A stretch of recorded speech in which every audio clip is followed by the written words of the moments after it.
Hello, hello, hello, Twitch chat. We're back with more Dawntrail today. As already expected, obviously. It's second day. There we go. So, what's my plan today? I think I might go ahead and unlock Viper and Picto. I have a plan for later tonight to play Picto together with Picto. Someone's gonna play. My partner's gonna play Viper. I'm gonna play Picto, and we're just gonna go starting at level 1 in Heaven, Palace of the Dead. So for that, I should probably have the class unlocked. Let's start with that. Step 1: try to remember where the unlocks are. I'm pretty sure one of them is in Limsa. Let's go and see.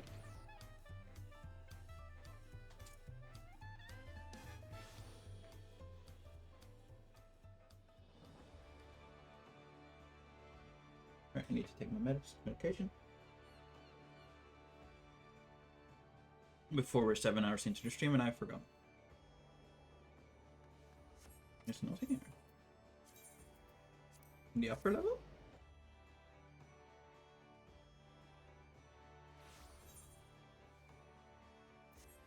It is not. I am in the wrong city then. Is there one in Gridania? Would be faster to just open up the patch notes, but where's the fun in that?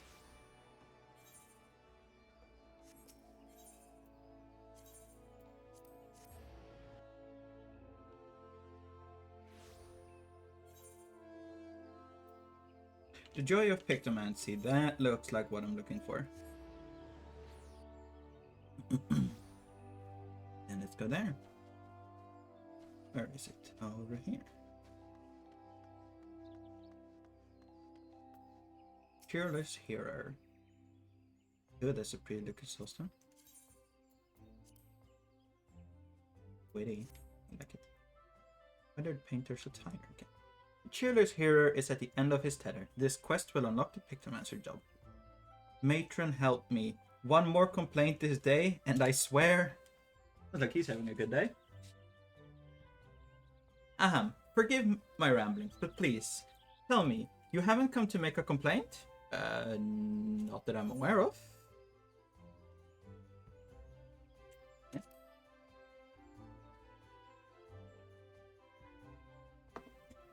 Well, I should warn you that a Moogle has been making a nuisance of himself here in Gridania. Goddamn Moogles. The Pommed Pest has been harassing adventurers in an attempt to rope them into some painting endeavor. Despite the lack of interest, he refuses to give up. You're an adventurer sort, are you not?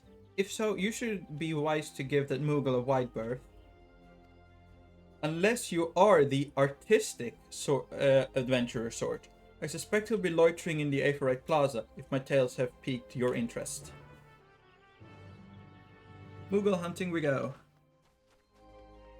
It's not the type of kind, just not the kind where you end up murdering them.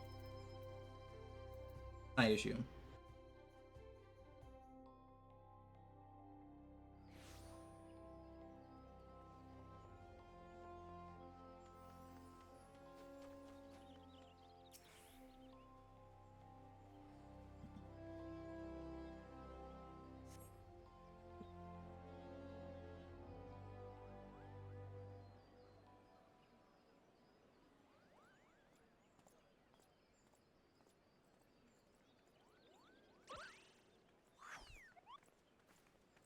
You there, Kupo. How would you like to do some painting? No ordinary painting, mind you. Magicked painting, where your work comes to life. Your imaginary... The limits. Not the limit.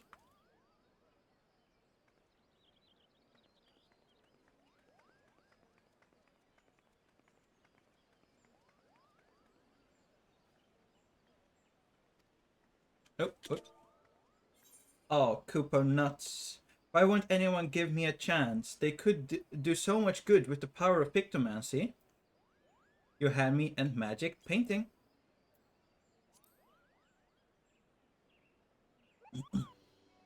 What did you say? You're not pulling my palm, are you? You wish to know about the Pictomancy? Truly? Someone's excited.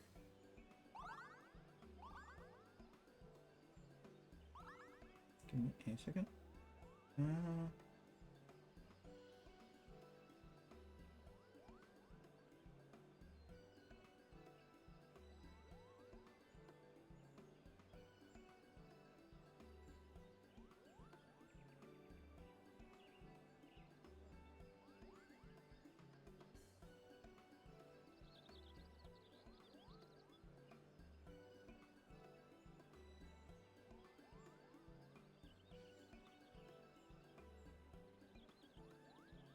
Something's chunking my PC. Something fierce, and I don't know exactly what it is. We should be fine, I guess, to keep going. What does your stream look like?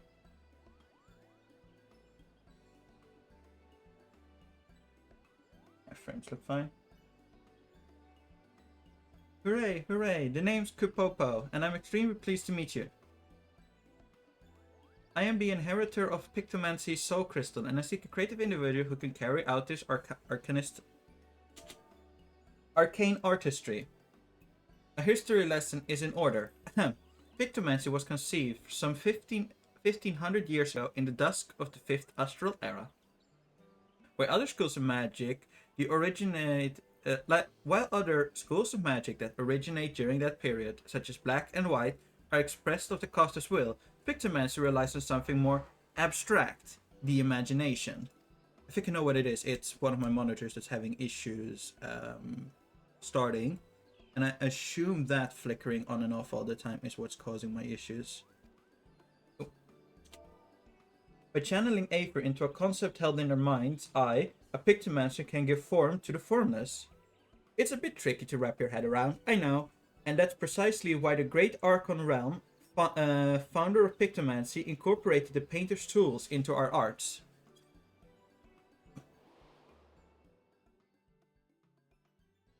A gifted artist as well as a mage, Realm took up the brush instead of a staff, and wielded Aether-like paint to give shape to her imagines. In this way was Pictomancy born, a magical discipline unlike any others, Kupo. Now, Realm was a charitable soul, and never, ever used her power for self-serving ends. She dictated her life to aiding and defending those in need.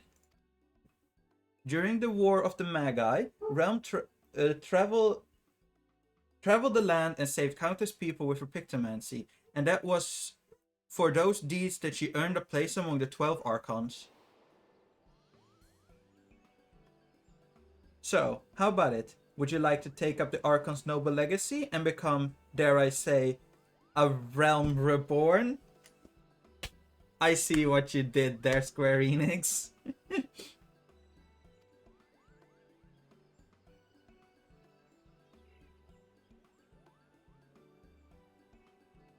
Wonderful, Kupo. Your enthusiasm warms my heart. As I have only one soul crystal, however, I must ensure that I am trusted to the right person. Therefore, before I grant you this dazzling opportunity, I require that you attend a job interview. Seek me out at the Carling Canopy, and be sure to come prepared with your fanciest, Pictomanciest answer for my flurry of very professional questions.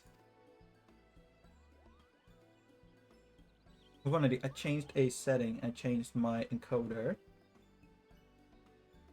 Let me see if changing that back maybe helps.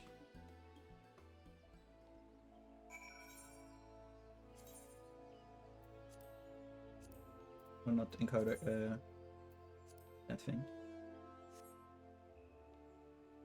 If this helps. Seems to have had an immediate effect at least, so that's good.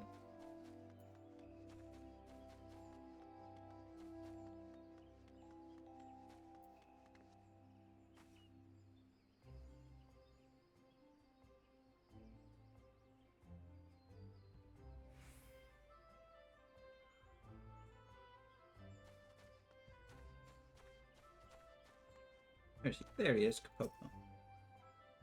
Ah, there you are. I would have invited you to my cozy little hovel and put out tea and biscuits, except I don't have a cozy little hovel, or any home to speak of for that matter. Such is life of an itinerant Moogle, Kupo. I haven't a guild to my name either, so I can't order us tea and biscuits, but we can avail ourselves of a table.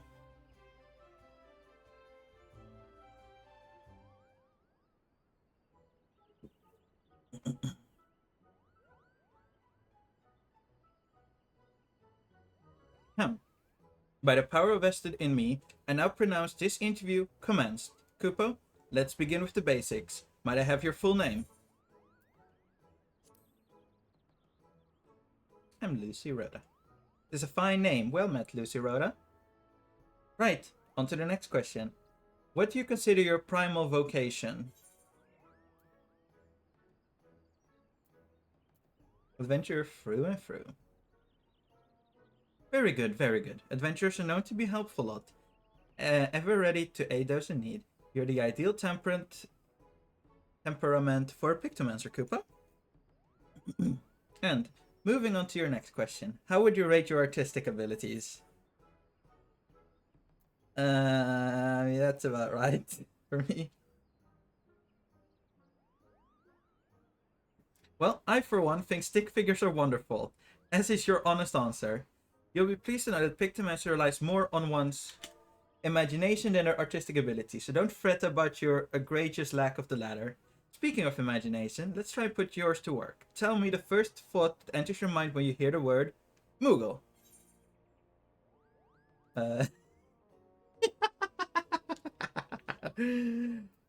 Fluffiness and fun. Yes.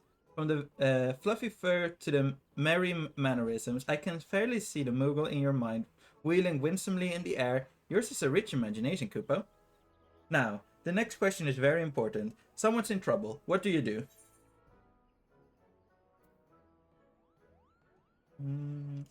Speak with them to first gauge the problem. That's indeed a prudent approach, Kupo. If I may ask a follow-up question, can you share a recent example when you approached a soul in distress? Come again? A hero who's been inundated with complaints about my Pictomancy pitches?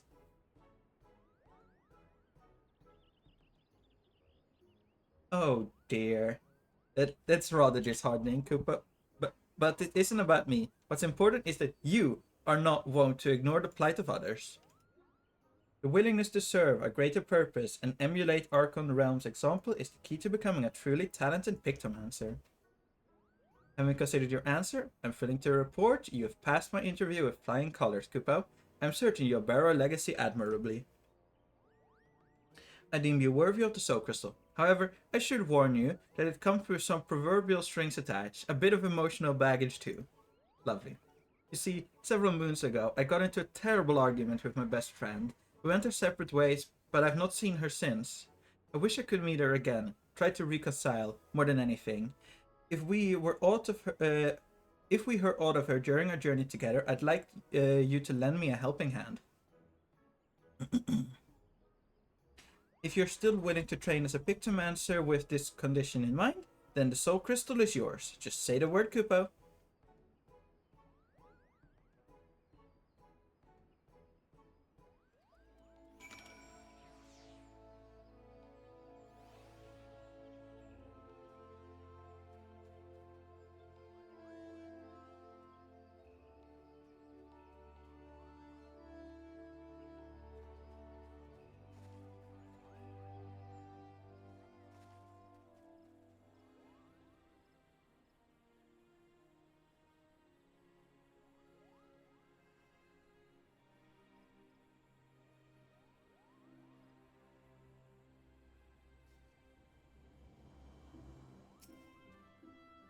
So you still wish to be a Pictomancer?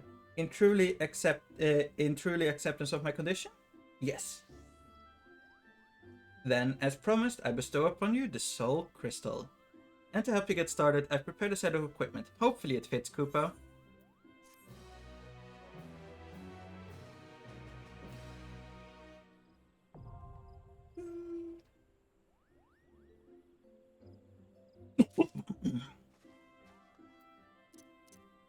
I just realized I am out of space on this hotbar that I used for all of the jobs.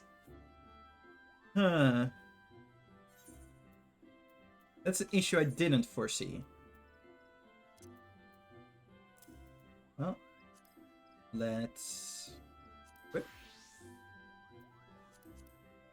Use this.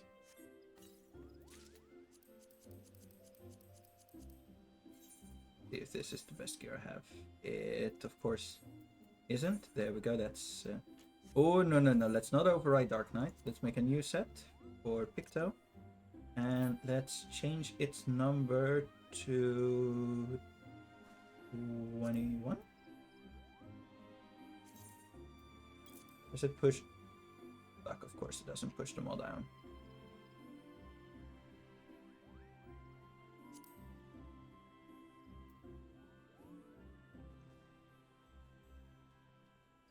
Also, I accidentally made a mistake. I changed it to the wrong one. Change that. 21. Yes.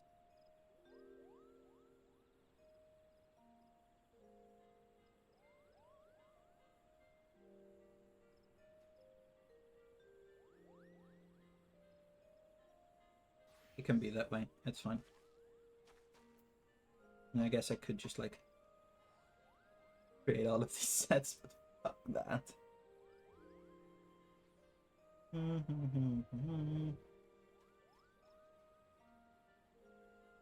To be fair, several of these I probably don't even need to keep. Oh well. First of all, let me go.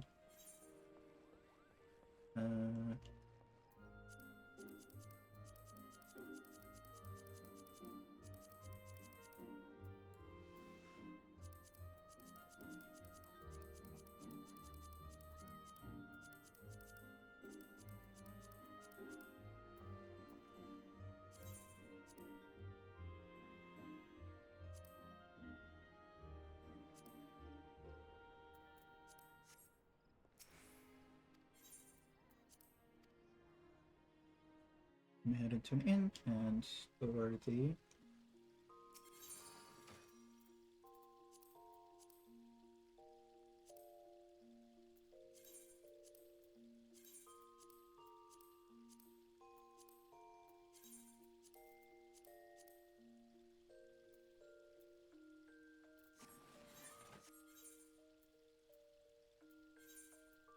Can I get pants? Yes, there are no picked up pants. Huh.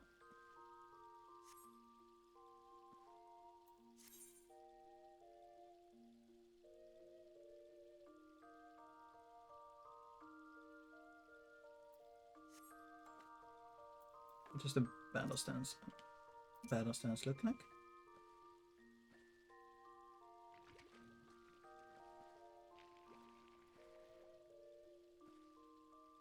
What does victory look like? Nice.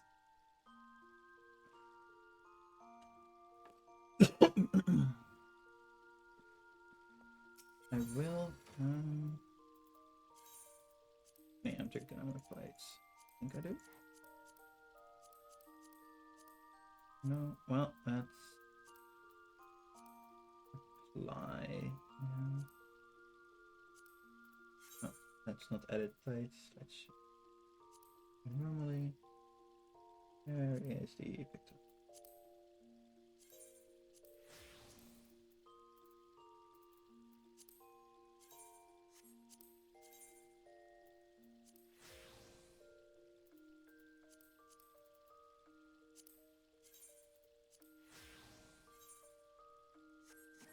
There we go.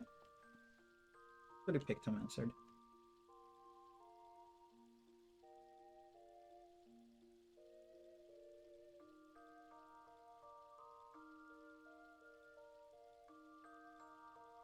Why is my PC struggling?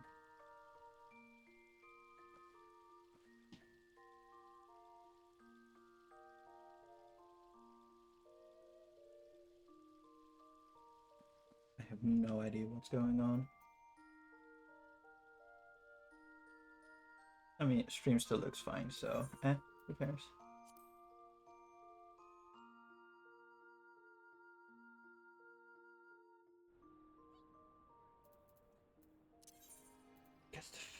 Viper is an Uldada?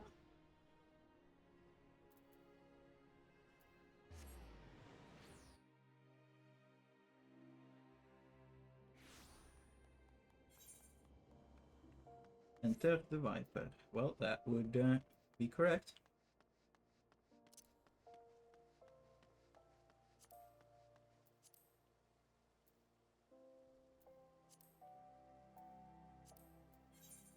I need to make a new macro. Different macros. All of the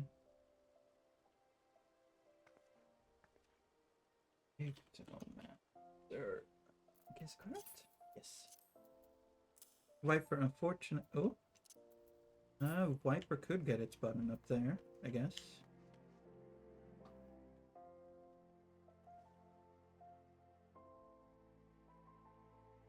Or I could just move these all along.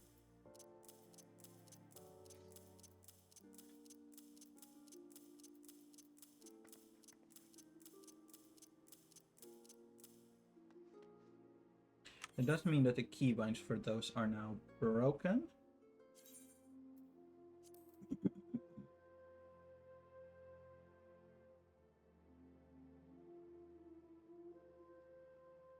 They still work. So they seem to all have keybinds to them. Oh no, the second help bar is 9. Only the middle one does have a keybind. That one. Different. It doesn't currently do anything. But I can fix that.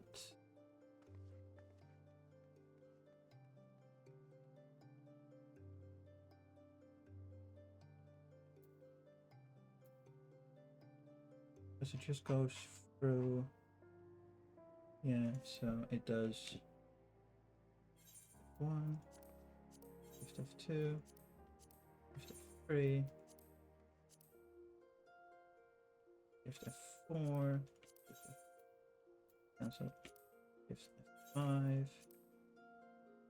Hello, Blackstan. Lift 6, lift 7, lift F8. Shift 9, Shift F10, Shift F11, Shift 12. There are really that 1, 2, 3, 4, 5. Yeah, there really are 12 buttons. I don't have enough control keys for that, I think. But let's see. So Control F1, Control F2.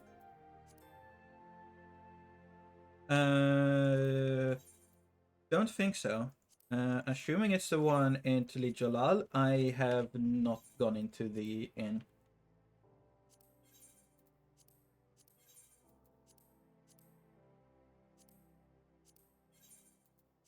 F8, F9. I think F. Yeah, okay. F10 is where I start having issues. So then I need to clear, but it should still be fine. How far does it get me? Let's see that.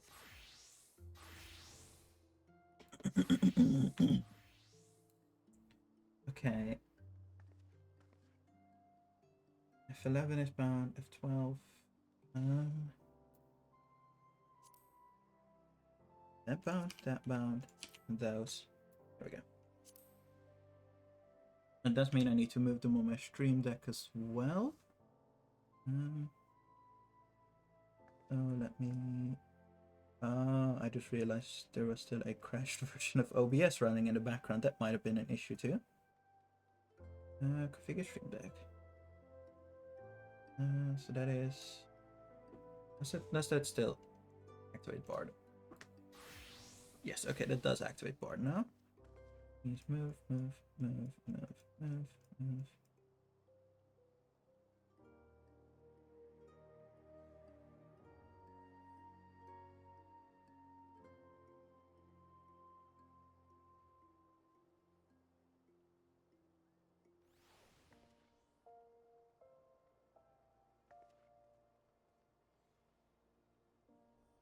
What's the shortening they use for Pictomancer? Is it PCT? PCT. Okay, good. That means that this should not unlock Pictomancer. Quick Pictomancer, yes. Means I will already make a Viper button that will be bound to. What was the order here? That one.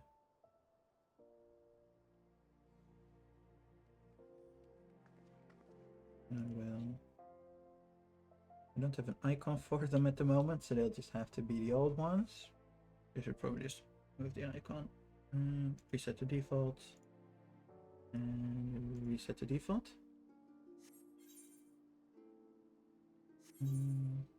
Actually, I just realized with gear set, if I press the right button, eventually, there we go.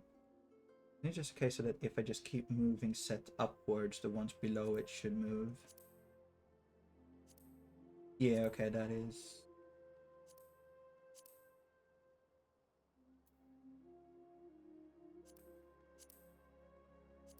the way to do it without breaking things.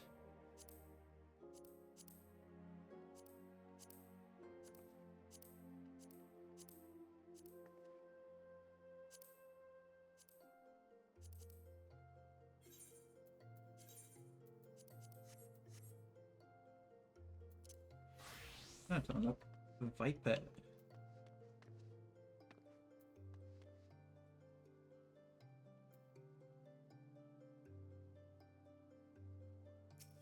Worried Weaver.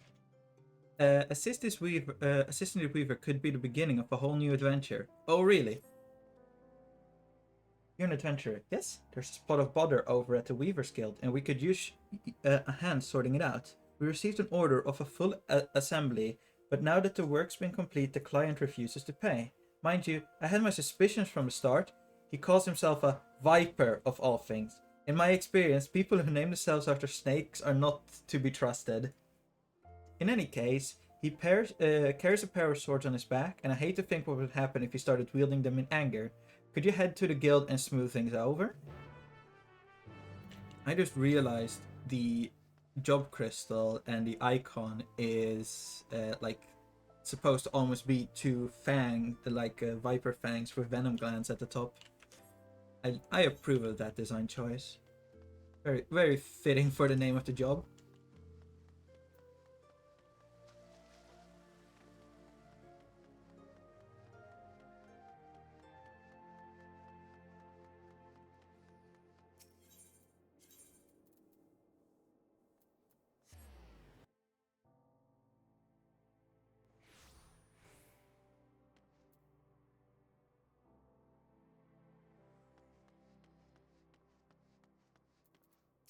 So-called Viper.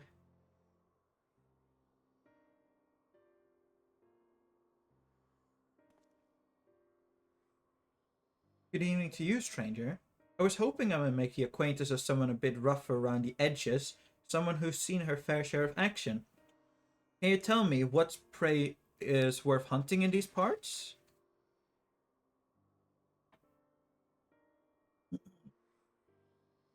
Have you any idea what he's talking about? I took no issue with fulfilling his order, but now that it's time for him to pay, it's as though we're talking at cross purposes. Likewise, I don't understand why this fella's being so difficult. All I'm asking for is the outfit I ordered and the name of some critters worth killing.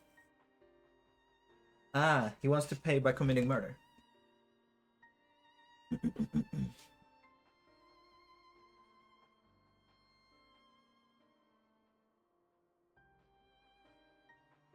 Maybe I ought to explain from the beginning. I'm from Tural, a big old continent on the other side of the salt west of here.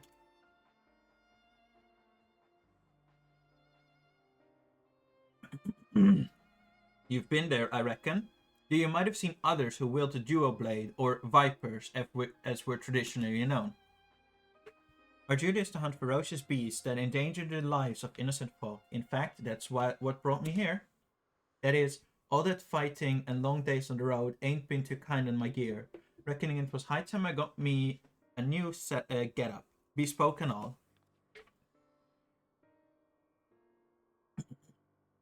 Fascinating, I'm sure. But why do you refuse to pay for my order? And why are you so insistent that I choose my prey? Because how else am I supposed to pay? Do us a favor and we'll hunt down any beast you want. That's the code. How we Vipers do business.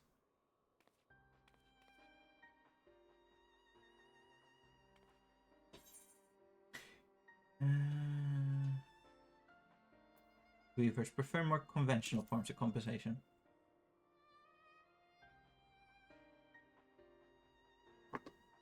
That's so. So you're saying they want something else instead? Payment commensurates what the skill and material requires, in gil, preferably. Well, didn't see that one coming. Guess that explains our little misunderstanding. But surely your countrymen trade in some sort of currency, yes? Or do you Vipers do so far removed from society as to be unaware of such concepts? Of course we know what money is. We ain't no bumpkins.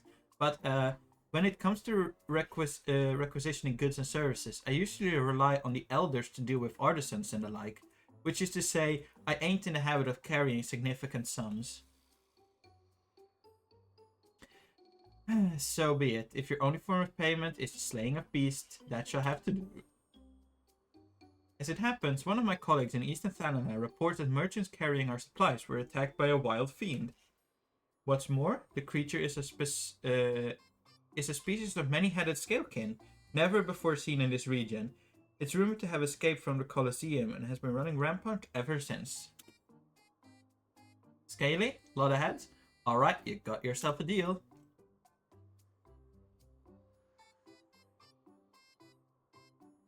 Deal? Considering the guild has already fulfilled its end of the bargain, you should count yourself lucky. Still, I'd hate for anything to go awry at this juncture. Might I ask a favor of you, friend? I'd like to accompany him and ensure that he attends to the creature as agreed. Besides, I dare say seeing a so-called Viper at work would be an enlightening experience.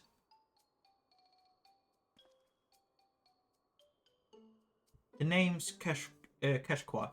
Pleasure to meet you. The creature has last been seen near Camp Drybone, so I advise you begin there.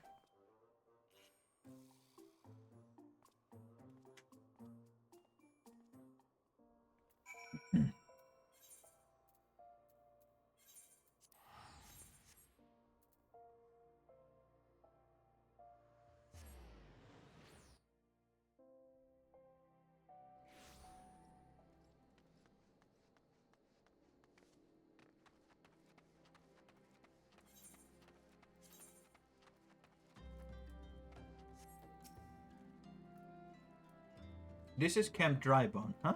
Fitting name. Anyway, you ready to hunt?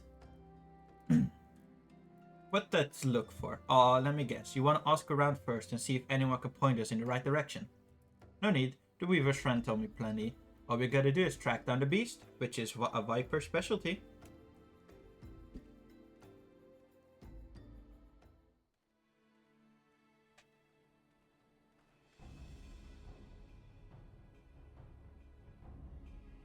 Think I found it.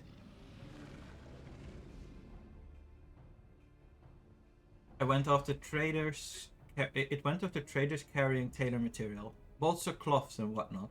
Doesn't sound none too tasty to me, but I'm guessing it's the merchants themselves the beast has its eyes on. Most predators use their sense of smell to pick out their meals. And carry it on the wind, so you gotta consider the position of the rocks and plants to determine how the air tends to flow through an area. Ain't too hard to deduce where critters made its lair after you've done all that.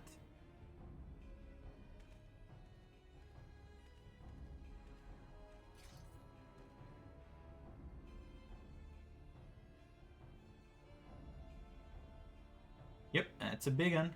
Mean looking too. Must be wreaking havoc on the food chain. Never mind the danger it poses to locals. Well, time to do what a Viper does best.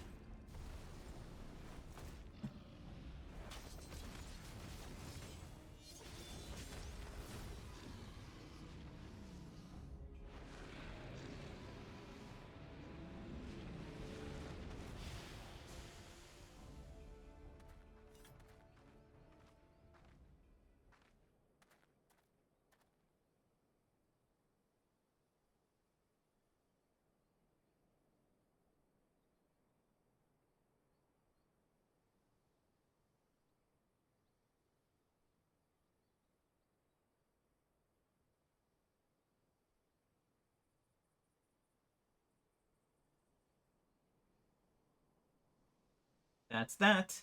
So, you like the show? Don't play coy. I can see you're intrigued. But before I spill on my secrets, I got a question for you. Ever heard of a Hural Vidral?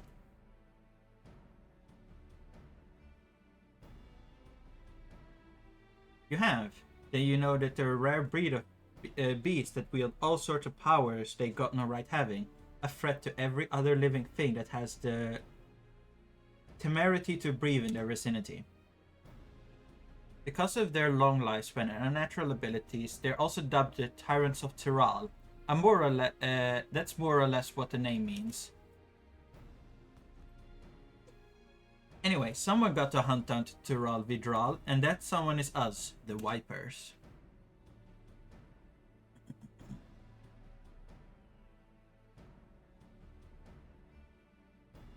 You know, I've made a fair few adventures during my time here, but I can tell you're cut above the rest. Might even have what it takes to be a Viper.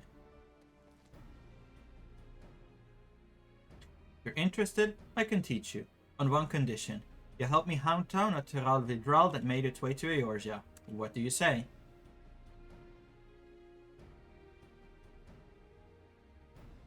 Ha, hell of a thing to ask out of the blue, I know. Just think of it some, will you?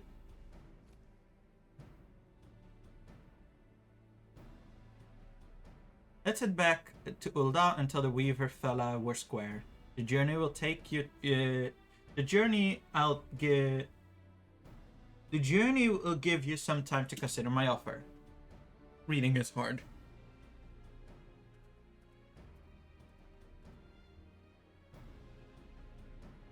OBS, why are you struggling? You shouldn't. I am genuinely confused as to why my PC is struggling with streaming.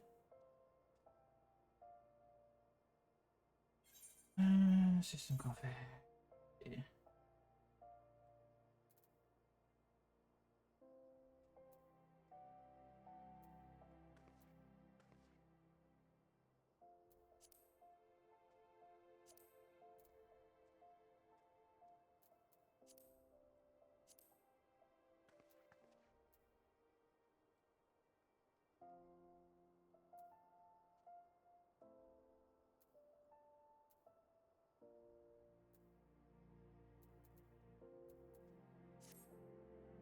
I don't know. I'm genuinely confused. Like, it should be able to keep up with this. I just don't know why I have a 5.6% frames missed due to rendering lag. Yesterday, I had issues at the start yesterday, but then it sorted itself. Like, my CPU and GPU attempts are fine too. I genuinely have no idea. Oh, Lord of Temptation. That's not who I wanted to talk to. I'll do that later.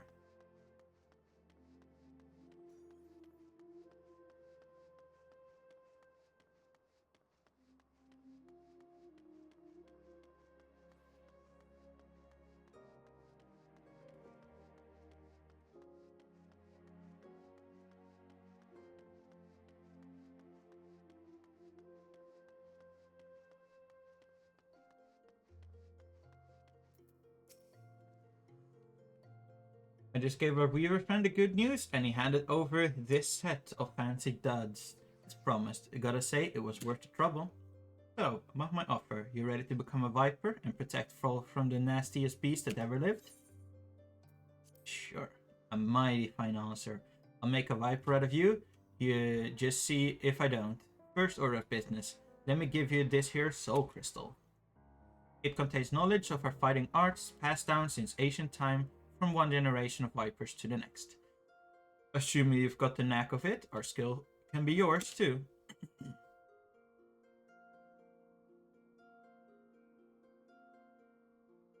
I've got a fresh set of Viper gear for you. The Weaver Guilds wanted to thank you for overseeing our hunt earlier, so they made you your very own outfit. Guess the fella took your measurements by eye or something. Oh, and the blades are a couple of spares I had handy. Try it all on for size, and let me get a look at you while you're at it.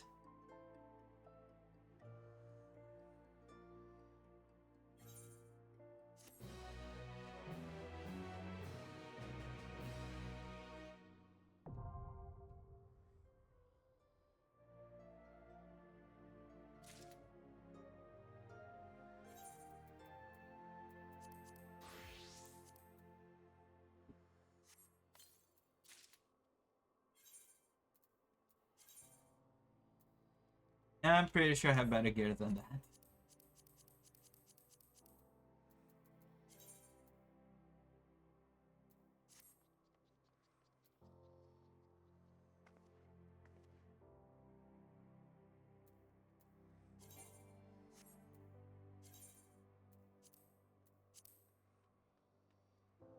And I would just move the setup and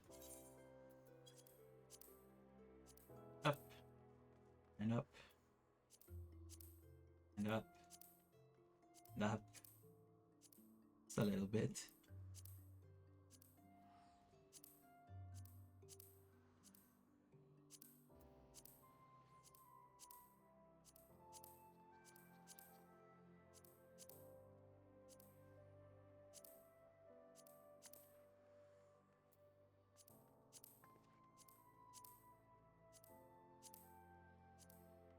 Almost there. Almost. Good. There we go. Now let's make a macro for this. Let me just copy, paste 22 soul of the paper. Yeah. And now if I do this.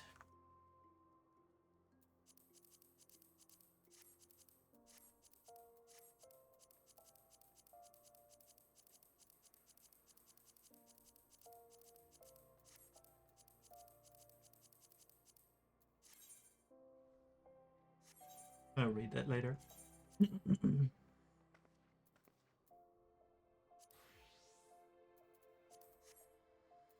Oh, back to Dark Knight we go. Where's my FPS like over here?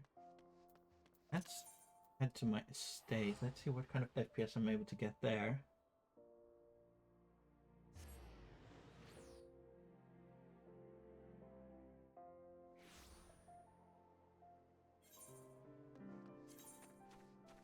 Yeah, okay, that's much more reasonable.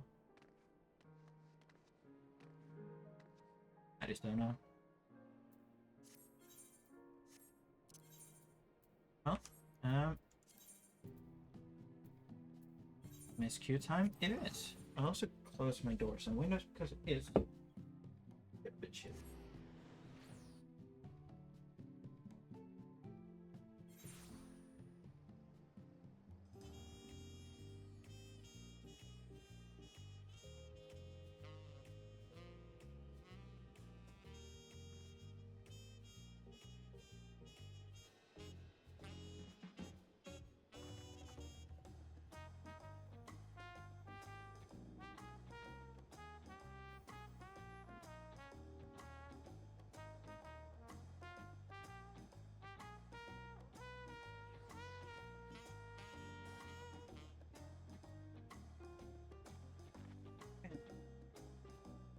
Ew.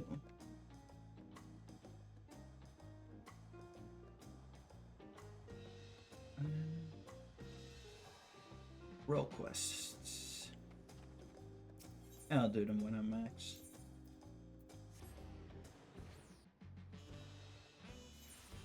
I think, at least. My current plan.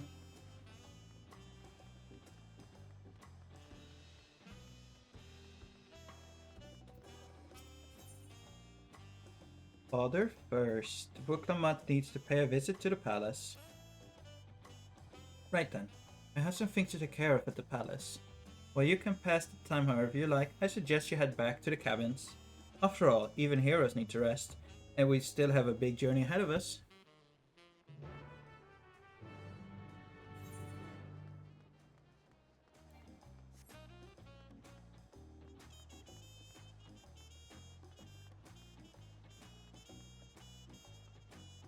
Yes, they're done.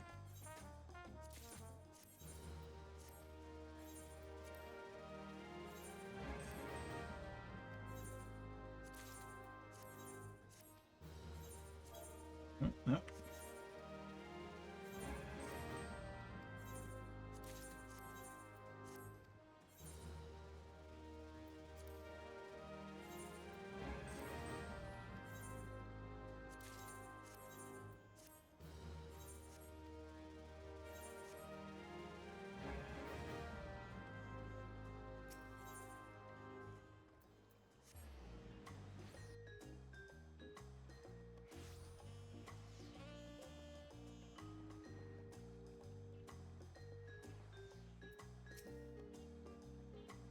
Welcome back, madame.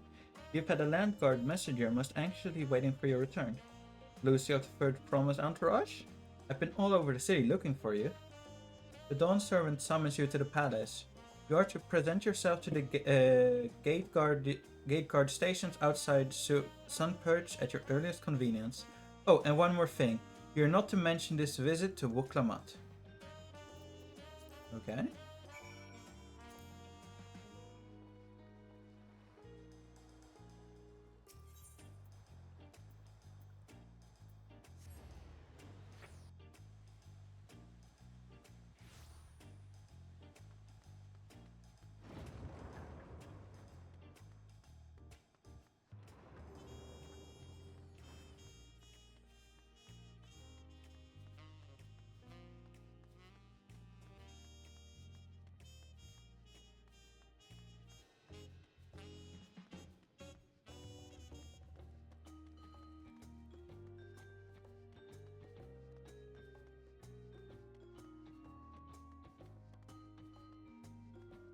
An instanced fight.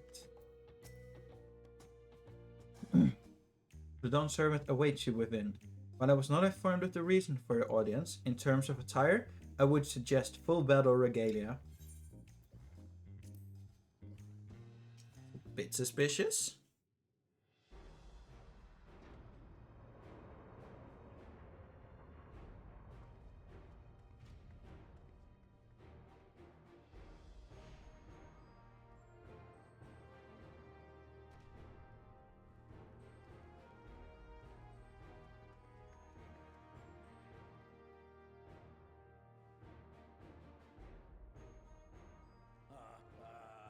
Forgive me this sudden summons. When I learned my daughter's champion was back in the city, I couldn't resist the opportunity.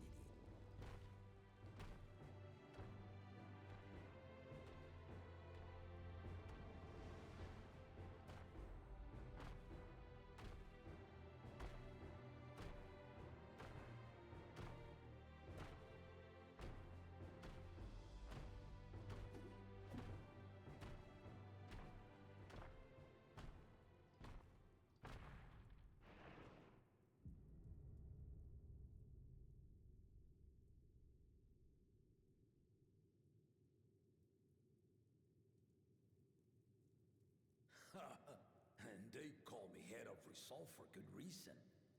Old as I am, I have not lost a battle worthy of the name since the day I took the throne. And I've been craving a proper challenge. The lance wielder, Estinian, he fought well enough, but our bout was ended before a victor could be decided.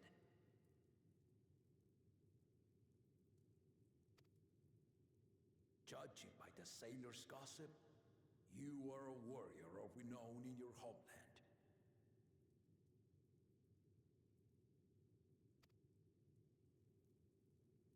Yet I wonder, with all your deeds done and victories won,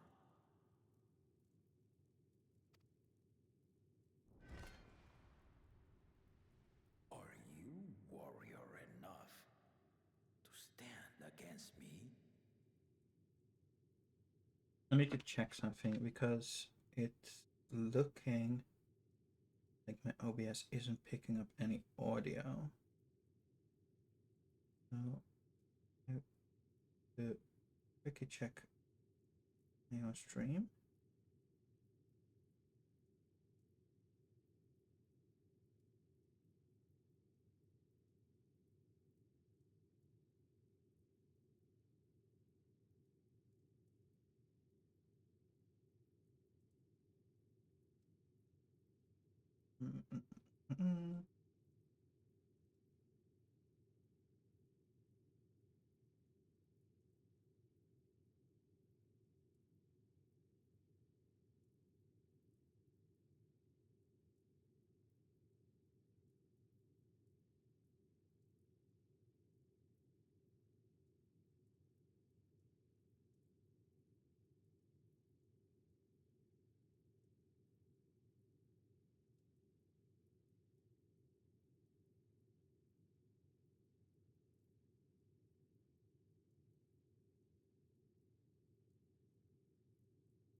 Audio seems fine. It is a little bit stuttery.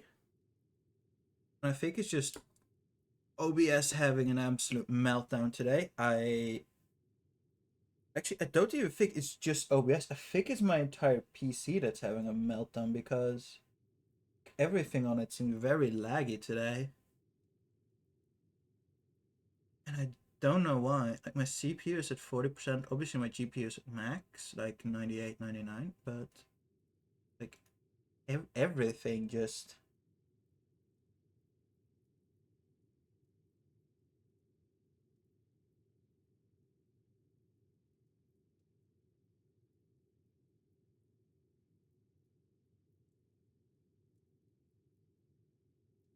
like I'm currently also looking at like my CPU and like it's running at full speed. It's not even all of the cores are currently maxed out, so I am just genuinely confused as to why it's having issues. I don't know. It will just have to do, I guess. Like if I just have to go with the performance of the VOD or of the video that it is. Like there's no way about it, unfortunately.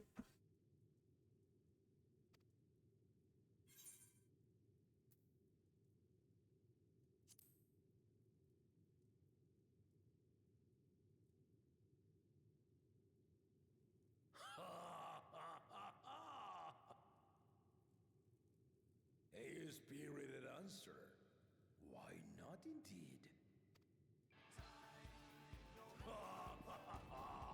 The battle rages upon me. I'll stop short of killing you, of course. Expect no more mercies. Go!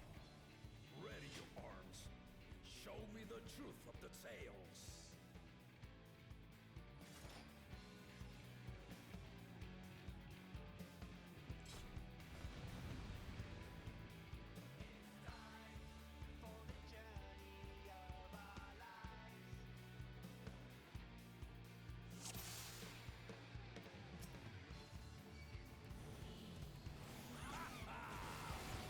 Give it your all!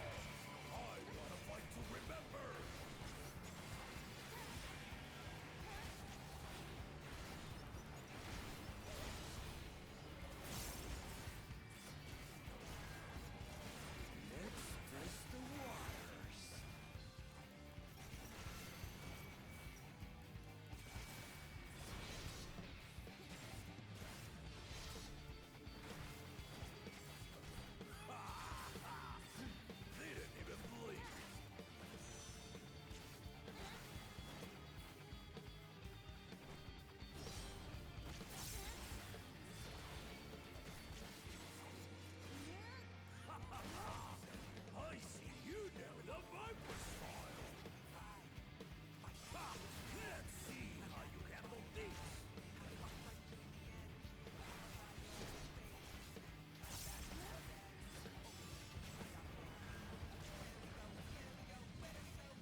Interesting that Vigilant lasts so much longer.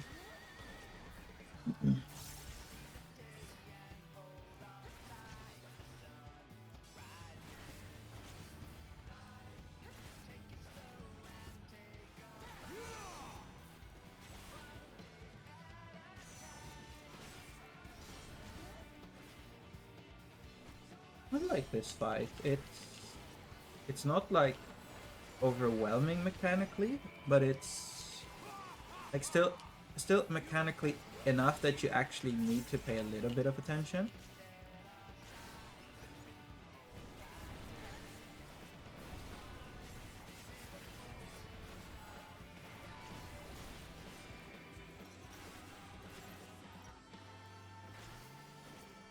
Knockback immunity this. Yes, you can. Ah, nice.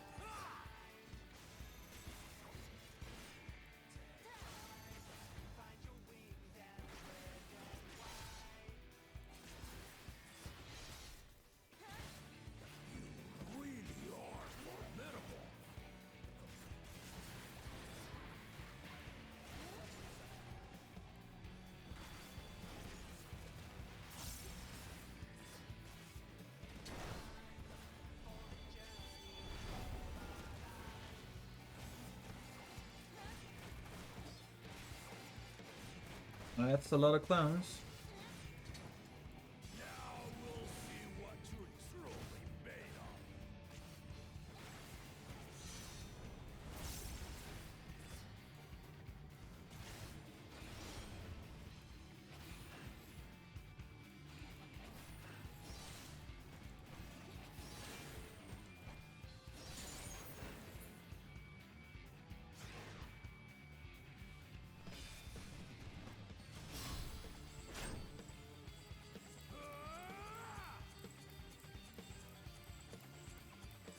Being as fast as I can.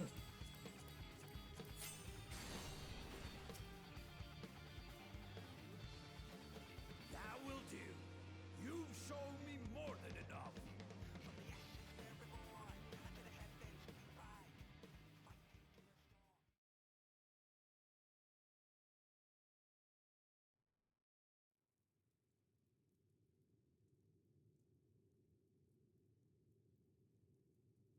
I brought my full strength to bear against opponents before, but you are the first to withstand it.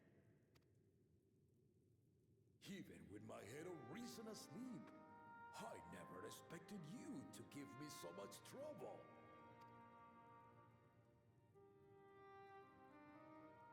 Estinian did not exaggerate. You are a force to...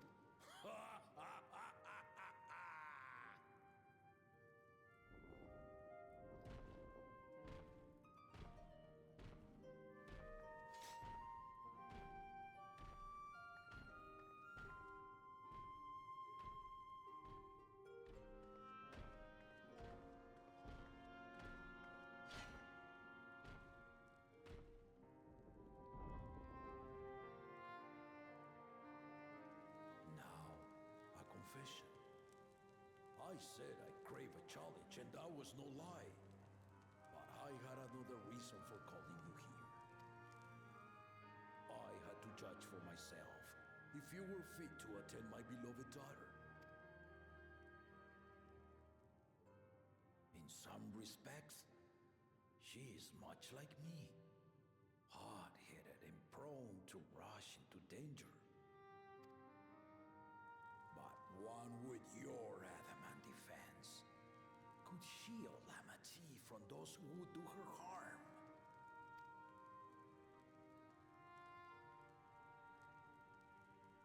Will you hear my question and answer me plainly? Address me not as the ruler of Tuliola, but a concerned father. Thank you. Then tell me, given your journey together thus far, what is your impression of Lamati? Whether it be as their promise or just a companion on the road. Speak your mind.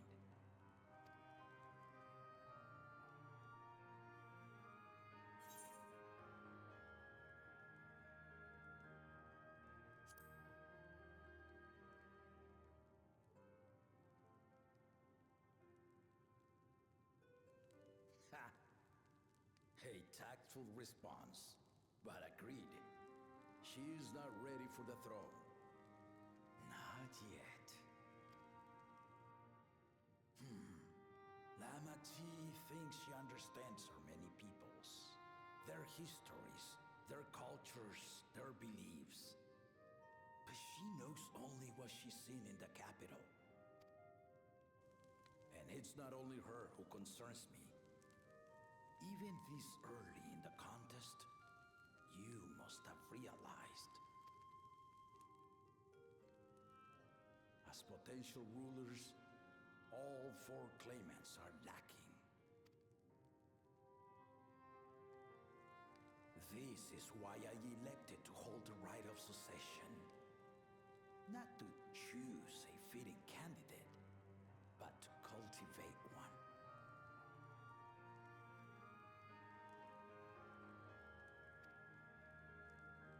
And if no one has impressed me by the end of it, then to no one will I yield my throne.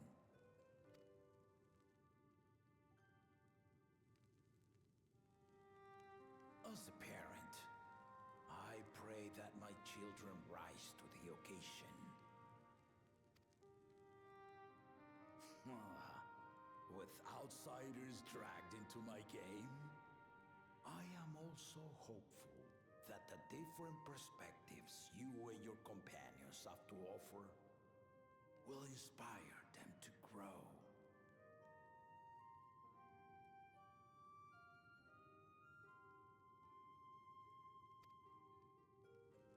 I imagine you in particular have traveled many lands, know many peoples and cultures, loved them and being loved in turn.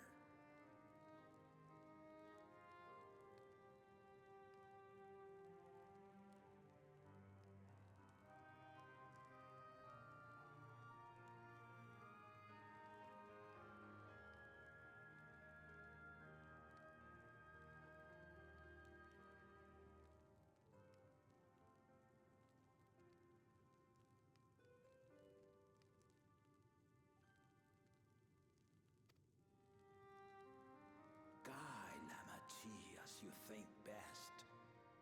Walk at her side and, when needed, push her to walk ahead.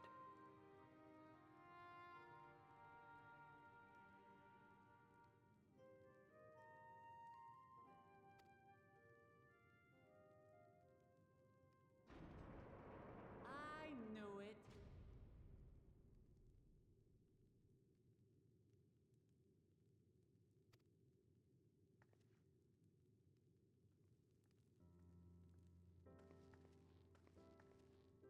There I was, about to sit down for some of Namika's cooking, when I heard that Papa had sent for you.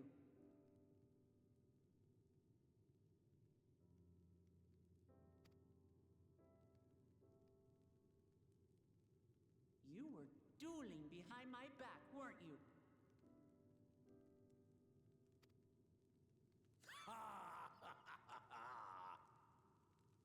I see there is no point in denying it. You needn't worry, daughter. I took care not to inflict lasting injuries.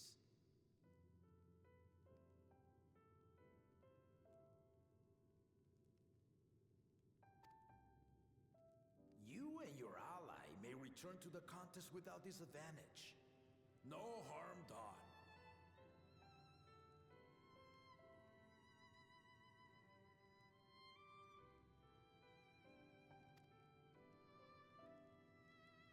I swear, just as I was learning newfound respect for my father. Let's take our leave of this battle-mad oaf before he calls on the rest of my entourage.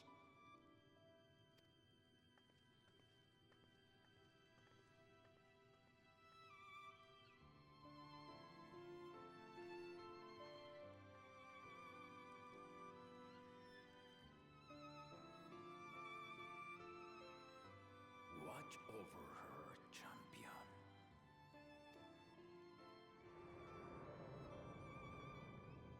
We try something like that.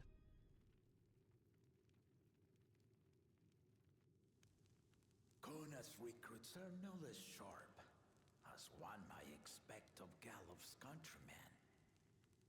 They saw the flaws in our claimants from the outset. The other two, though, they dismiss comrades willing to point out their shortcomings, and no good can come of it.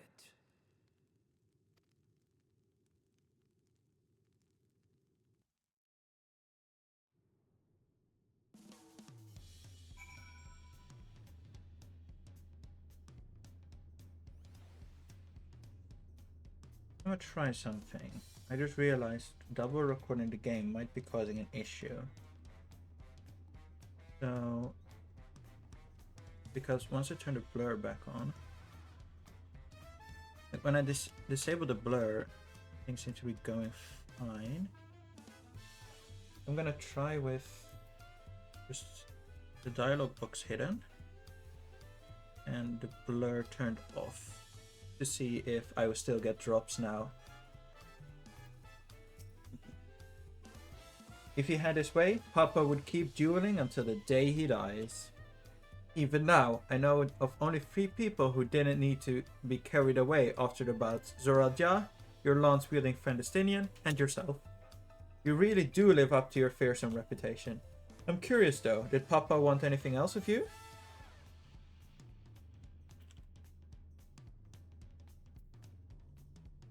Small favor, nothing else. Well, if that's all it was.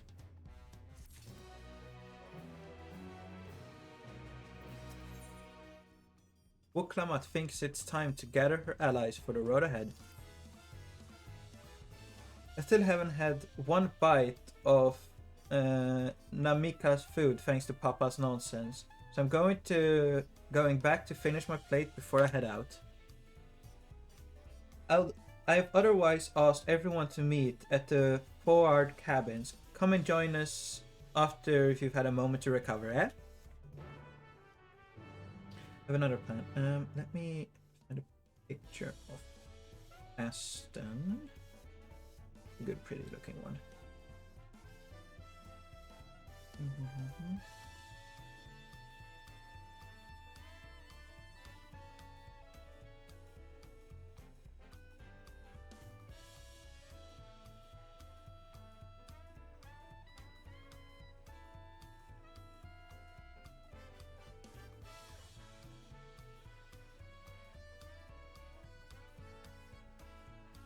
This one will do. I'm gonna send it to myself in Discord.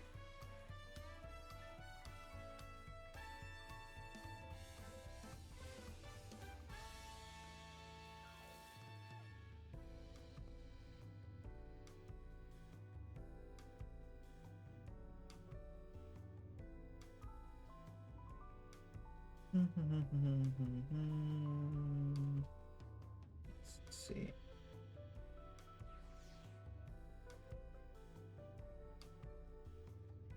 There we go.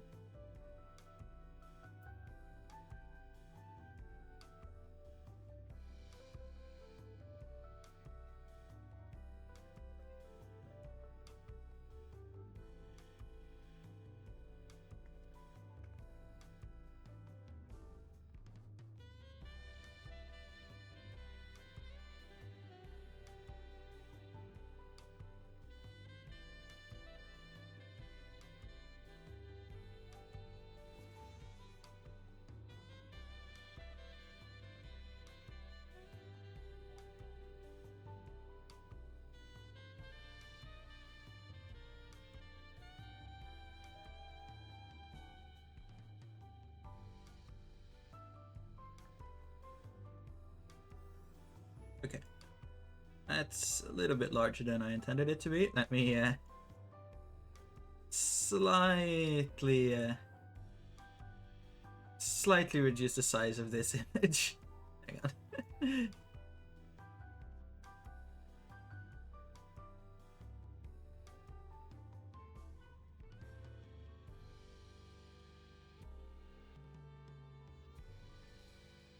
Okay, now let me fill up the chat in game.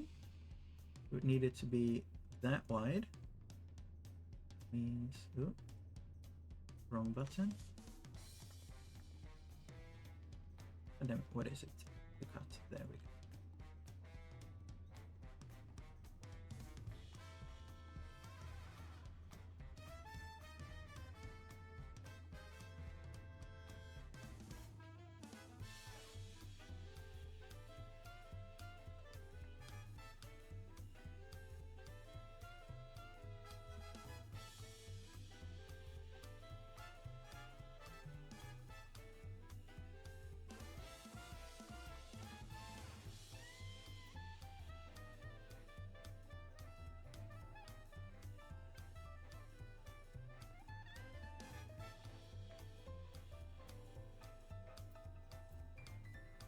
Now I just want to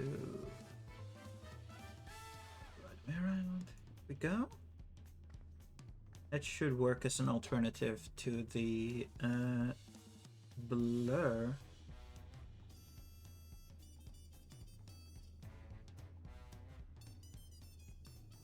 Which hopefully means no more FPS issues.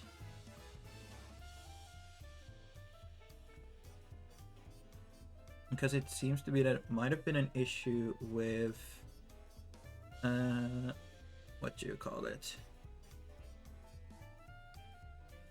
With double recording the game, because recording the blur effect meant recording the game twice, and I accidentally doubled my avatars. And recording the game twice seems to, for some reason, have made the game not very happy, or not even the game very happy. OBS not very happy. So, hopefully, fingers crossed, this has now solved it. We'll just have to see.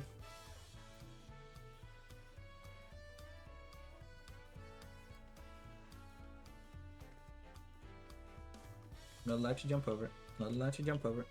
Not allowed to jump over.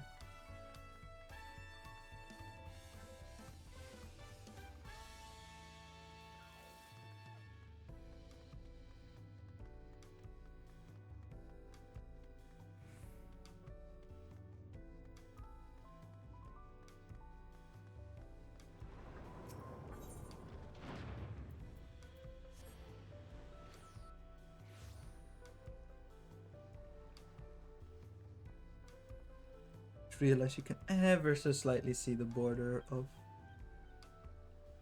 the chat frame. Let me ever so slightly minimize that. There we go.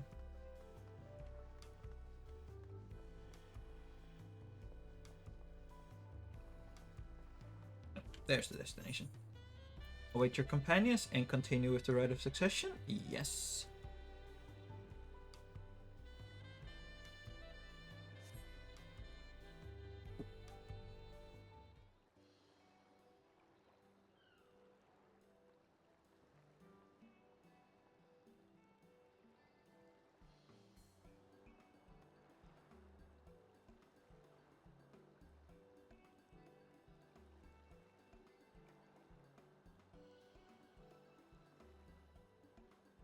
Sorry to keep you waiting.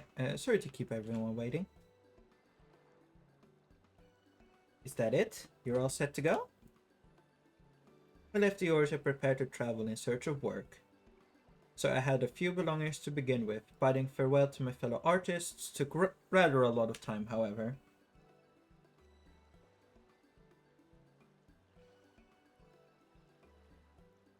Again, I appreciate you for making this commitment, Fonchaine.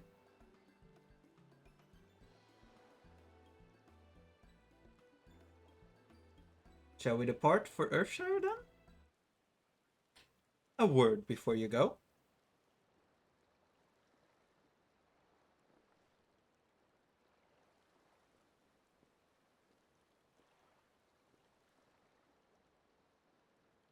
Wukkevu, what are you doing here?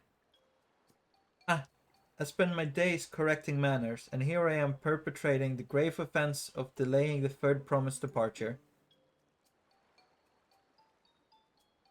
Please, take up your axe and rend my flesh onto taco meat. That sounds like cannibalism. I'm not quite sure if we're into that. Must you demand be so gruesome? Besides, I told you this kind of thing doesn't bother me. Al, right then? I won't let it bother me either. What was that all about? I'd come to the city to purchase supplies when I spotted your entourage getting ready to leave. You seek the City of Gold, if I'm not mistaken. That's right, it's the final step of the rite of succession. If you know anything about the subject, I would love to hear it. Then allow me to be of service. As you know, legends of the City of Gold have been passed on into Ralph for 1,000 years. Yet, when it comes to describe the place itself, the stories do not always agree. Some portray it as one might expect, a glittering metropolis of golden towers. Others suggest it's more unassuming and owes its name to the fabulous treasure hidden at its heart. Every telling, however, has a common thread. Those who go in search of the Golden City do not return.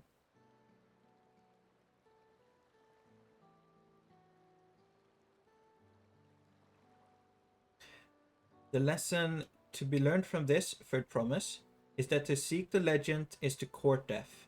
I must implore you to proceed with the utmost care. That's all I wish to say. I shall pray for your safe journey. Thank you, Wookaver.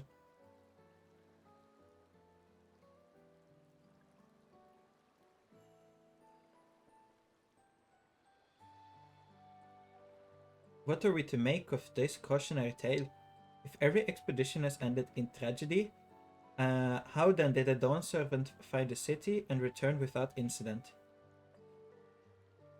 It seems the legend originated with the Yokyu. Speaking with them remains our strongest lead, I feel. A lead we shall follow in time, but first let us see Fontaine safely into the Moblin's care.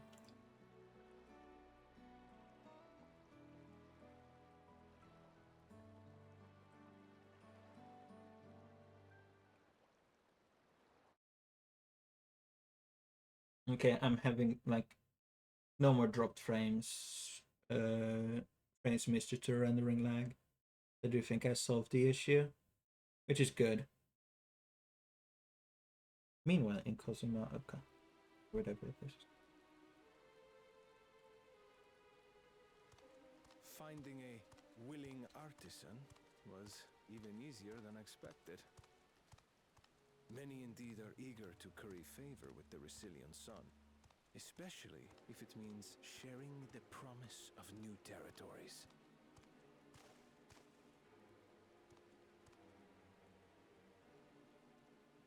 Those who prove useful will have all the land they desire.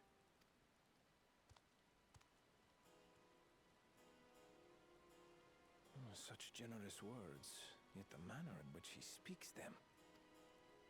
If neither wealth nor territory are of value, wherefore does he seek to bring the world to heel?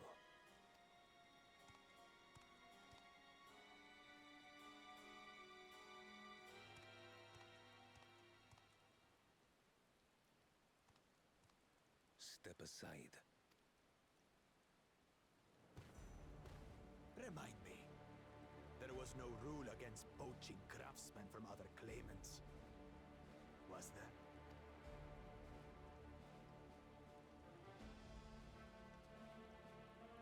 Do not be foolish, Bakul Jaja. Foolish would be carrying on with these dull feats when all I need to win are the keystones. And besides, it's long past time I humble this arrogant one-head. The Dawn servant may have sired you against all odds, but there is nothing blessed about your birth. Only a two-head is fit to rule. Only we are worthy. Draw your weapon. Face me in battle and learn your place.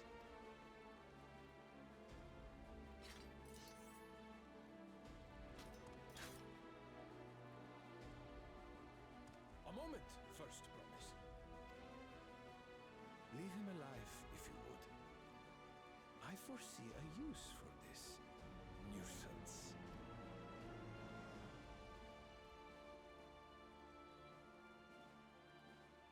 Too scared to make the first move? Then allow me!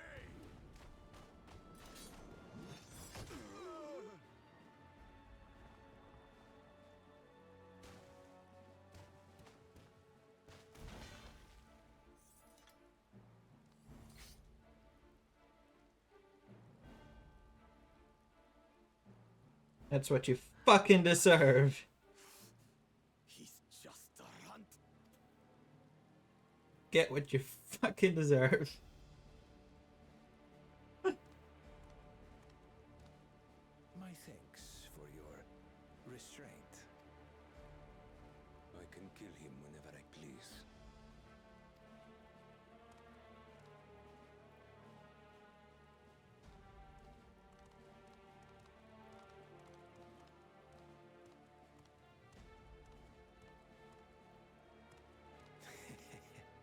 Your part in this is far from over.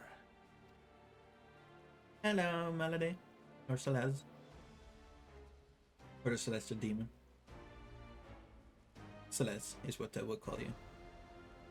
That is what I mostly call you anyway.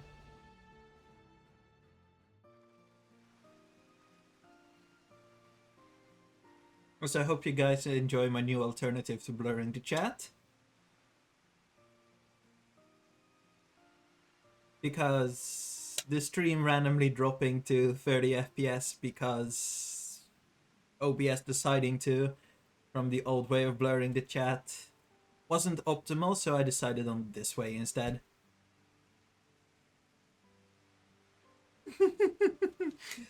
He's judging spoilers and he's also judging what's being written in the chat and then said out loud by Nem.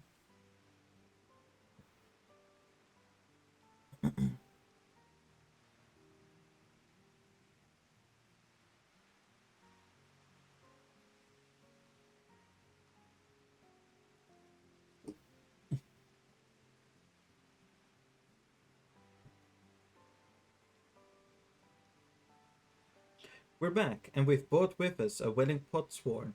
This is Fontaine, a talented goldsmith who once worked at Eshtime's Aesthetics in Ulda. Wonderful, impressive. You are first to return, Fern promise. And with an artisan from across the salt, no less. We welcome you and your unique skill to Irvinshire. Helphand will show you to the workpot.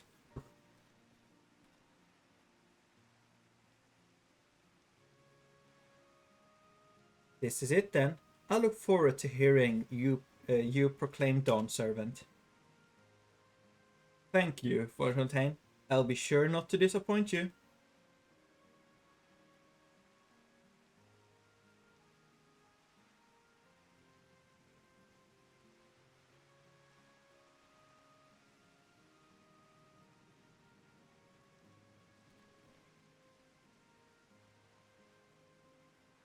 You have met the requirement of the Feat of Pot. Ready Rock presents you Keystone with joy, smiles, and well-wishings.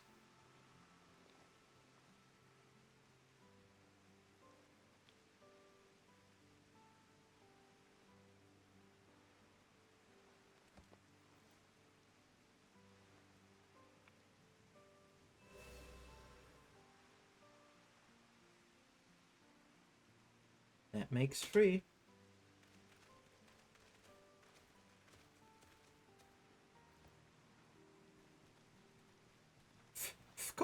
More potsworn candidates? Come, come, tell Ready Rock your tales.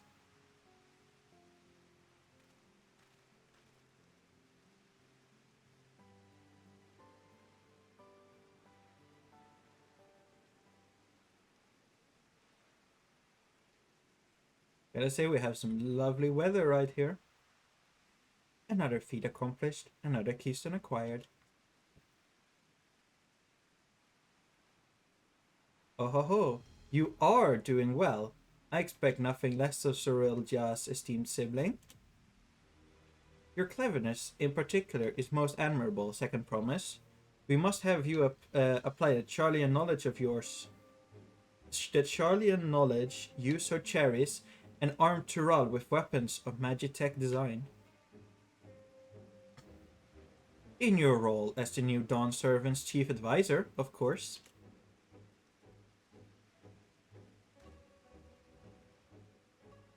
The tools of war hold no interest to me. I wish only to improve our nation through practical innovations. Foreign power will think twice about testing our strength once Tuli Jalal is known for its advanced technology. Just as the Guardian Empire was deterred from invading Charlian. That must well be true, but how long will it take Tuli Jalal to progress to this advanced state? How many years? With a collective commitment to education and hard work, it should not take so very.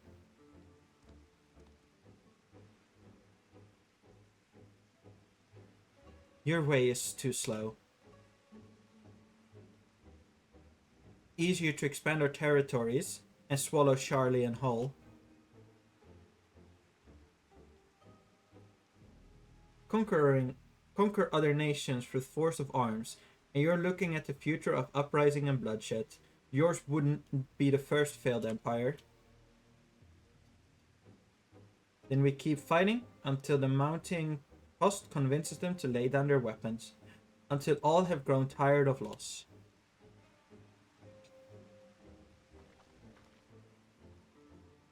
How could such an outcome bring anyone joy? What is your purpose in a mockery of peace?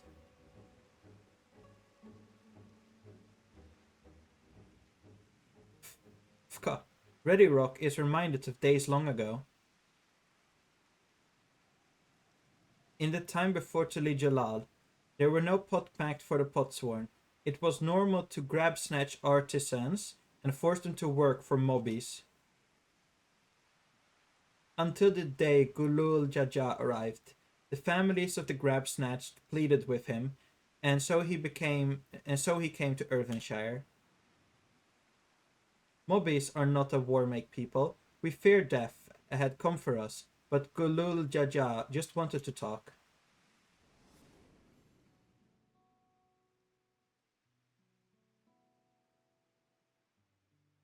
Be at ease. We are here to trade word, not blows. The gold work crafted in this village is superb. One can tell at a glance at the quality of material used, the mastery of technique employed.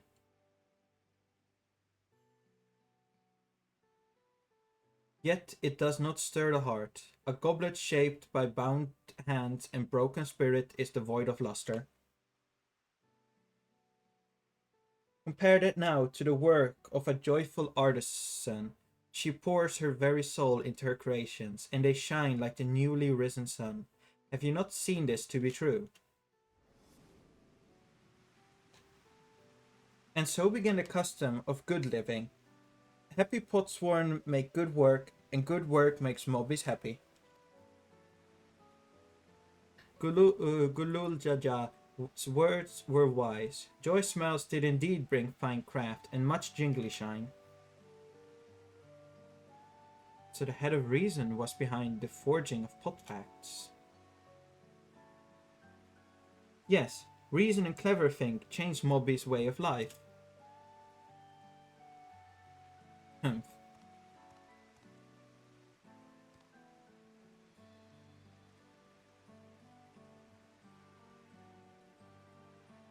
The first promise tires of your talk of olden days.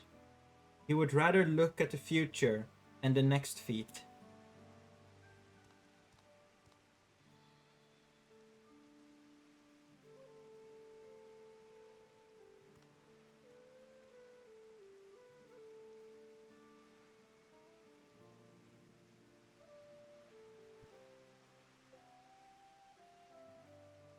We should be getting on as well.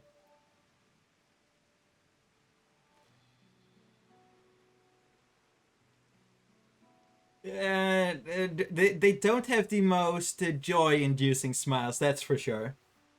But Cool Jaja never did come back, did he?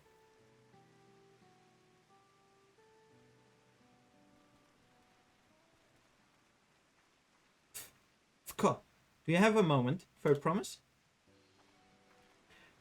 Rekorok would repay you for hand helping with Kahi. He brings a tale of the Golden City. Really? I'd love to hear it. The tower, the street, all fashioned from gold, everywhere you look, every splendor you can imagine. The young, the old, and everyone in between, they live in golden happiness, a city of eternal bliss, forever perched above the clouds. Everything fashioned from gold, eh? And just imagine everyone living in golden happiness. Now that's a city I would like to visit. Excuse me, Rekorok, where did you hear that particular tale? From a long-time Yukoi friend. They live up in the mountains in Urkopacha. The giants again. Seems everything is pointing us their way. This feat and everything leading up has taught me much about the Moblin way of life. I'll be sad to leave Irvinshire and your joy smiles behind.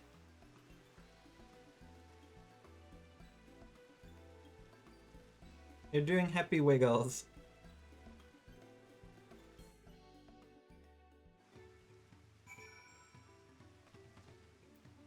Side quests.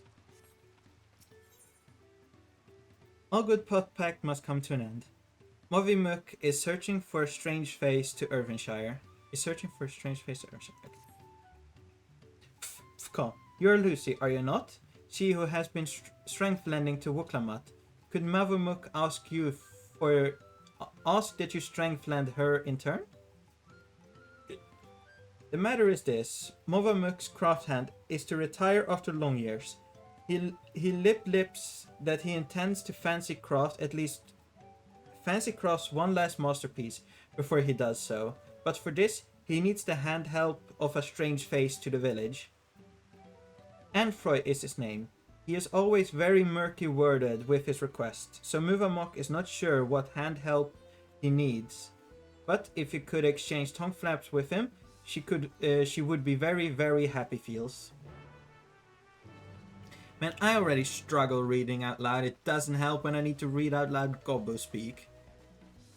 Or Moblin speak in this case. Ooh, a pack I keep.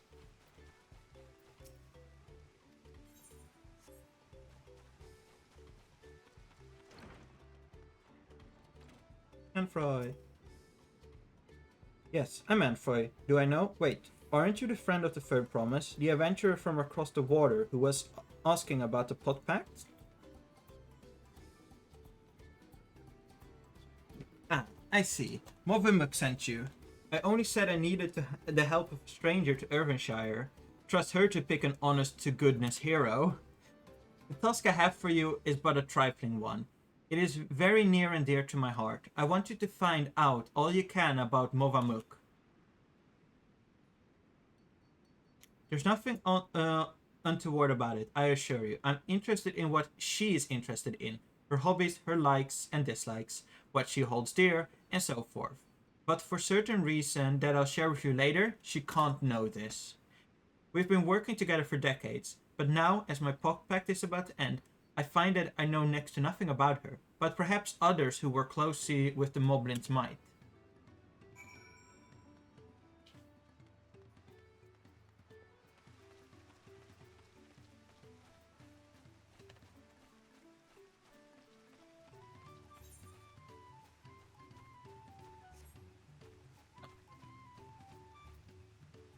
Solidric. Huh? Uplander wants to know what brain tickles Movamuk. That's an easy ask. Movamuk never lip flaps about anything other than her potsworn, Anfroy. She says he is just as good at tricky crafter as he is at crafty tricker, always picking crafty tricks. One day, Anfroy draws little arrows around the village, showing potsworn how to leave Irvinshire without helpy hands eye-catching them. Many love-minded pot friends follow the arrow and leave for secret hiding place in the wood. Mobbies are frighty feels over disappearing potsworn. Potsworn come back all glitter teeth, but help hands are steam ears. All except Movimuk. She goes around the village saying guilt words to every Moby for Anfroy's sneaky tricks. Deep heart, though, it is clear that she has nothing but happy feels to have him back.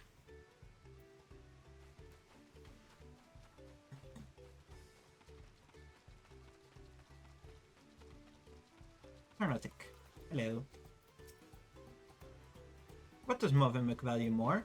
Her potsworn, of course. Any Moby who says otherwise is flib speaker. She keeps the treasure he gave her heart side at all time, or so she lip-slipped to Tarnitok. Tarnotic. He hasn't a flimsy thought what his treasure might be, but whatever it is, it's sure proof of the friend bond between them. That's a new side quest, so let's not pick that one up yet. You though. Kyobli. Hello, Kyobli.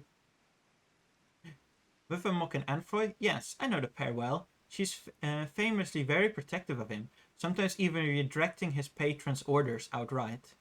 It's not that she thinks him unequal to the task, you understand. Quite the opposite, in fact. She knows how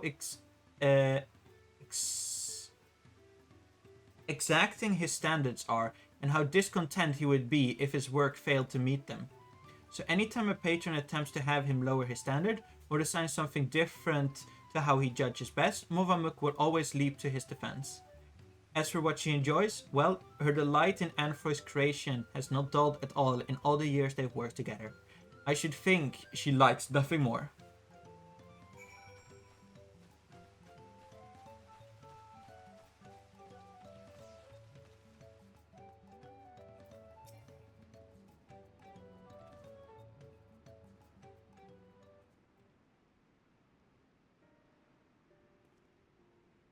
Ah, you're back. So what did you find out?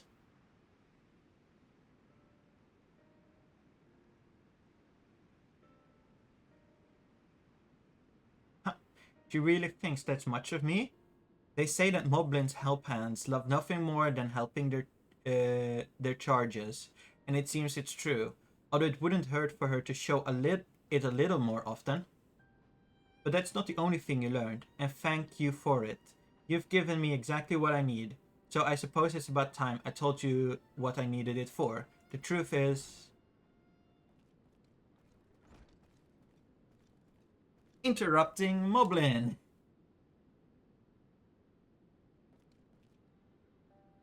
Oh, Lucy is still hard at hand helping? Yes, she is. So thank you for not bothering us. Do you remember that I specifically asked you to leave me be until my work was complete?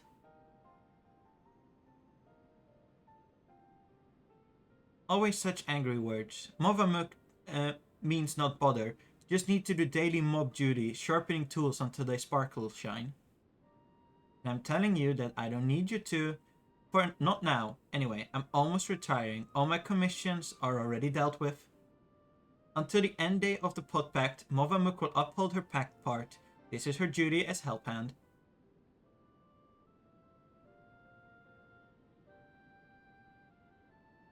Why do you always have to be so... I'm sorry, Movamuk, but I'm going to have to put my foot down. I expressly forbid you from touching my tools until my work with Lucy is finished.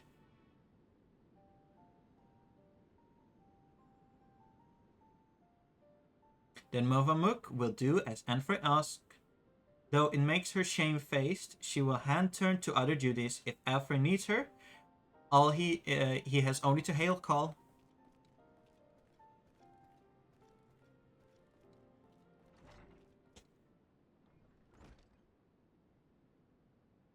I wish I didn't have to do that, but I'll be needing every one of these tools if I'm to achieve my aim. The aim being to make a farewell present to Movamuk. Who could have seen that coming? In all the years I've been working here, she's been my guardian angel, answering my every prayer before it even makes it to my lips. Even in this recent time, with the help hands have grown too few for the number of potsworn, her service hasn't lapsed an ilm. None of my service... Oh. Time to give the stream open to give watch time. Thank you very much for supporting me by just giving me stream time money. Now that my service is coming to an end, I wanted to do something just for her, to thank her for everything she's done for me. Yet, despite her knowing me better than I do myself, I discovered that I didn't really know anything about her at all. I tried to speak with her, to learn what really makes her tick, but she always brushed me off, said that her only wish as a humble help hand was to see my wishes realized. I figured out I was getting massive frame drops on the stream, like down to 30-40 FPS all the time, and it seems to have been that because I was recording the game twice, once as only like the corner of it but blurred, that was for some reason all of a sudden giving OBS a seizure, which means that it kept breaking up. So I stopped the blur and instead overlaid the image, and that seems to have fixed my frame issues. So that is why there is now a very judgy Aston, basically judging whatever gets written in chat, and then a lot of the time the most questionable stuff gets then read out loud by someone in voice chat.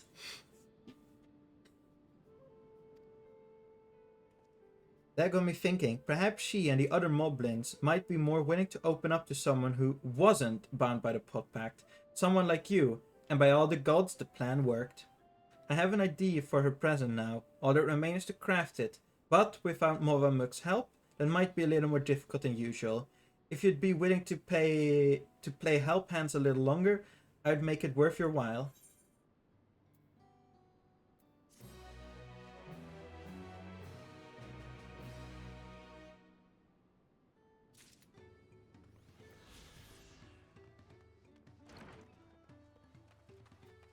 We're doing a new thing. Next thing is 64? 64, Rampart.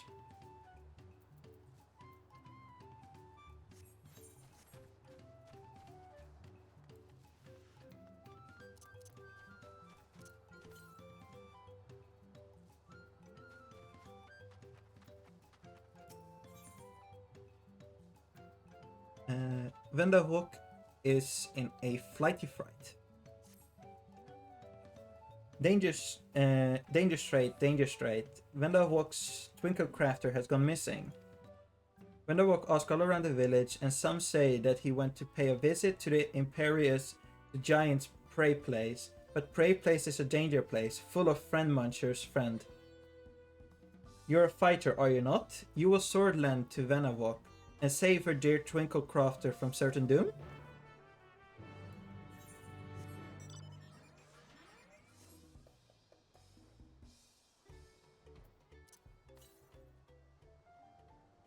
Let's go pick up some Aether Currents, because this might be the quest that will soon give us flying in this area. Yeah, it will.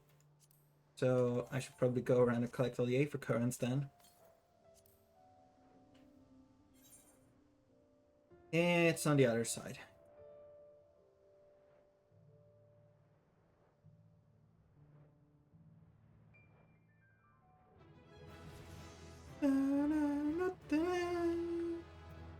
Thank you, Exploration EXP.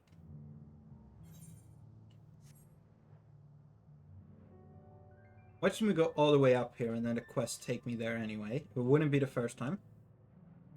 But I'm not in a hurry, so... So what if it takes a little bit longer?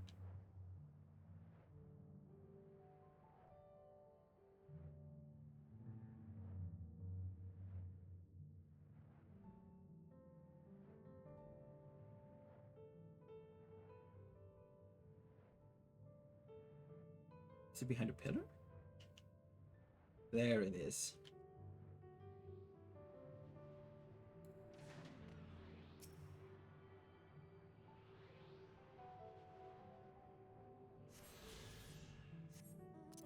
How many more is that left? 3 of them. That is very far to the east. I'm suspecting there's like one over there somewhere, because of an indication I got earlier. But still, where would the lost one be? I don't know. Let's let's finish this side quest and then we'll go out and explore to try and find it.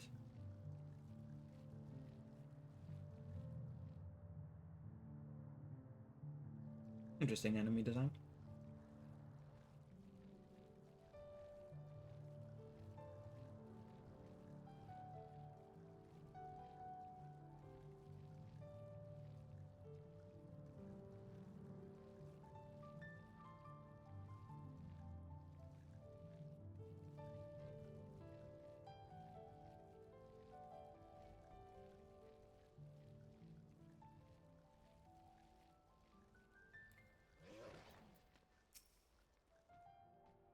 You're looking for a twinkle crafter? That's me, most likely. I'm one of the Moblin's contracted artisans specializing in jewelry making. Wenda Walk was concerned about my safety, you say? How kind of her to send me my own personal guard. I've ever been fascinated by the unique visual language of the Yokkyu, you see. I often visit this place to bask in its grand, imposing glory. Yet, I've never once taken a step beyond this point. The beasts that lurk within are far too dangerous to risk delving any further. But with you at my side, I can finally make a detailed study at the rest of the ruins. Such as great remains, of course. 500 years have come and gone since the giants returned to their ancestral land, and they have not been kind to the creations they left behind. Yet, some of the larger structures still remain, this impressive gate, for one. They say the Yokkyu towered yawns above even the largest Xabral, but I wonder if the architect might have played some part in exaggerating those tales. Its sheer sense of scale serving to inflate the giant's own, but enough speculation. Let us press on. We have much to discover.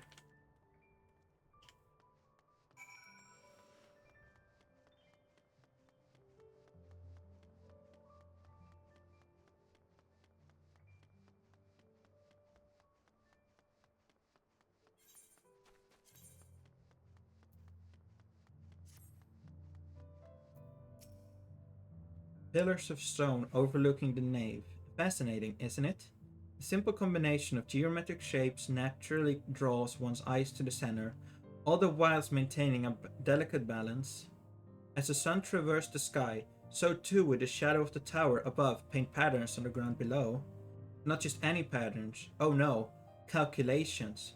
Every stone cut and placed within a mathematical precision, divining the movement of the stars and the changing of the seasons, a triumph of both form and function, true artistry.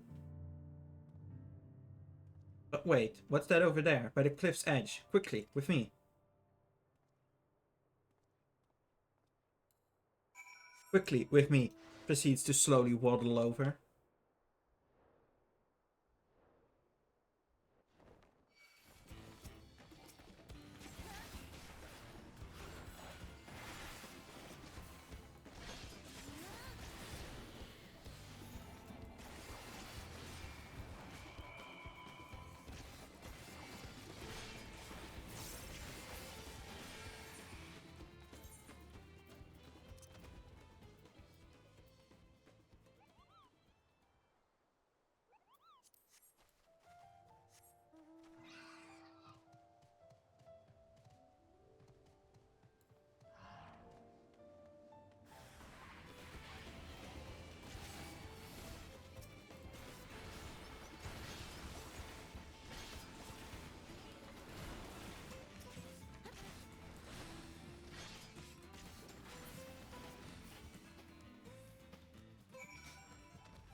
Thank you, and forgive me for racing ahead like that. I was so absorbed in examining every ilm of this place, I clean forgot the reason I'd never done so before. But if anything is worth risking one's life for, I'm sure it is surely this. Why? Just look at the tower, it's a work of art.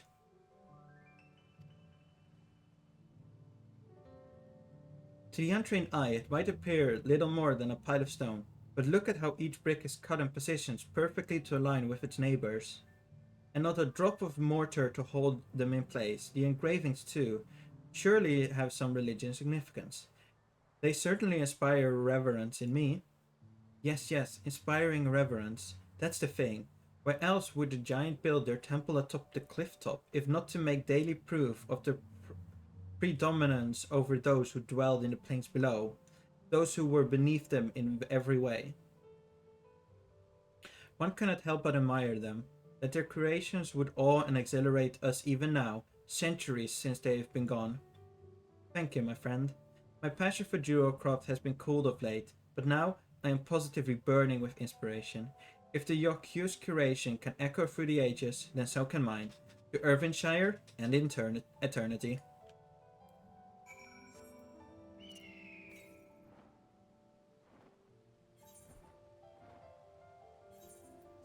Teleport.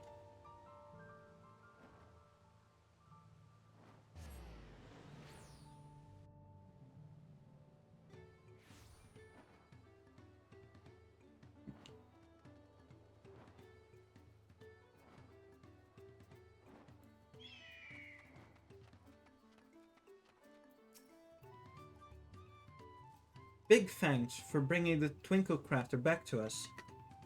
Not only is he safe and well, but full of mind fruit too. He says that he found it in the giant's prey place. The need for mind fruit is common among the Potsworn. Some try to find it in history, some in nature, some even in firewater. It is our side of the pot pack to keep them well supplied with it, a duty that is constant source of brain pain. But oh, the ideas they came up with when they have it, such fresh thinking. Wenda can't wait to see what our friendly Twinkle Crafter Wangle crafts next.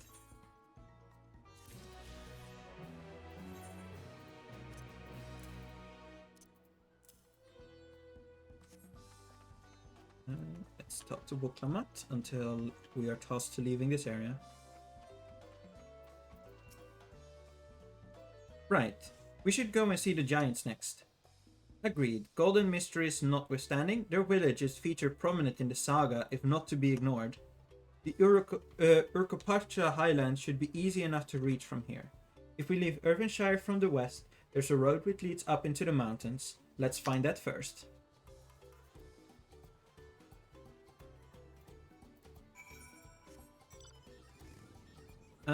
Before going there, I'm gonna go find the thingies. Because if I go there, I just need to walk back extra. It feels a little bit unnecessary. So, where are the Aether Currents? North. This is the one that's down below, so we need to go here. Hello, Ailey. Welcome to the stream. Or welcome back, I should say. Considering you were here yesterday.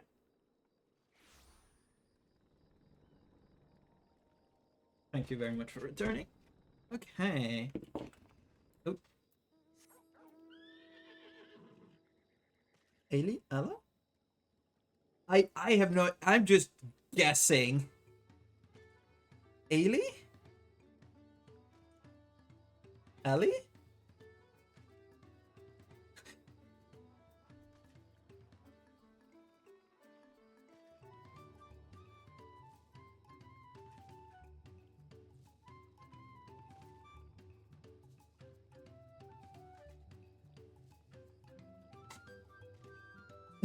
Okay. I'll just refer to you as Eden then. There we go. Or just not refer to you at all, whichever you prefer. To the east. That way.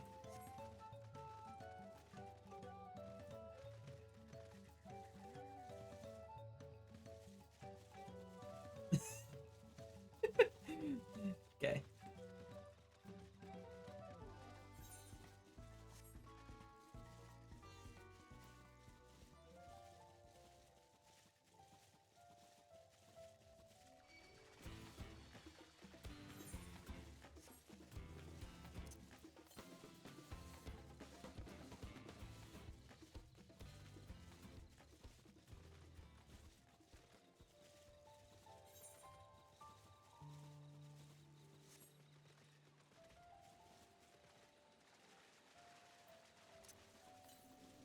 That's completely fine.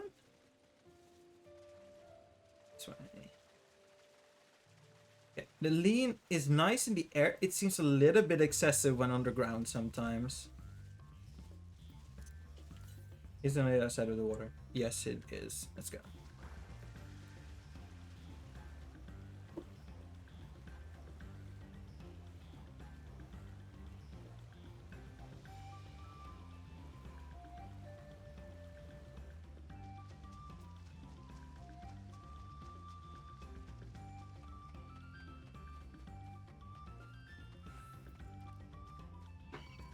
Hello, frog.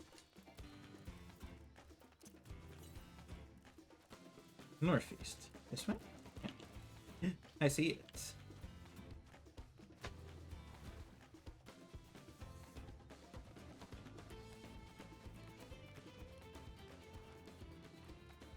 Come on, let me get up. Thank you.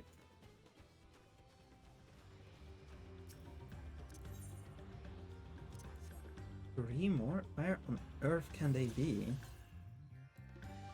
The east. Even further to the east? Okay.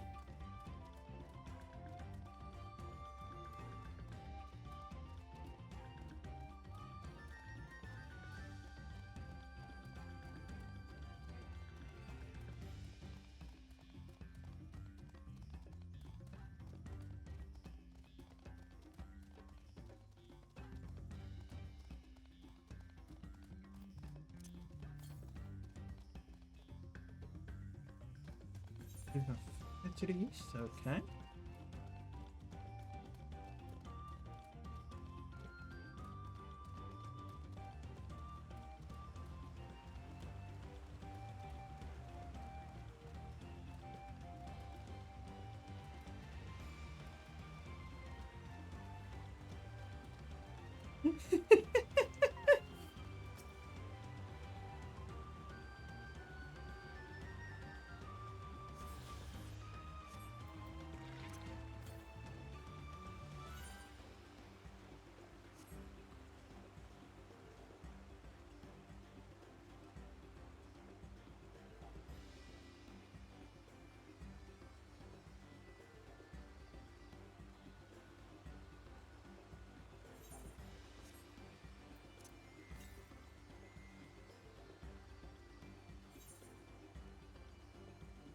What's in Yom South? That has to be in that area then. There's no way that's a lower area though, right? Yeah, okay, let's teleport up.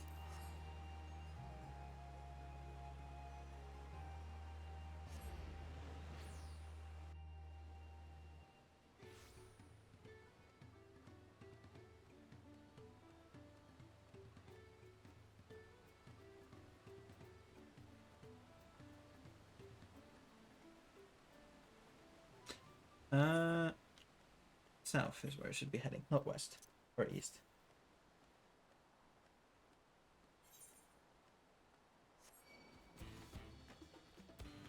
Go away, Widowmaker.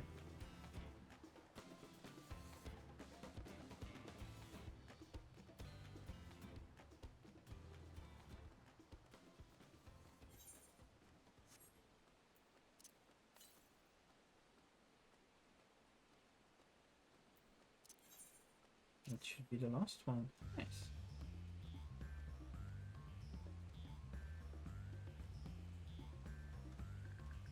Hello, random person. I was thinking suspicion they were also probably going for the Aether Current. Because this is very out of the middle of them. No. Hello, random Reaper.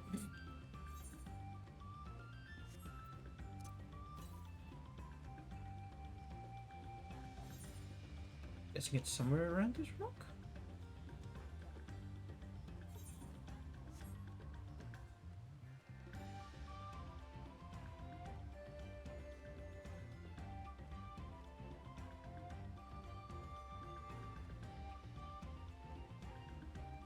Or is it inside the rock?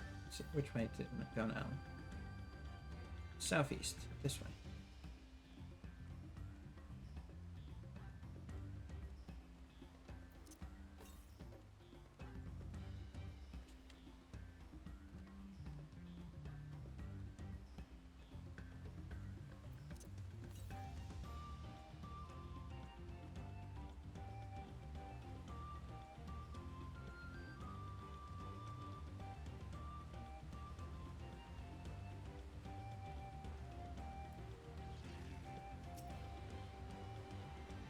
There we go.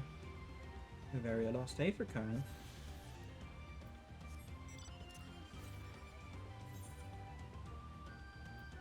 Teleport over here. And let's soon get flying in the very first zone of the expansion.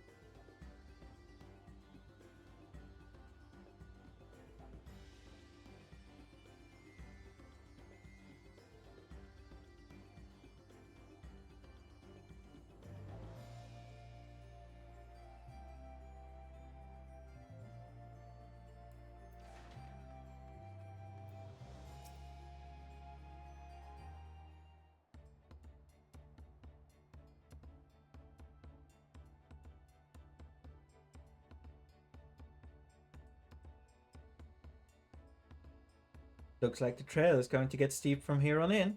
I hope everyone is ready for some climbing. Good promise. I'm glad I caught you. Ready Rock asked me to bring you back to the village. She says there's something she forgot to give you. Huh? Something other than the keystone?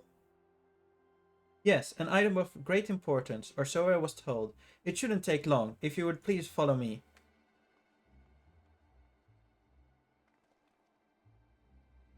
I wonder what this is all about. Well, no need for everyone to come. I'll be back in a little while.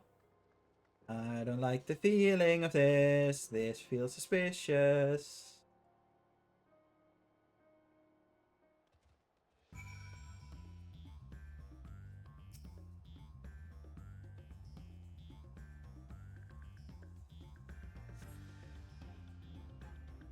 This is taking quite a while. Let's just keep waiting for now, I suppose.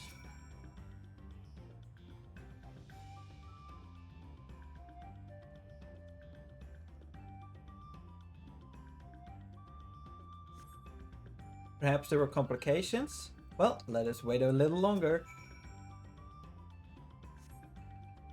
Final Fantasy XIV Waiting Simulator.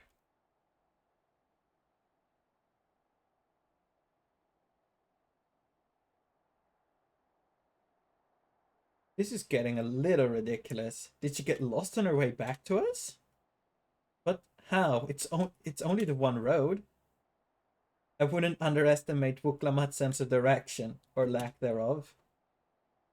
Fortunately, she has a link pearl. Let's see what's keeping her, shall we?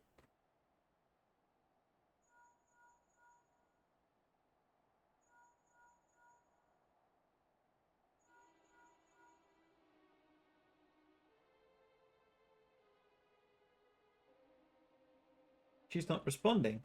Perhaps we should all return to Earthenshire. It was Ready Rock who has business with her, yes?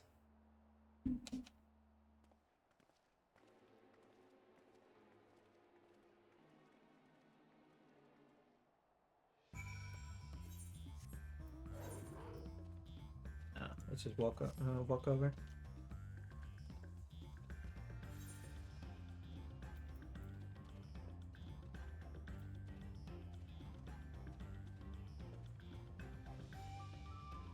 Hi, Aston.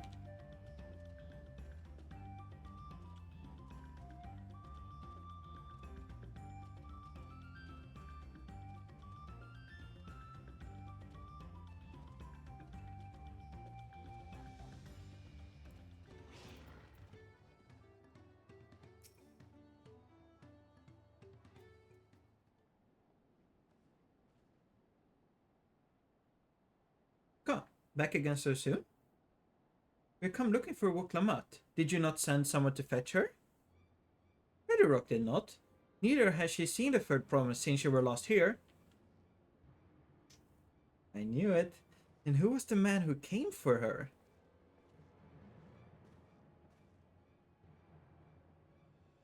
Oh, I thought you'd already left.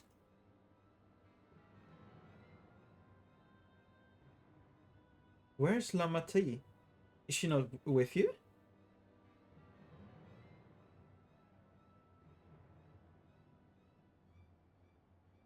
You don't know where she is? How could you let this happen? That thou shouldest worry for thy sister is understandable, yet rather than assign blame, thine energies are better spent on locating her.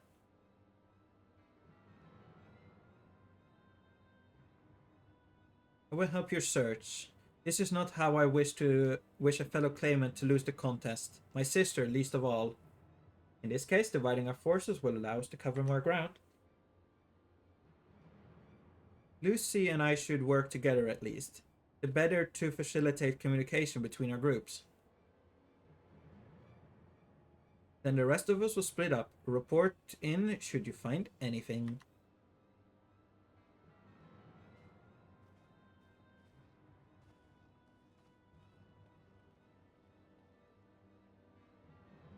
We'll be on our way as well. Right, keep in touch.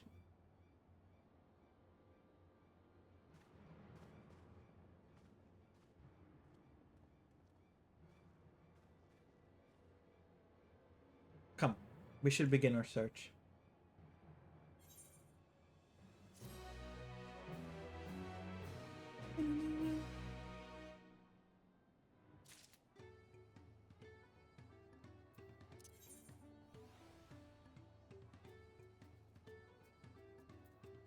Did I miss something that quest gave you a flight point? Maybe I'm just being silly. Lost Promise. Juan is anxious to begin the search for Wuklamat. If Lamati was returning to Irvinshire from the west, then she should have passed through here, except Ready Rock swears she hasn't seen her. In which case, 'tis entirely possible that Lamati never made it back to the village at all. The only way to be certain is to ask the sentry stationed at the opposite entrance.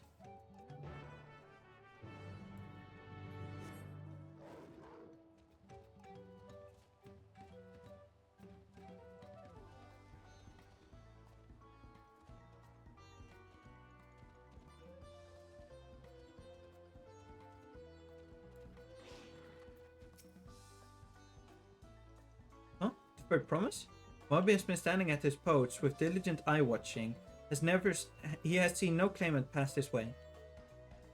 What of Tonawauta with what of a Tonawauta with brightly colored hair? Moby knows something of this one.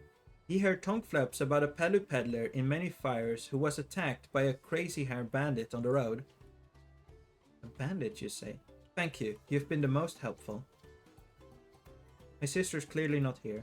Though I wish it were otherwise, we must consider the possibility that the Tonawautan messenger and the brigand described by the sentry are one and the same, and that Lamati is in very real danger. Come, let us hurry to many fires. I'd like a word with this peddler, should they still be around.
Go away.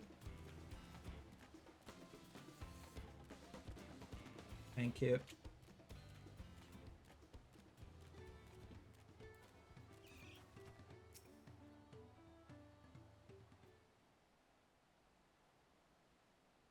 Is there something I could help you with?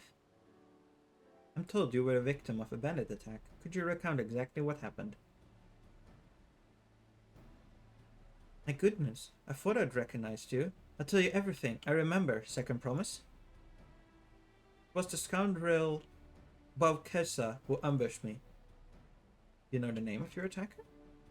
There's no mistaking that hair.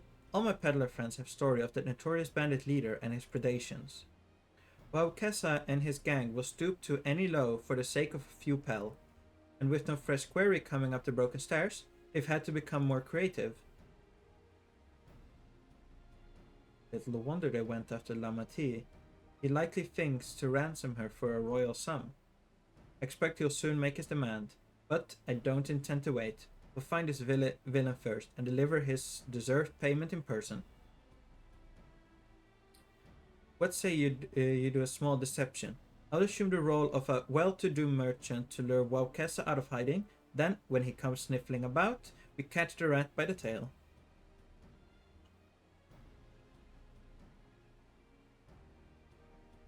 An excellent plan, and I have just the right garment for your disguise.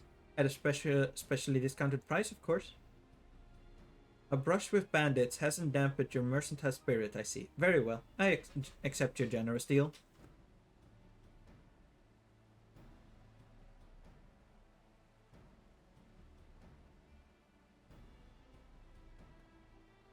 Now we lay the bait. I will precede you into many fireflies to make my presence known. You follow on behind, boasting to those along the way how you paid me a hefty purse in exchange for a rare gemstone or some such. If Okesa is as coin-hungry as they say, then a recently enriched peddler should be an irresistible mark. We let him strike, and then we spring our trap.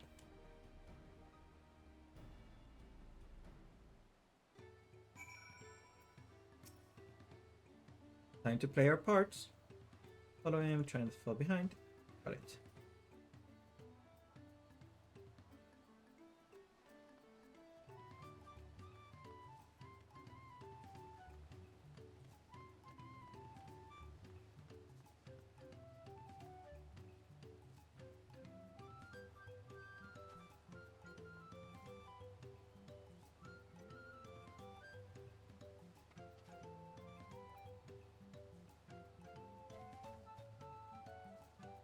There, the Xabrald fellow.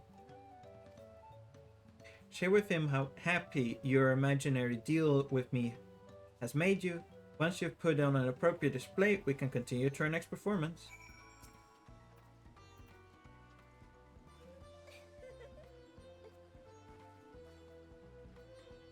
A rare gemstone from the Hetsara merchant, you say? I envy the profit he must have made from such a sale. Since the stairs were destroyed, I've not been able to peddle goods at my usual haunts.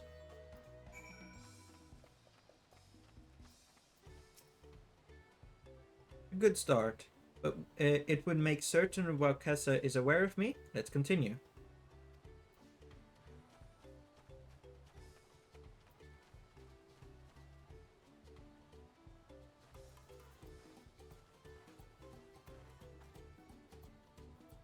The moblin over there looks amenable to conversation. The stage is yours, Lucy.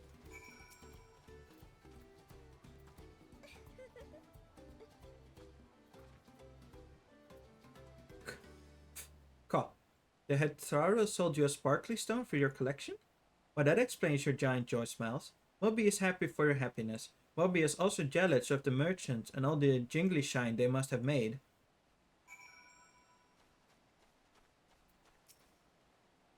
That should be enough, but perhaps one last act to drive it home.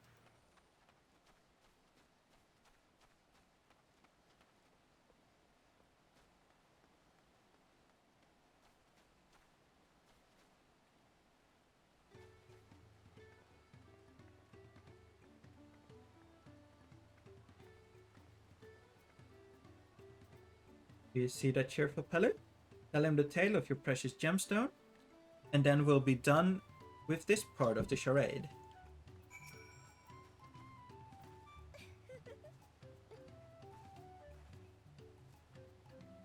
Passing peddler has the very gemstone you sought for your collection. That is a stroke of luck. And I wager the merchant was just as pleased to fill his pocket with your grateful coin, eh?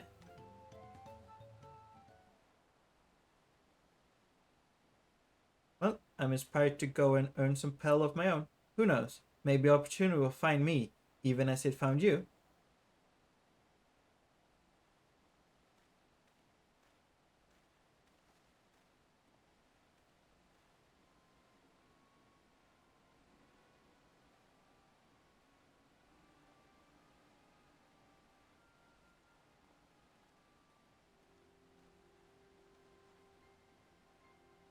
Ah, my most valued customer. The profit from that single purchase of yours should see me through a week of idle leisure. Traveling with such a fat purse and no sellsword is tempting fate, so I shall make Irvinshire my last stop and then return forthwith to Lidiolal.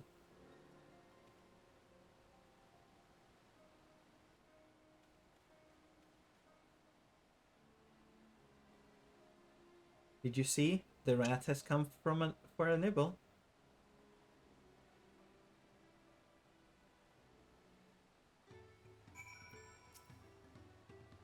You played your part to perfection, Lucy. A woman of many talents, just as Thanker de Noriange described. Now let's lure Wavkeska out and spring our trap. Brother's duty. Koana wishes to execute the final stage of his plan. Let us execute the final stage of the plan. Set out towards Irvinshire alone. I will set out towards Irvinshire alone and unarmed, the better to sell the act of a defenseless merchant. Assuming Wokesa is watching, he will likely wait for some quiet stretch of the road before accosting me. I'll be relying on you to follow closely behind, remain hidden until the time comes to spring in the trap on our bandit king. Just remember, we need him alive.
I heard business been good for you, Master Merchant. How about you share some of the profits? Shh! No one sees that sword, okay? It is very sneaky and well hidden. And by some, I mean every coin you have.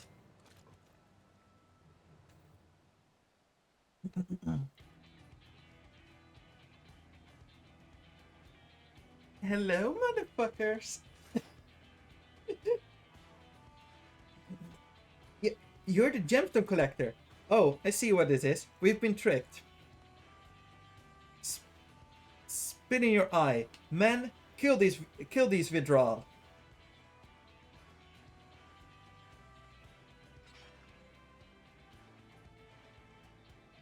Slippery vermin will have to interrogate his underlings instead. If you would be so kind, Lucy, pray leave them capable of speech. They don't need arms or legs to speak, right?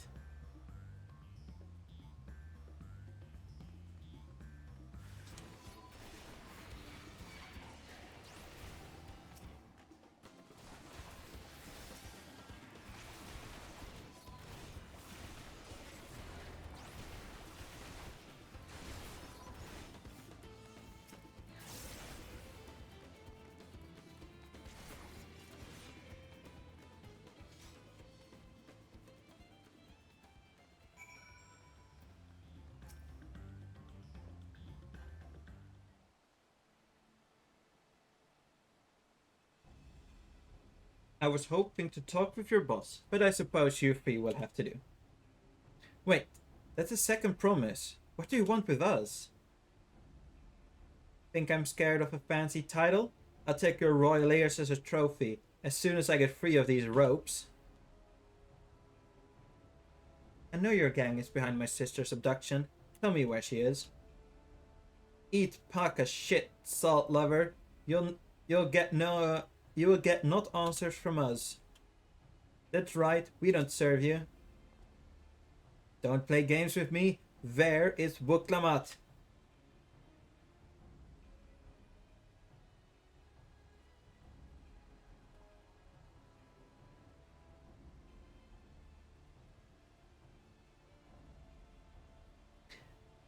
I am fast losing patience. Talk now or die. The choice is yours.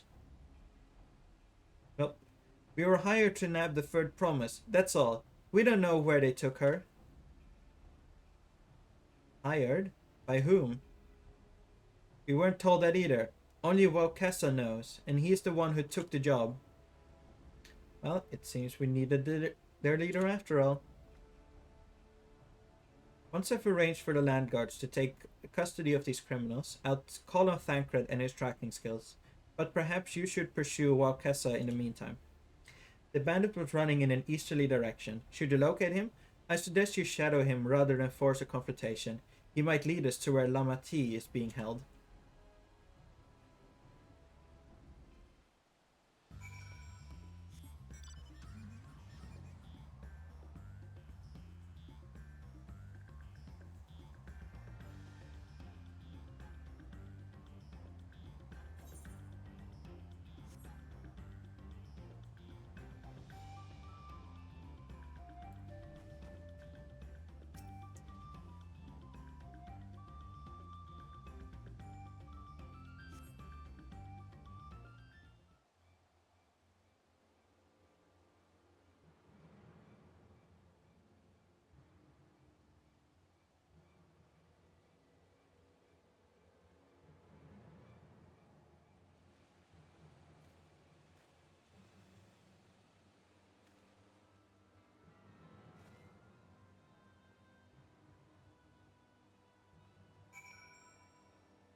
Follow Walkessa from a distance. The objective will end a failure if you are noticed or fall too far behind.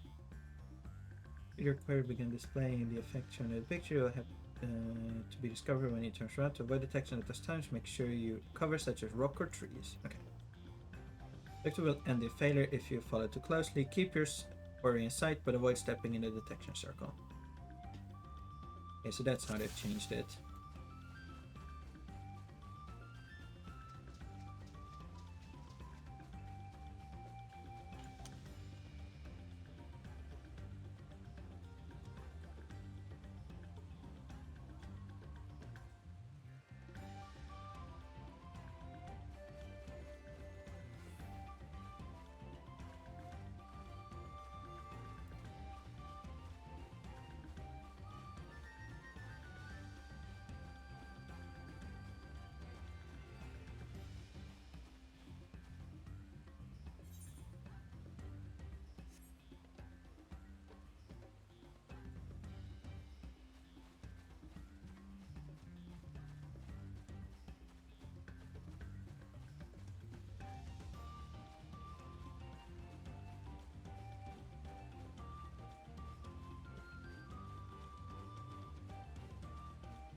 I mean, the NPCs have been able to see the same way before. If anything, we have been giving the power to know what they can see and can't see.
Finally, my money. Give it to me now. The land guards may be hunting us already.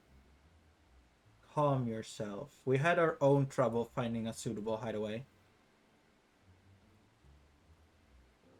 Right. We're finished. Take your prize and leave me out of the rest. Such hostility. You were hurting for coin, and I offered you gainful employment out of the kindness of my heart. Kindness? You brought the blackened tempest upon us. Only look, and I could tell that woman was a killer, a butcher, a salted devil in the flesh. Oh, spare me your fearful bleeding. Go on, scamper away now, before the scary mercenary come to claim your head.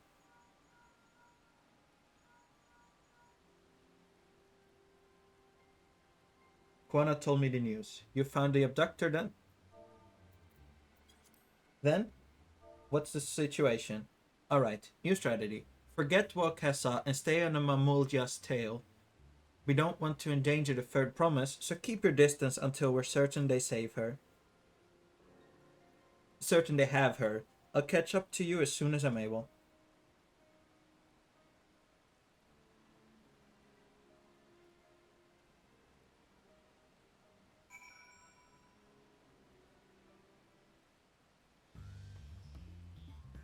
Follow the hobbygoo from a safe distance. The objective will end in failure if you're noticed or if you fall too far behind. Yes, okay, same.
Better late than never.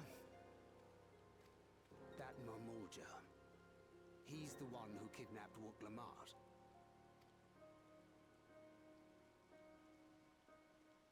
So we're still unsure. If we can follow him a bit longer, confirm his connection to the abductors.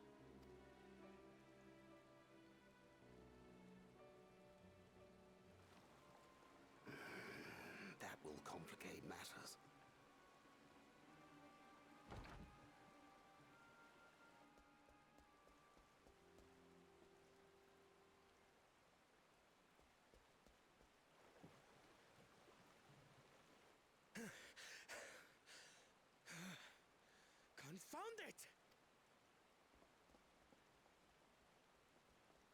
If I set out now, I can trail them along the riverbank. Do it! Even if it costs you the contest. What worth is the throne if I lose my sister to win it? No. He's a good guy. Very well then. I'll send word when I locate her. Till then, I suggest you save your strength. A rescue attempt could turn ugly. I like him. Like his visions are different from Wuklamat, but he still seems to be like a good person at least. I've seen him with Bakul Jaja. Knowing the way that monster works, he probably hired bandits to kidnap her so he could steal her keystones. But even alone, my sister is more than a match for a gang of untrained ruffians. She must have been ambushed or deceived. I should have been there! If those bastards have hurt her!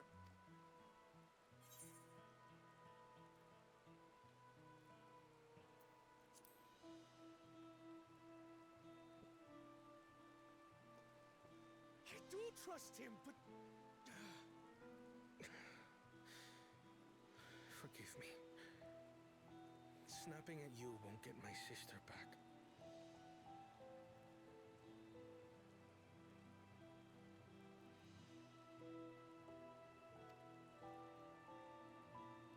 I'm afraid I've always been like this when it comes to Lamachi.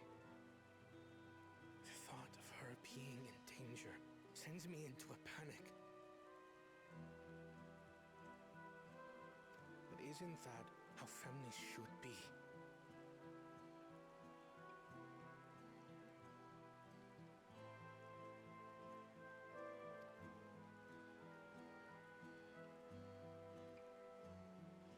These days, Turali Mikote live however they please. But the clan into which I was born kept to the nomadic traditions of our ancestors. They herded their own neck across the plains, always moving with the seasons. Hi, Aston. What do you want? Huh? What do you want? Are you jealous there's another cat boy currently getting attention? Is that what's the issue? Are you the only cat boy that deserves attention here? Huh? Is that why you're being a naughty boy? Huh? Is that so? Is that so? There you go. Get pets.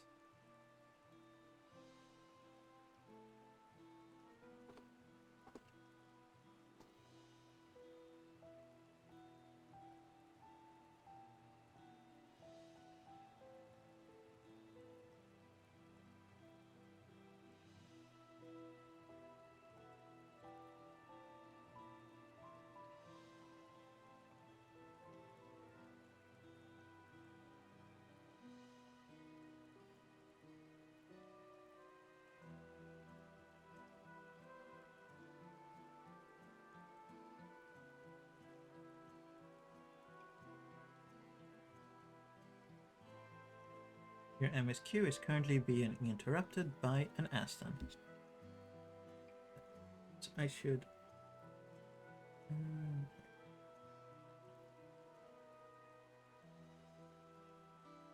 Video capture device. Unlock. Just move it to there. There we go. And we can overlay live Aston onto picture Aston.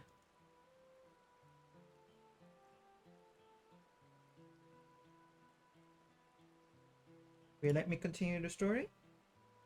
Can I continue the story? Am I allowed to do that? Yes? No? Maybe?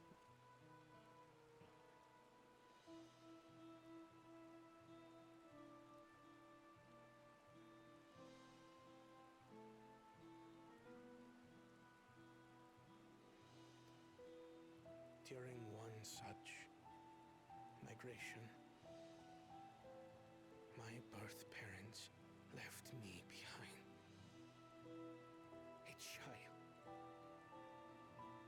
following home. Without a single word of explanation.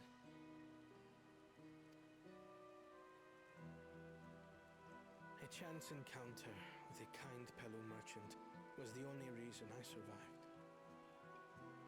Taking pity on me, he taught me his trade that I might fend for myself. I became a stallkeeper in Tuliyolal's market. And that is where the Dawn servant found and adopted me.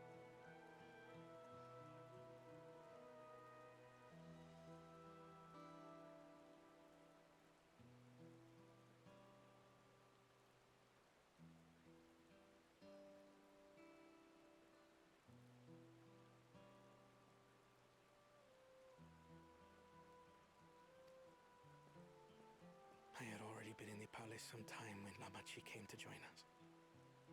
Like me, she had been cast aside by her parents.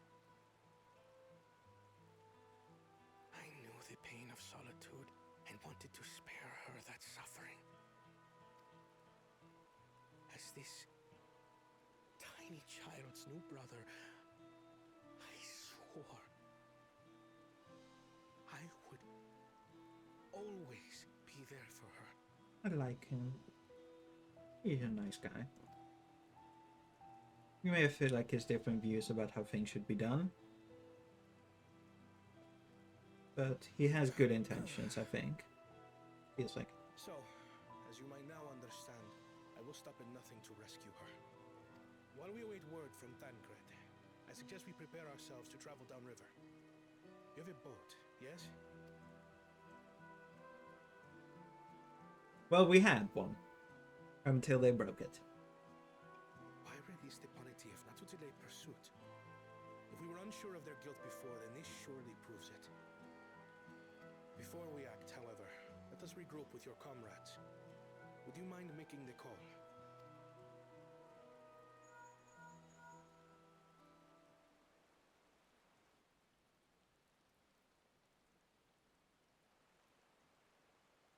Understood. We'll meet you at many fires.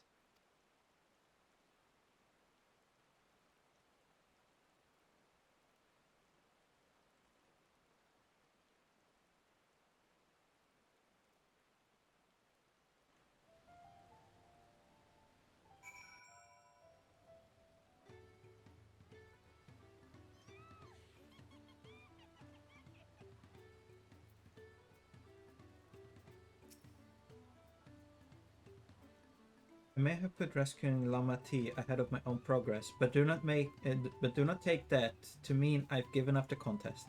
You understand how important she is to me. Yet, regardless of how close we were, I would have made this same choice. After all, I am incapable of saving my sister while also winning the. However, Jesus Christ, let me start that over again. After all, if I am incapable of saving my sister while also winning the throne, then I am not fit to inherit our father's heavy mantle. Feeding the river. Juana wishes to gather your companions for the upcoming rescue mission. We need to gather our forces. Aston, get your paw off my keyboard. No keyboard pressing. Lay you down. Lay down. Lay down. Firstly, allow me to brief everyone on our present situation.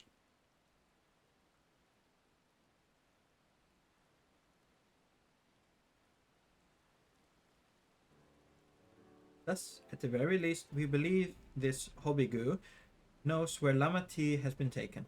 Tancred is shadowing their boat even as we speak, and I should like to join him with all haste.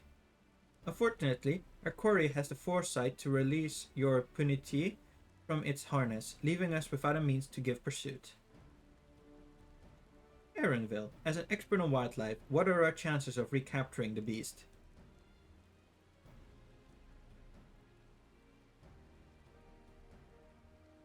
With the right mix of feed, it can be done. I should like an extra hand to help scatter it about, however. Would you accompany him, Lucy? Of course, because whenever anything needs to be done, it's almost always the main character. Meanwhile, the rest of us should work on getting the harness repaired. It appears to have been damaged when the Punichi was let loose. With all the peddlers here in camp, we should have little trouble purchasing replacement materials. As for any necessary metalwork, Biffenshire's artisan are but a short walk away. Then let us divide the task and have at it.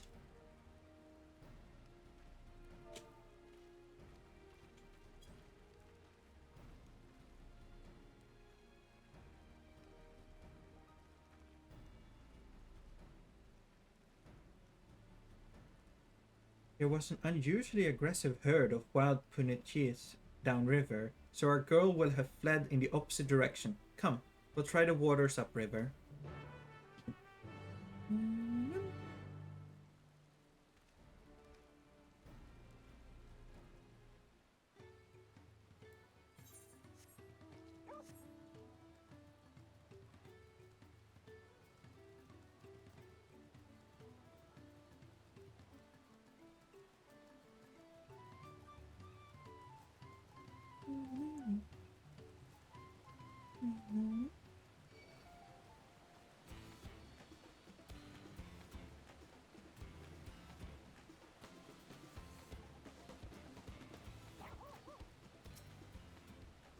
Assuming a punetier has came this way, she'll be hiding in the depths of Marsh Ligaka. We'll need to lure her back to the shallows with the promise of food. Wild punetiers eat mainly aquatic grasses and plants, but the tame ones are often fed vegetable scraps. Knowing this, I added leftovers to the feed I've prepared. This should help the mixture stand out against the marsh's natural scent.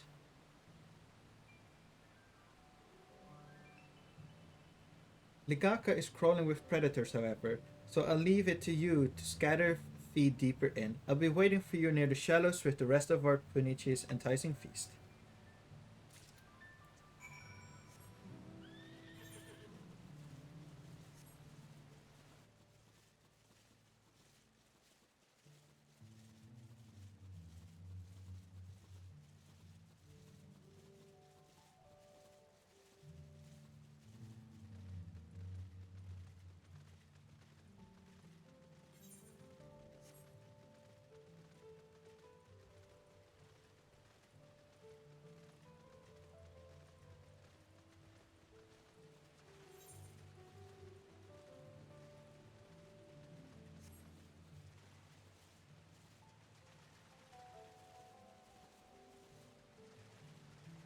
That looks like a hunt mob. I'ma keep my distance from that. Yeah. That's a couple of levels higher than me. I'ma just expertly avoid that.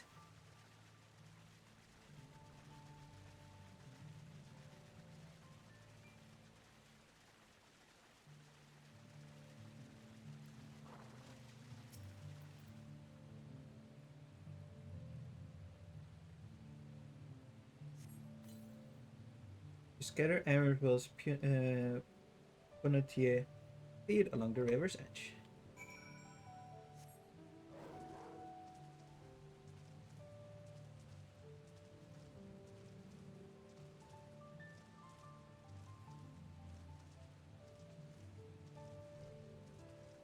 That person max level? Or are they going to just get absolutely slapped? They're level 92. Good luck.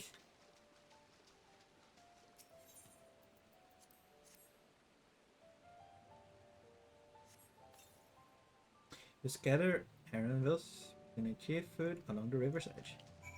Yep, they got absolutely murdered. As I expected then.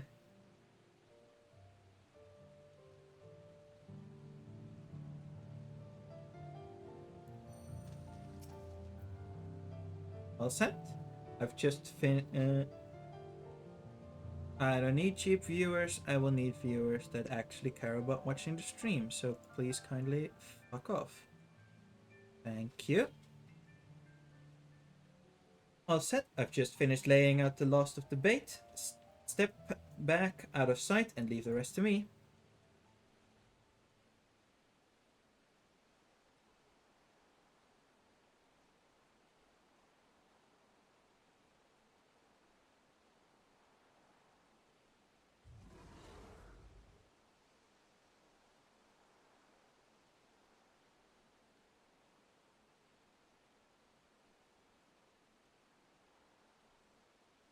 There she is. Shh. There's nothing to be afraid of. We just need you to help one last time. You're hungry, I wager. Come on, come with me. Aww. Yes, there's a good girl.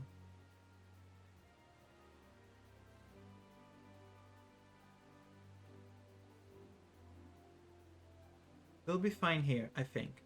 I'll give her a few more treats, then lead her over to the boat. I'll let Koana know we have our Punichi back. Puniti.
Aaron will has the Punichi in hand then? Good. I expect nothing less from a certified cleaner. As for the harness, we are able to purchase all the parts we need. The Levier twins are over in Irvinshire right now, having the Potsworn make the repairs. I am told it shouldn't take long. We'll be ready to embark on our rescue mission as soon as we hear from Thancred. Sibling rescue. Koana is nervously awaiting the call from Thancred. Thancred must know something by now.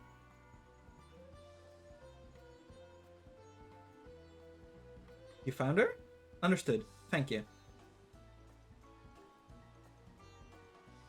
I had but invoke his name. Thancred followed the Hobbygoo boat to its destination and confirmed they are indeed holding my sister captive.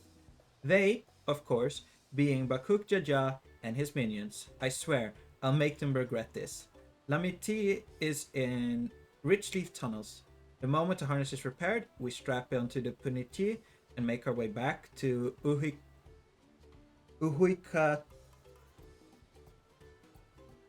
Ihuikatamu. I swear this expansion is not made for people that struggle with pronouncing difficult words.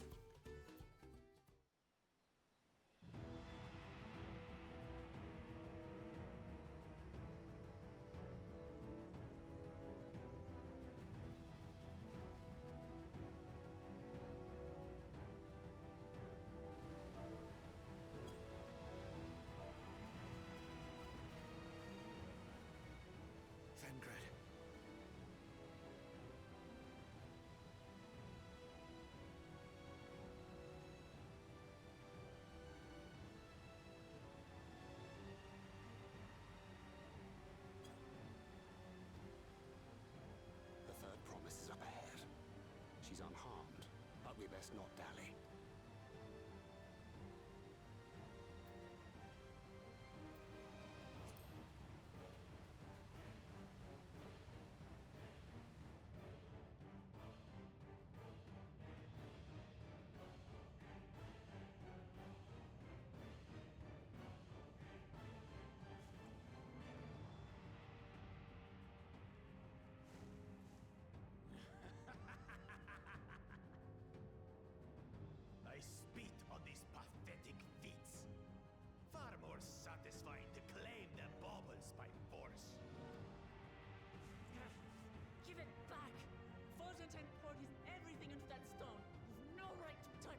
Onchatain.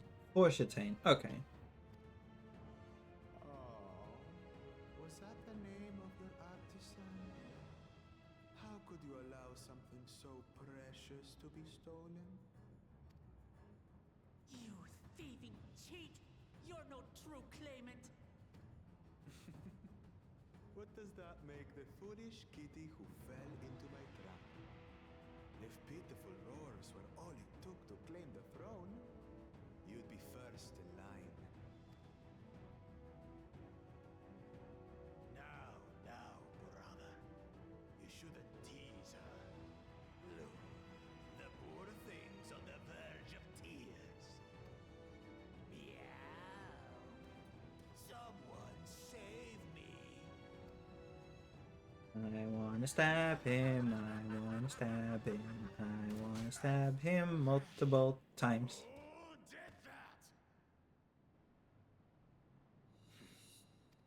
Who did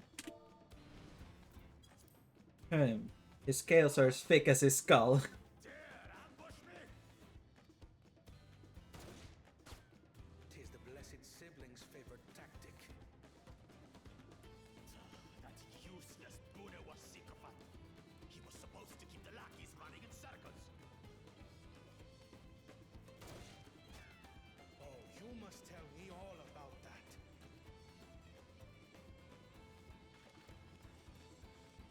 Careful now. You wouldn't want to hit her hostage.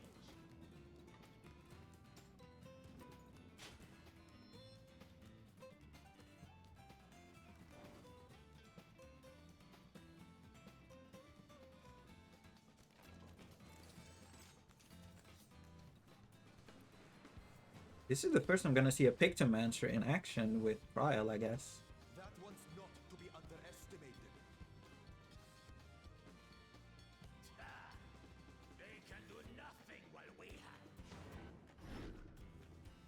Tancred!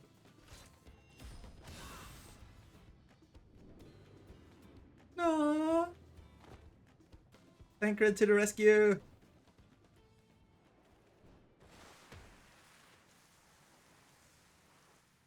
No! Impeccable timing.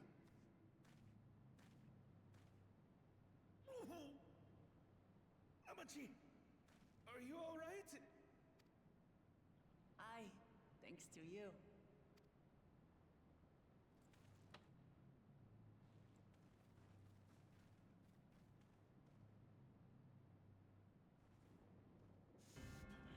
These weaklings think they can defy us?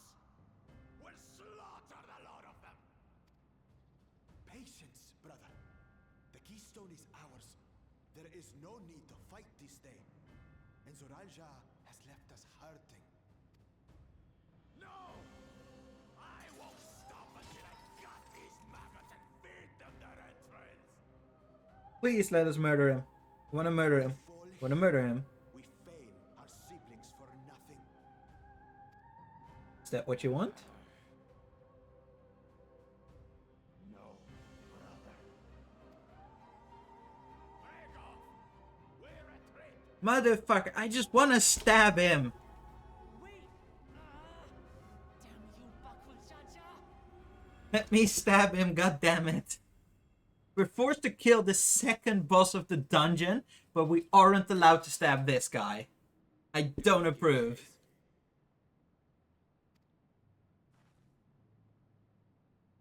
We head back, I'm irrationally angry.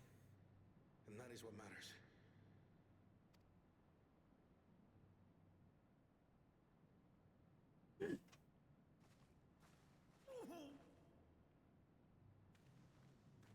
No, he hurt himself saving Lamatia. Or Wuklamath. Whichever name you prefer to use.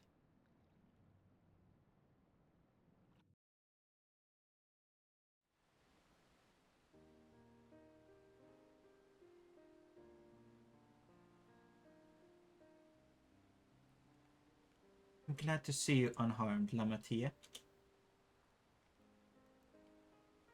Thank you for coming to my rescue, Koana. And all of you too.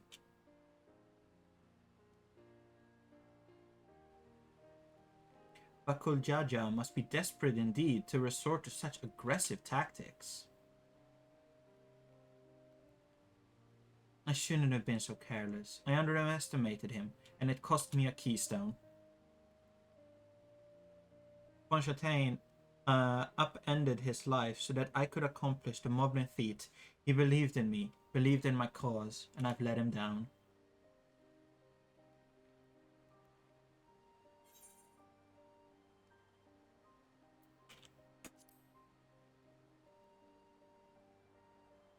God damn it, Malady.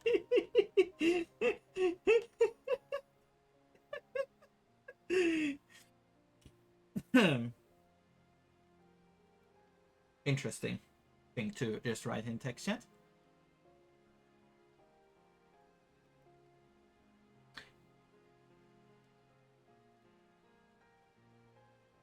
You're goddamn right about that. The next time I meet that brute, I'll knock him straight on his scaly behind and take back my keystone.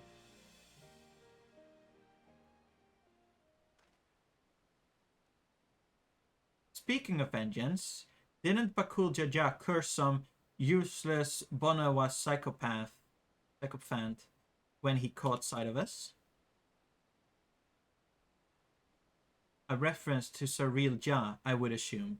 He is devoted to our brother, and is the only Bunewa I know of participating in the rite of succession. If Zaraja was somehow involved in this, I will never forgive him for putting our sister in danger. He will have forfeited his right to be called brother.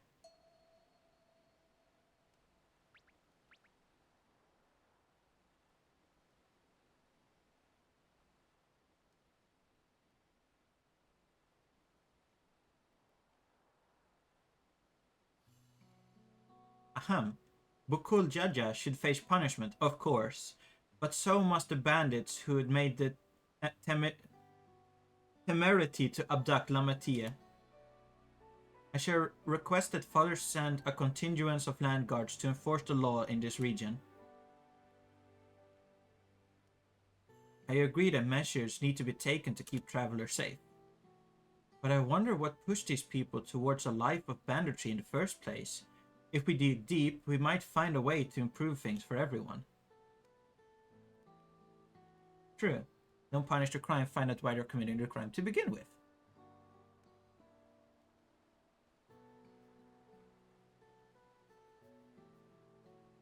Tis something to think about.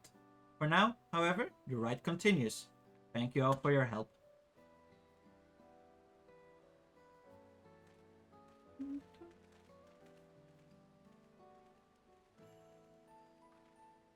We should be moving on as well. Are you feeling fit to travel, Wuklamat? You bet I am. Soral Ja gained a good head start, and it's time we clawed back some lost ground.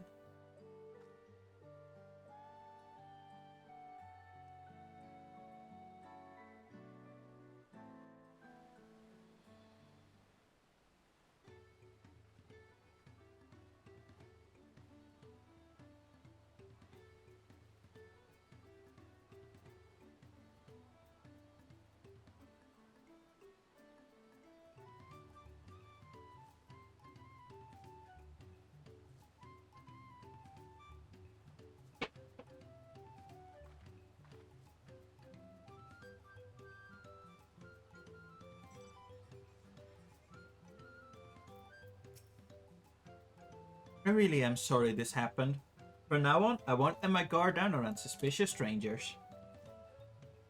And again, I do appreciate you all for coming to save me. Woo!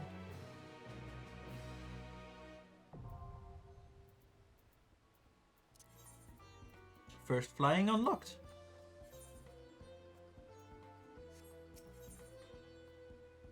And level 93 quest.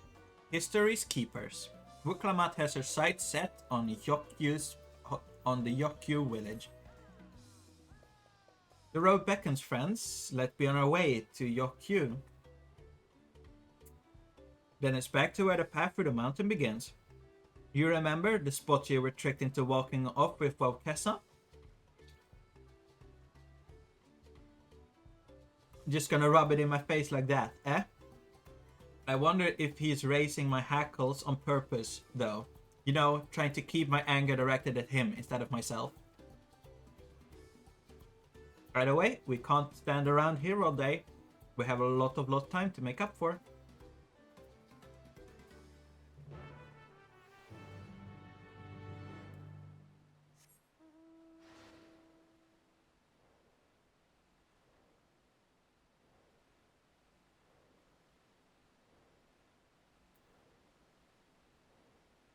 Flying.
I shouldn't leave without letting Ready Rock know what happened, so I stopped in Irvinshire to say a few words before moving on.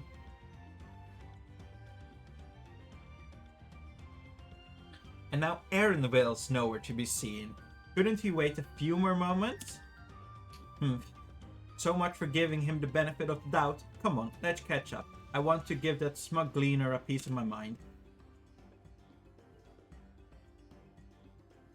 I worried Wuk-Lamat would agonize over the loss of her keystone, but it seems I had nothing to be concerned about. Onwards and upwards then.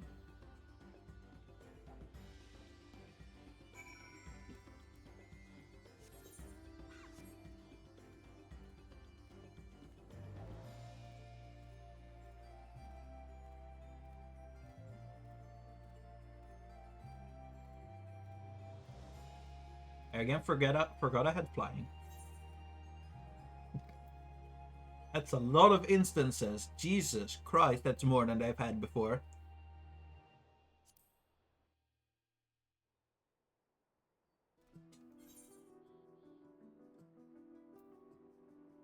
I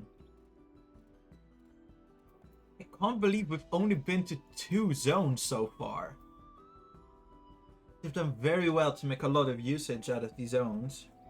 I'm very much like that.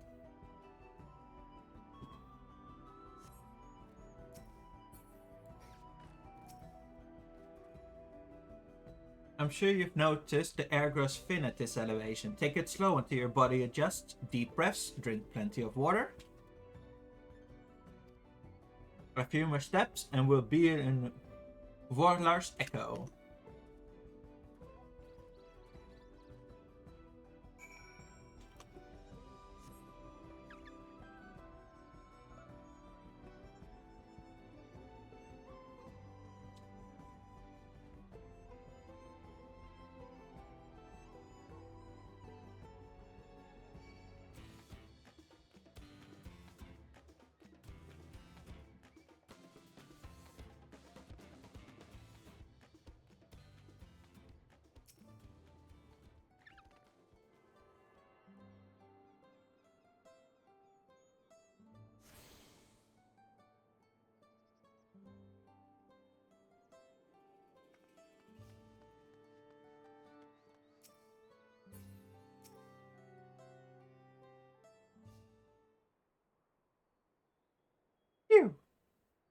think I'm getting used to the air up here.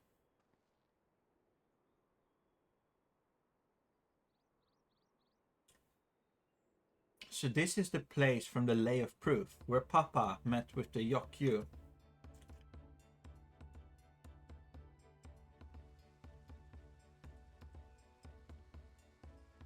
And that must be them. I don't think I've ever actually seen one outside of pictures. So is it for most Turali? The giants rarely visit the lowlands. Here, in their mountain fastness, they tend to the solemn duty they pledged to undertake in the pact with the Dawn Servant. To watch over the Tural Vidral Valigarmanda and maintain its prison within their temple. Ah yes, Wuklamat told us about the Tural Vidral, creatures that lives for far longer than normal and awaken to strange powers. Indeed, yet among those anomalies, Valigarmanda is unrivaled in strength. It has endured for centuries, bringing catastrophe each time it emerges from its lair.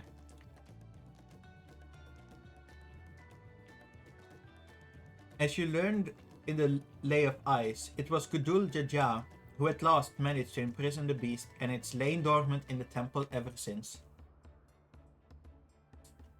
It is said the building still bears a gaping hole in its ceiling from when Valigarmanda was lured inside by Gulul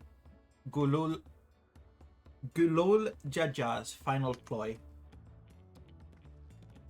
I'd like to see the strongest of Tural Vidral. I wonder what it's like to fight it. Warlar's Echo. It was where both the Lay of Proof and the Lay of Ice took place. Does this not suggest we'll be facing 2 feats this time? That's a question we can ask the Elector once we find him. Or maybe we should flush out Bukul Dajah first so I can beat my keystone out of him.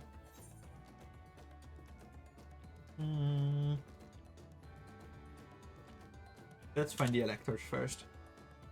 Seems slightly more important. I suppose we'll have to have 4 keys. Suppose we do still have 4 keystones to earn, and no matter what we do, the contest still will pit us against him sooner or later. Alright, let's seek out the Elector.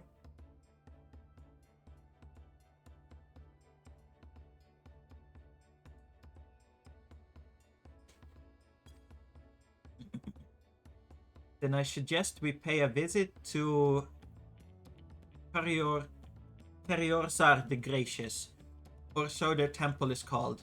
The Moblin told me that the High Luminary Gurfurlur is to be found there. If we are to ask someone for information, then he seems a wise choice.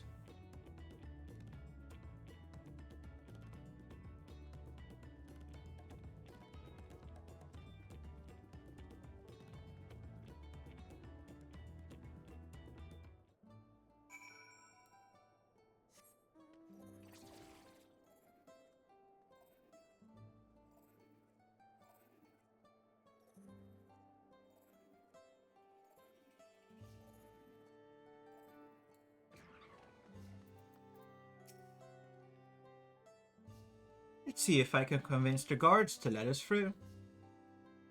I am Wuklamat, third promised of Tuli Jalal, and I seek your Elector for the right of succession. May I speak with Gurfurlur? The High Luminary has granted admittance to the claimant. You may enter. Ah, that was easier than expected. In we go then. That truly was very easy.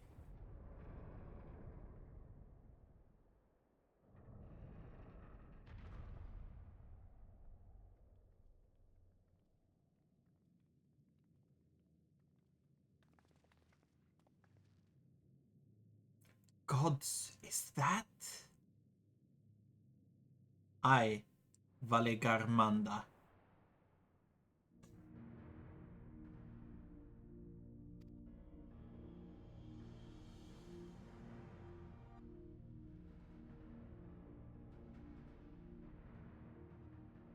Welcome.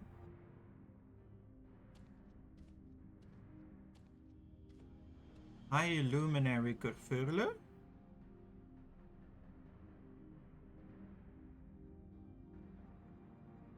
He is not here at present. I am Luminary Zurmurur. This is the Sky Ruin, Valigarmanda? It is. The Tural Vidral, whose name has evoked terror since time immemorial. Once my people, even my people, once conquering all beneath the sun, were as brittle leaves before Valigarmanda tempestuous power. When the Sky Rune descended upon Urkopacha 8 decades ago, the casualties were staggering. Had Gulul, Jaja, and his companion not intervened, there would have been a slaughter to the last.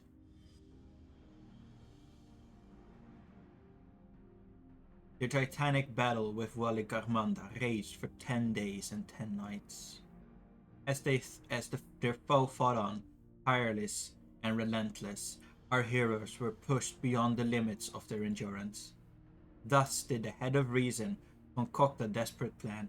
Gulul Jaja tricked the Sky Rune into losing control of its own ice magic, causing the unwhittled Tural Vidral to encase itself in frozen ether.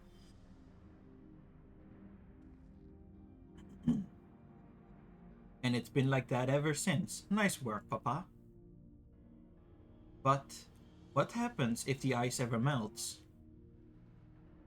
The same question looms largely in our mind, for the magic sustaining this prison grows weaker with each passing year. Valigarmanda commands power of fire and lightning and ice. Some believe that the violence of the recent storm was the result of those energies slipping free. The raging tempest from Valigarmanda.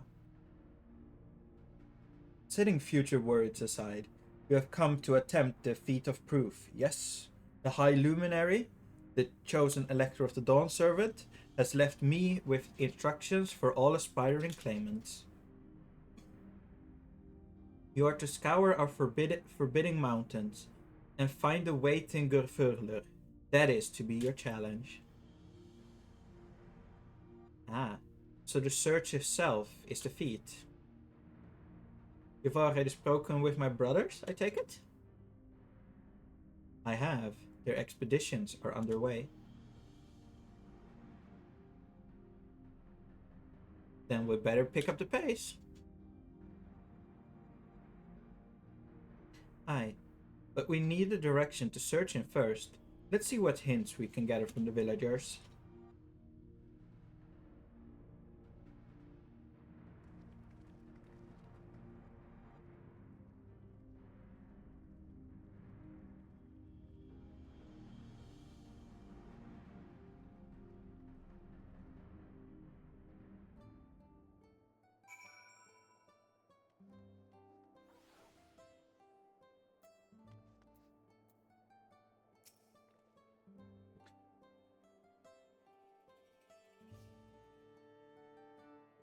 God, Valigarmanda is enormous.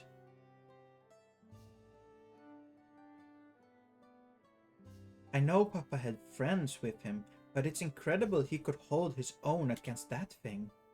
Should its prison ever fail, though, we can't expect the old guards to come running. It will be up to us to save the day.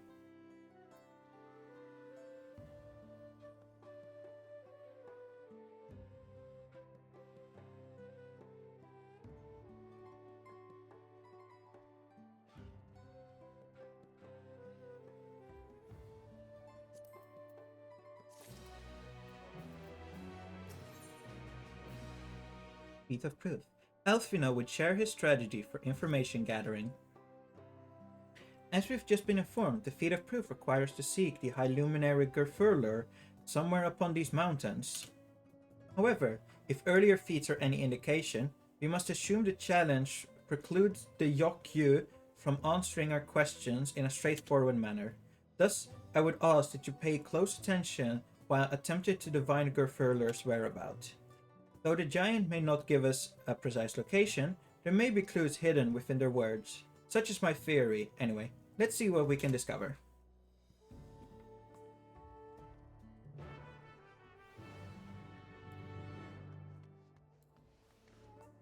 What do you have to say?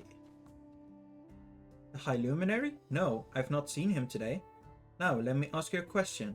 What's Xebral, who came out of the temple earlier? Was that the third promise? She seems rather unimposing. How is she meant to succeed the mighty Golul Jaja?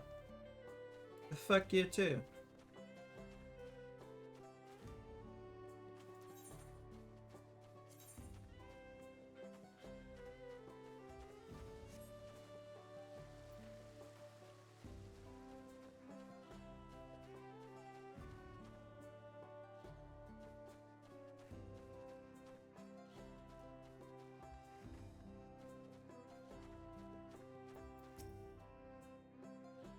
Asking after the High Luminary as well, are you?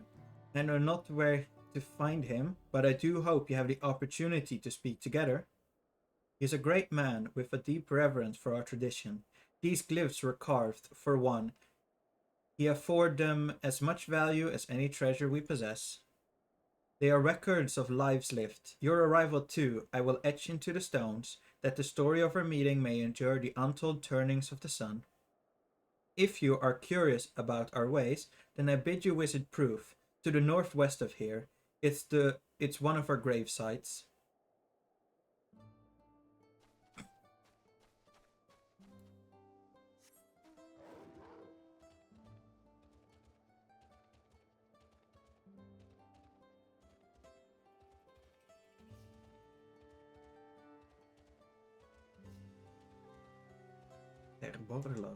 What do you have to say?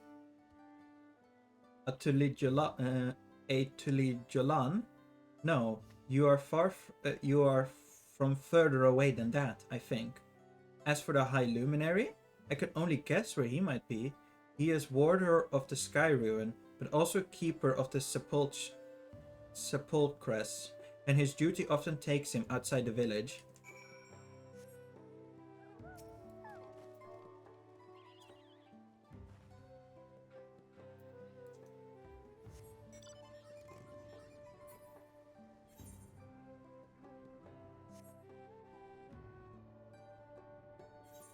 Pretty tuned to this one, right? Yes, I did.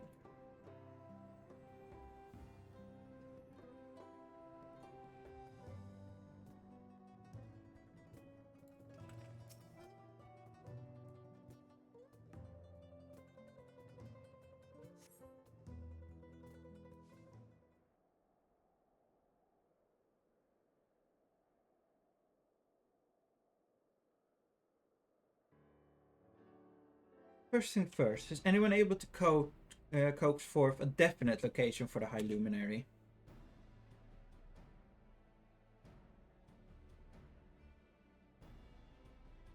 As expected. What then? Of clues or other hints that might point us in the right direction? I heard that in addition to his usual duties, Gurfurler is also charged with keeping the graves. As did I. The Yokyu's Sepulchres appears to hold a special significance in their culture. But would it be appropriate for us outsiders to enter into their burial grounds?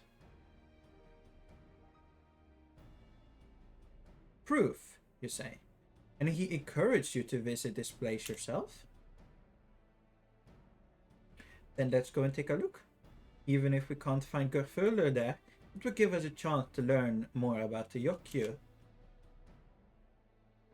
The gravesite is somewhere northwest of here.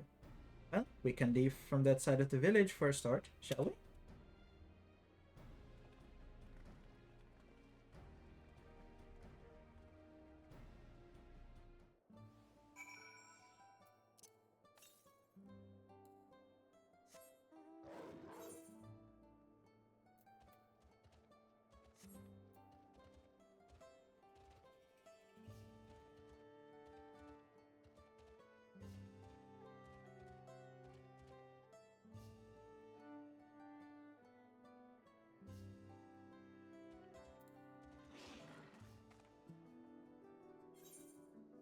These zones all look so pretty. It's snowing. Hello, Grant. The others have gone on ahead to prove, following the trail west. There are sharp drops everywhere, so we are all moving at our own pace. Some of us are not built for craggy terrain. I fought to get my bearings up here first, so I don't tumble off a cliff. Why don't you try catching up to Aaronville? He should be able to point you in the right direction.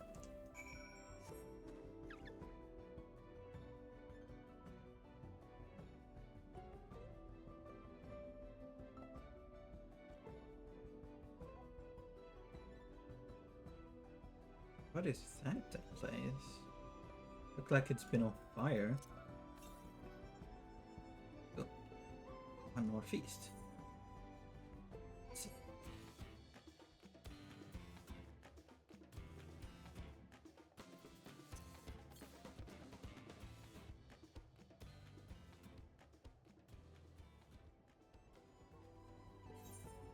God dang it.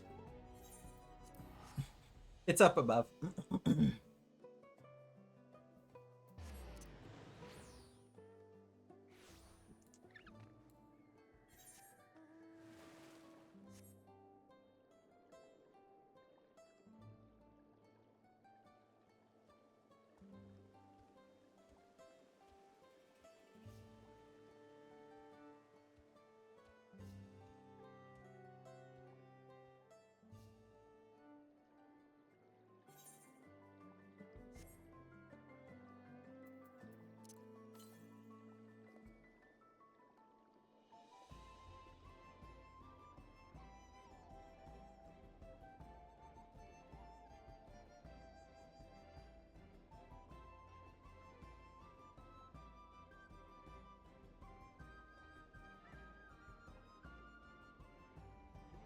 There it is.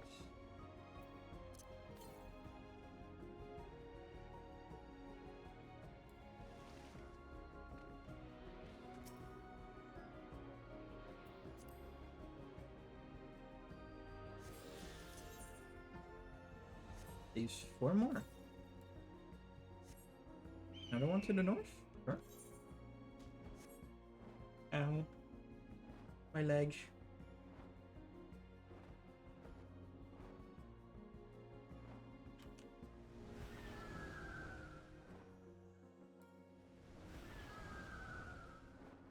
I see another hunt. Another hunt I will stay away from.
These areas feel so massive.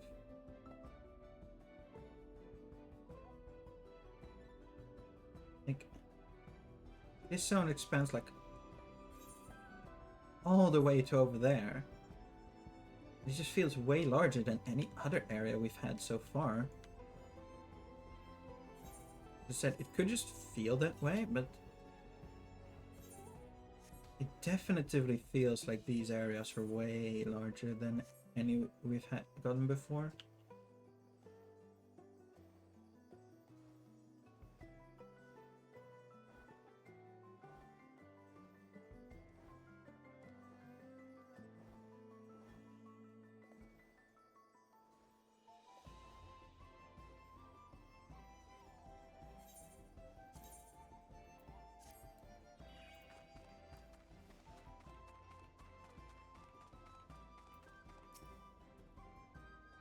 Take a look at this crater. There's no wood, no trees, not even dried grass, and yet the ground still burns.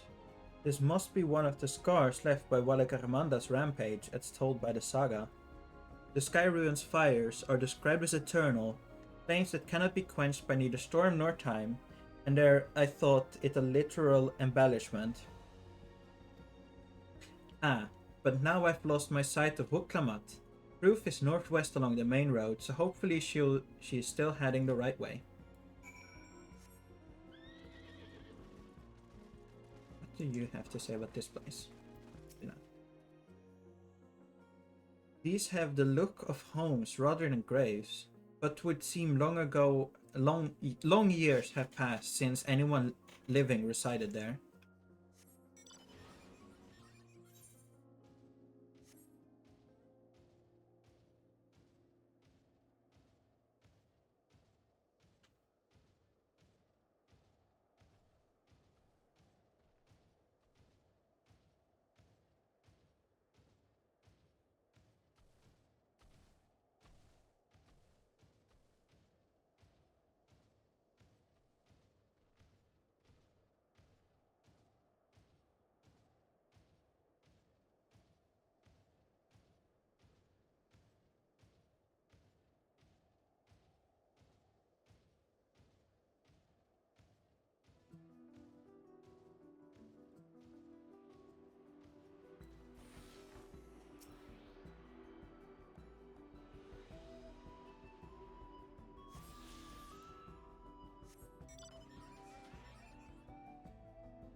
Wuklamat wins again.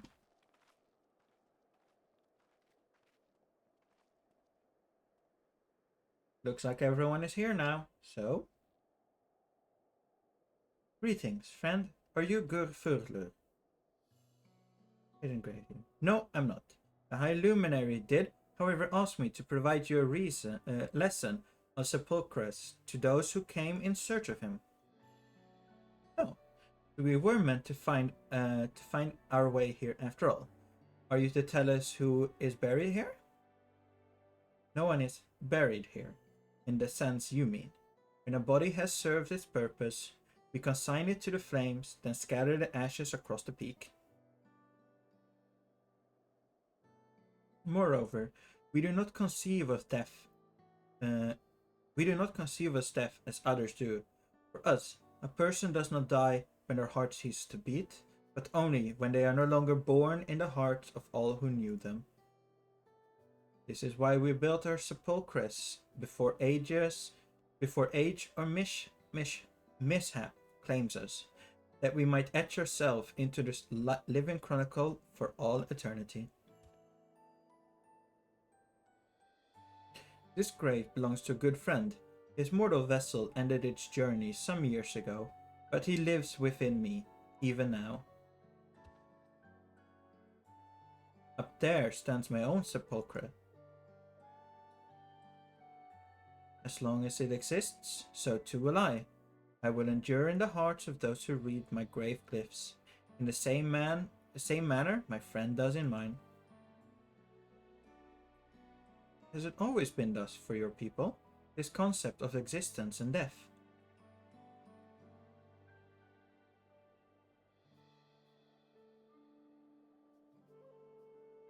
Continue along this path to the incredible passage. Behold the history upon its walls, and you may find the answers to your questions. Then that's what we'll do. Your traditions are fascinating, and I'd love to know more.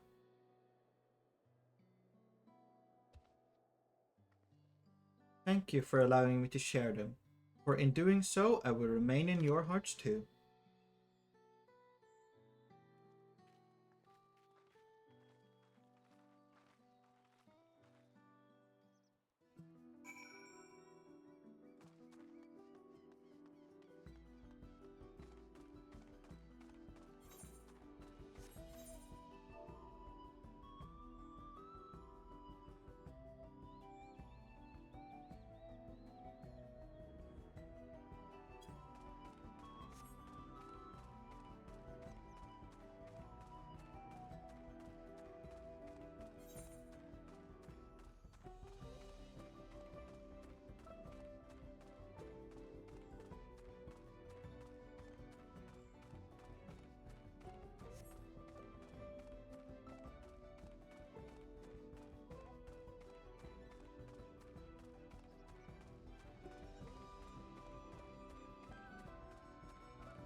I'm guessing people were trying to offer Gil for dungeon runs.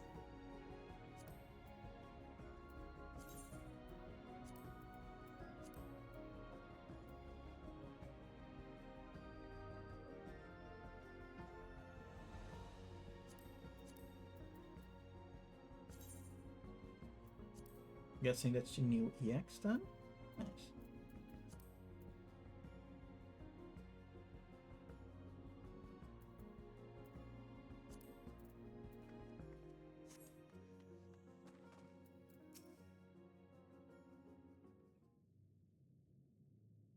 Hello. A fellow we met at Proof suggested that we come here. Yes, the High Luminary commanded that I watch over your arrival. As the chronicler of our people, it has ever been my family's duty to pass on the teaching of the murals from generation to generation.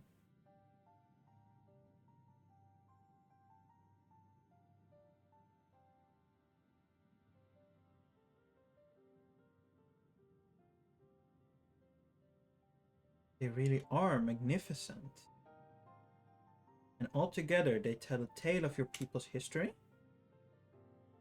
They are the events which shaped us. I would share them with you ere you continue on your way. Please, we'd love to hear all about it. Then I will begin. The first mural depicts a time more than 1100 years ago, an age of great prosperity for the Yokyu. Blessed with size and strength unmatched by other people, our ancestors marched forth and brought much of Yoktural under their dominion. Then, when all before them had been conquered, they turned their gaze northward, seeking to expand their territory and power. Here, we see the expansion to Yoktural. Unable to cross the strait by ship, our forefathers set to building a bridge to the northern lands, a grand labor which consumed the greater part of a century. Zorgor the Boundless, we still make use of the bridge, and to lead Jalal for travel, I can't imagine the patience and dedication it took to complete a work of that scale. But I've never heard of any Yokyu living in Yoktural. What happened to the ones who went north? Look upon the next mural and behold the answers. There's a weird grid thing that happens when the camera moves like that. I don't quite know why. The scene suggests that many giants perished all at once. What manner of enemy could have repelled their invasion? A foe unnamed and unseen. When the expedition pushed forth into Yoktural those thousands years ago, its soldiers were felled by disease. Some terrible illness? No virulent plague or newly risen blight. For the local Tonawauta and Shetona, it was but a mild affliction of the sort that comes when the turning of seasons. When manifests for them as slight fever and cough, however, proved deadly to our people. Out of every 10 Yokyu who joined the northern campaign, 9 succumbed to the infection. Those who survived continued to suffer, finding it difficult to sire offspring. I've heard of this before. Lacking an inherited resistance, visitors to distant land can fall deathly ill to a disease a local might shrug off. Those who went might also have given rise to the practice of cremation rather than burial of mortal remains. The final mural depicts the return of our grieving brethren to Urkopacha. The reason they first left, why they had fought so long and pushed so far, was to ensure peace for our homeland. This undertaking began in ancient times when our forebears learned they shared a continent with people unlike to us in appearance or custom. They feared invasion was inevitable. Rather than meekly await their fate, they decided to strike the first blow. Yet, as they fought on and on, the old idea of priests drifted further and further away. Only after the disaster in Yoktural and their withdrawal to the mountains did they come to understand. The peace we envisioned had been ours for the taking all along. It was here, in the place which birthed us, here, in the stones upon which we recorded our days, here, in this tranquil life we had traded for conquest and conflict. When you do nothing but fight, it can blind you to what right before your eyes. And so we return to the present. I trust you found these brief history lessons of our people enlightening. I'm always glad to learn about my fellow Turali, how you've lived until now, and how you wish to live from now on. Then I believe you're ready to proceed. The High Luminary bids you meet him upon the summit of Wurkor Zormar. I had a feeling we'd end up scaling that big old mountain. Well, it's a feat worthy of the name. Follow the trail south of here to begin your ascent. But be wary, beyond the entryway, the mountainside is home to a ferocious beast, both mundane and otherwise. But keep that in mind. Thank you for the warning and the lesson. Finally, we know where we're going, to the top of Wurkor Zormar.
This thin mountain air is going to be the death of me. What? How long have you been standing here? I was just taking in the scenery, is all. Come on, we don't want to fall too far behind Alphino and the others.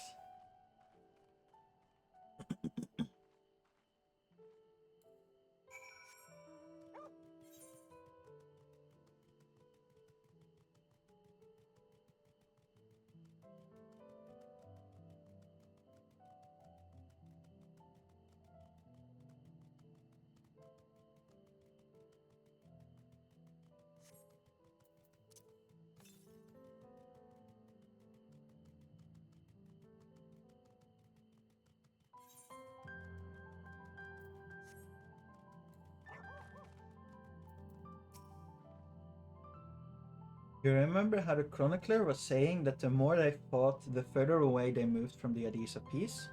It occurs to me that if Soralja is attempting the feat of proof, then he will have heard the same lesson. I can only hope that it made him reconsider his stance on educating people through war. The High Luminary. Wuklamat gazes up at the summit of Wurkor Zormar.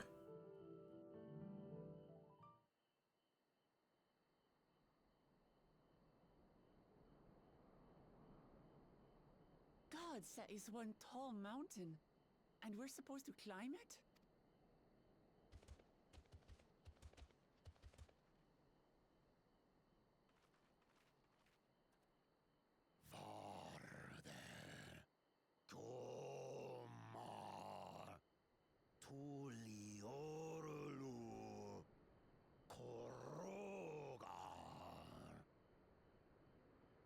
Do not expect to walk here unchallenged. Tell me, stunted one, did those short legs bring you all the way from Tuli Jolal?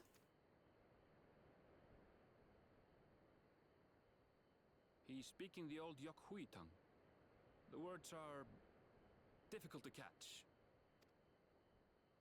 Though your words are crude and cumbersome, I use them for your benefit. You are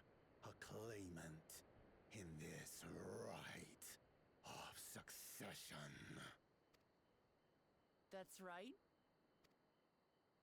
Then, if you die, Tuliola loses a potential ruler. That's a dark thing to say, friend. I get the feeling you don't share the opinions of the other Yokhui we've met. We do not grovel before Gulul, Jar Jar, like those shameless lapdogs. My brethren and I are conquerors, and we will restore our people to their rightful place as Tura's overlords.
The second responded to things in Discord.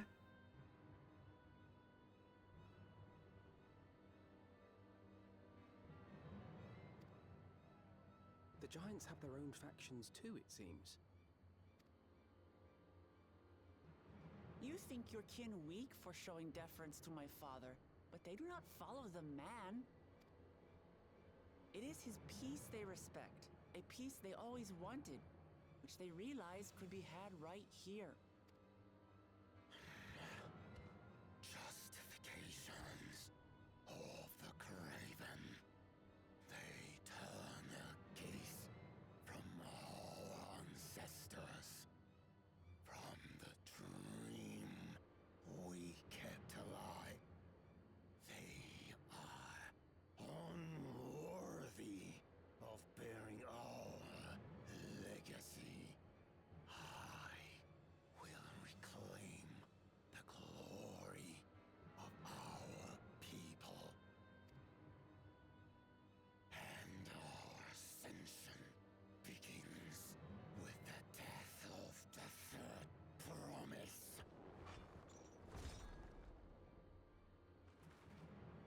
Stop! I don't want to fight you! Then die on your knees.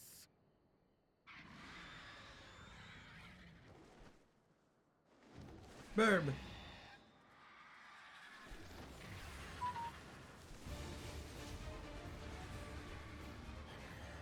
Opportunistic vermin seek to feast on us, do you?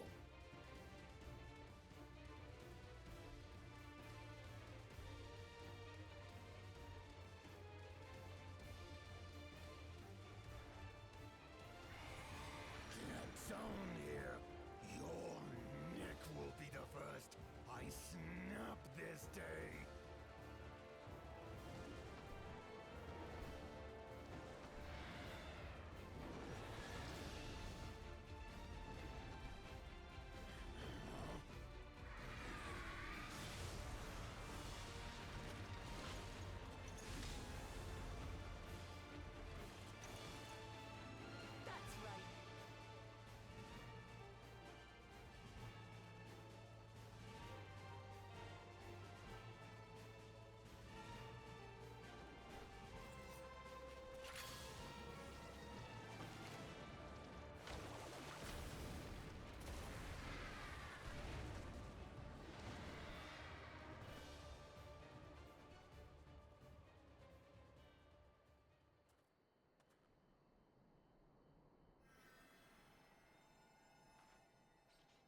I didn't put much thought into it.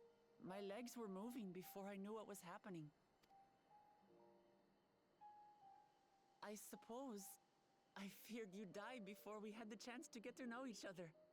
Before I could learn more about you. To what end? Oh, that's simple. If we're to share the land, it's the best way for us to become friends.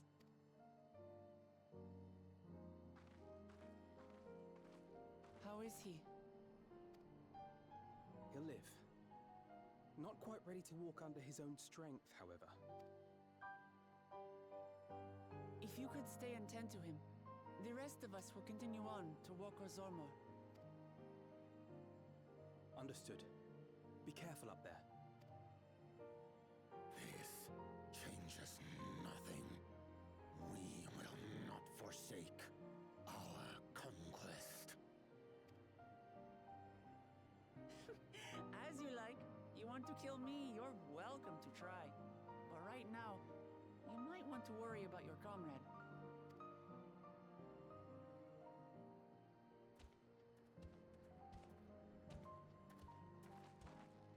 On a mountain of that size, there are bound to be creatures even I've never heard of. I'll trust you to lead the way. Then we climb. Gufurlor is waiting.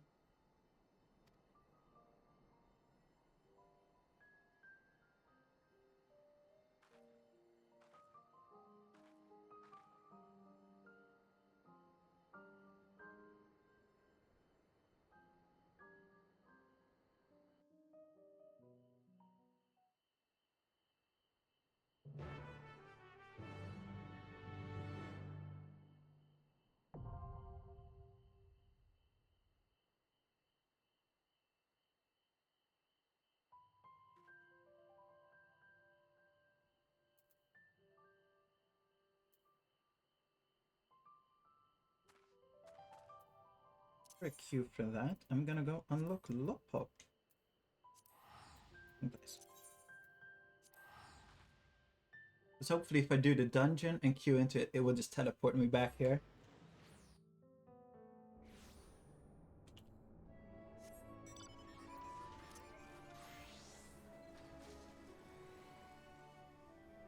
So, this will be the first time I've even completed an allied tribe quest at all in the game. They're not called allied tribes anymore. They are called societal relationships and societies.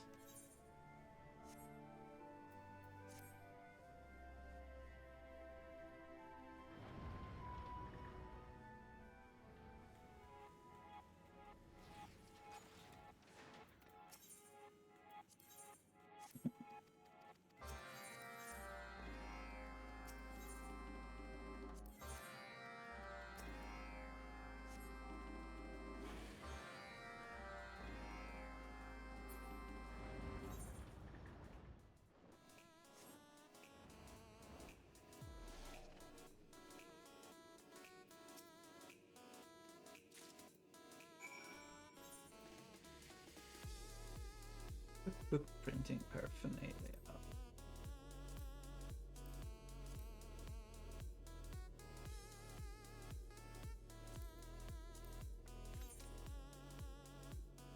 Doesn't need to be high quality.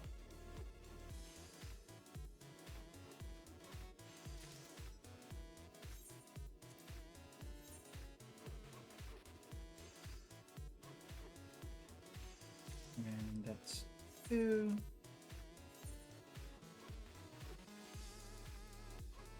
And 3.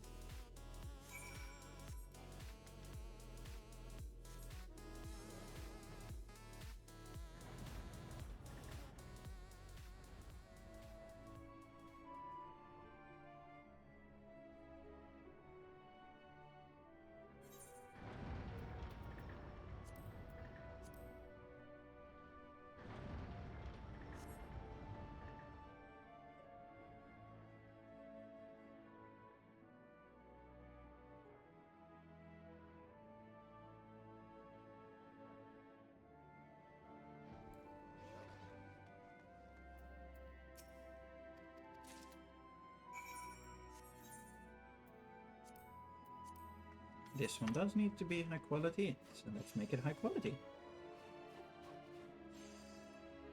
Also, YouTube, I dare you to file a copyright claim again for this background music when I upload the VOD, because you did that last time as well. This time I'm definitely talking over it, so please don't. I beg of you. It's just unnecessary.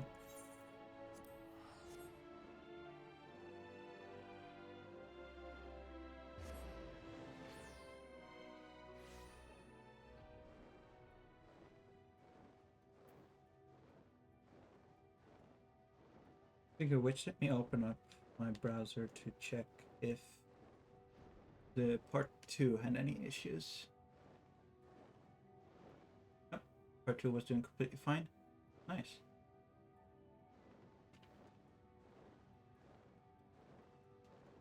Looking good. Let's quickly... As we're flying over.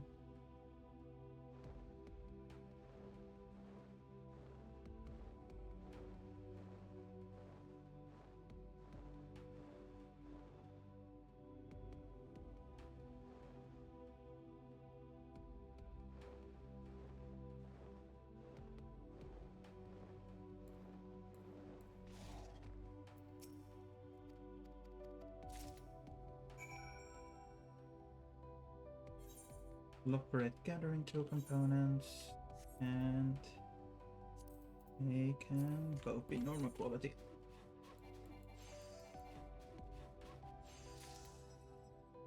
And I just smudged my glasses. Good job, me.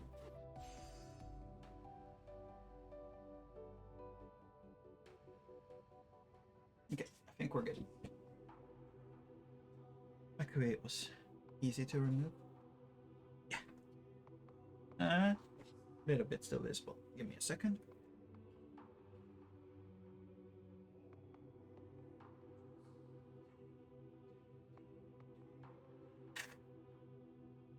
There we go.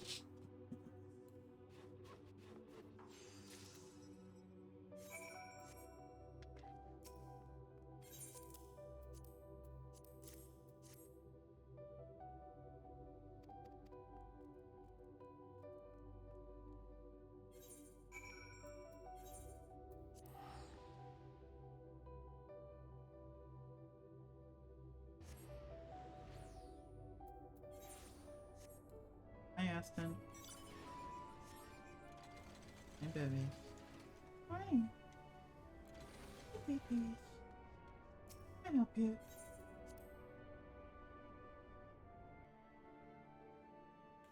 Yes, you can, pets. Yes, you can. There you go.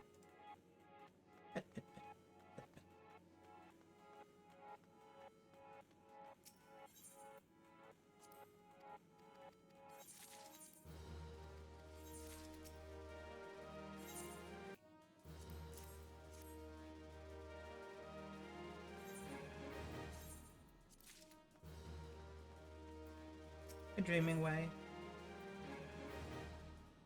Or earwiggle. What was called flop hop, but maybe it's the same thing. Dreaming. Oh no. This is earwiggle is for this. Lop hop is for Okama. Dreaming Way's pockets rustle as he moves. Lucy, I have a task of the utmost importance for you. After our inaugural broadcast, many of the Dreaming Way workshop operates were inspired to share their own history and inspirations by the radio. And it seems the people of the Theris have been listening. We've received a number of letters, you see, addressed to all and sundry ways. I haven't been able to stop smiling since I read mine. I am painfully delighted. Yet, I would doubtless be more so had my letters been delivered by a person of Aetheris in the flesh. What do you say?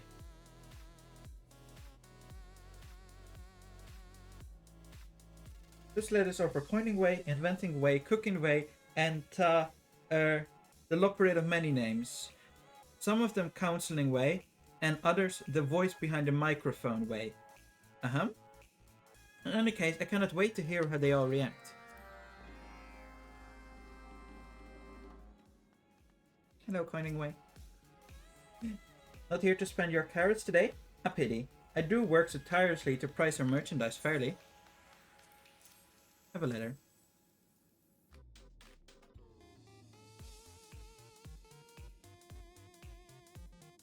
What is this? A letter from a Charlian economist? Oh, heavens, it's happening. It's finally happening. Having heard of the fascinating tale of your success in establishing a new currency and independent market, my colleague and I would like to formally invite you to submit to our rousing quarterly report. Such a heartwarming letter I've never received. I must pen a reply post haste, not to mention my submission. I owe you thanks, Lucy. Without your earnest cooperation, the carrot's time to shine may never have come. Trust me when I say that my gratitude is beyond measure. Do you have anything for me to buy that I don't already own? Just resources.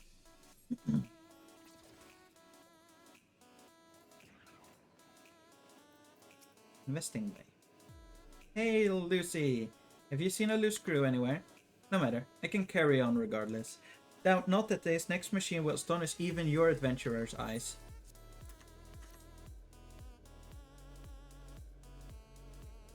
A letter from Theris? Curious. I wasn't aware that the post-Moogle teleporters had passed safety inspections. Let me see. Bugger me, these letters are tiny. Why the writer is Garlean. Restoration, recovered scraps, minimal explosions. I see, with this information I can surely design a machine or two to assist in Garleman's reconstruction. How fortunate that they've heard my broadcast. It's only a matter of time before my inventions are beloved far and wide. First Garlemund, then Atheris, then the universe.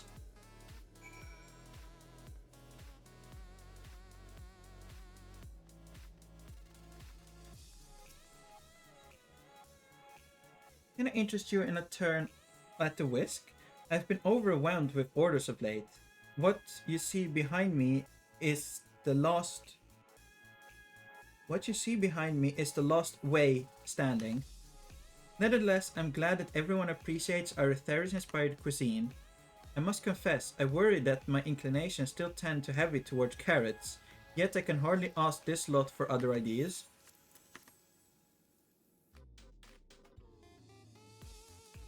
Fresh inspiration, you say? I certainly hope so. A letter from Master Dickon himself? What a happy surprise. And he's included a recipe of his own devising. This is precisely what I need to break free from my carrot-based confines. Let me know if this inspires any new dishes up to there, he says. I certainly will. And I hope that you will sample whatever we cook up next.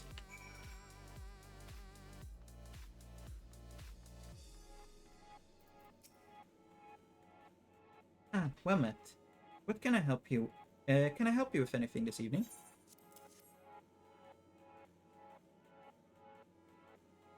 For me? From person of the Theris? Oh, I hope I didn't say something to offend them.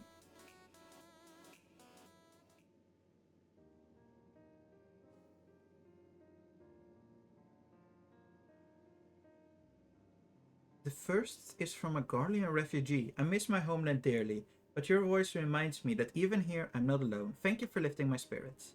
And then one appears to have been written by a child's paw. Dear Radio Loppet, how did you learn to talk like people? You are very good. I want to be a radio when I grow up too. Love, me. They really are listening. I once believed that I would never again look forwards to tomorrow. But dreaming away's hope is infectious, isn't it? I owe him and you more than I can say. I'd like to share something with you, if you don't mind. I've been pondering a new name for myself. My dreams may not have changed all that much, but I'm a different way than I once was. I was alone for quite some time, you understand, long enough to make me appreciate the value of a kind word. Now that I've returned to the fluffle, I find myself wanting to speak with your people and my fellow opposite as much as I can. So after some discussing, I have chosen to become Talking Way. I shall be a friendly voice to the people of the Theris and to those closer to home. By which I mean, well, I hope you'll consider me a friend too. No. I wouldn't have it any other way.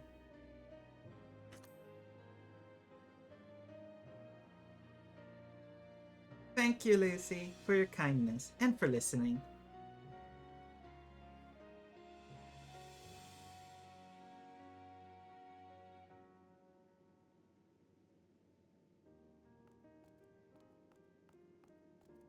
The nod of approval.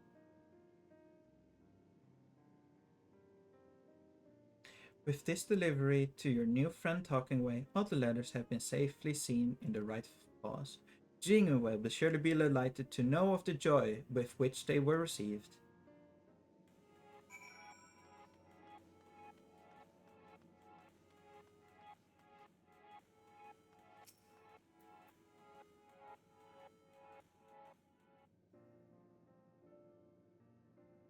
Lucy, were they excited? Delighted?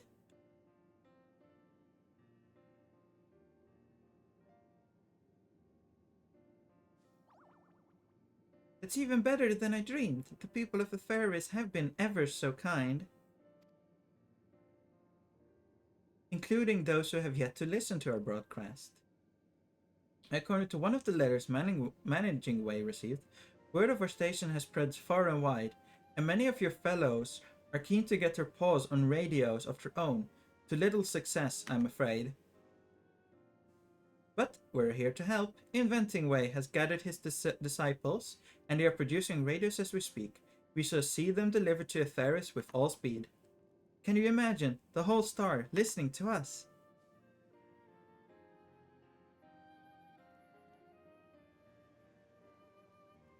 To be honest, I was uncertain we would even make it this far. To find new dreams for each and every Loperid seemed a monumental task.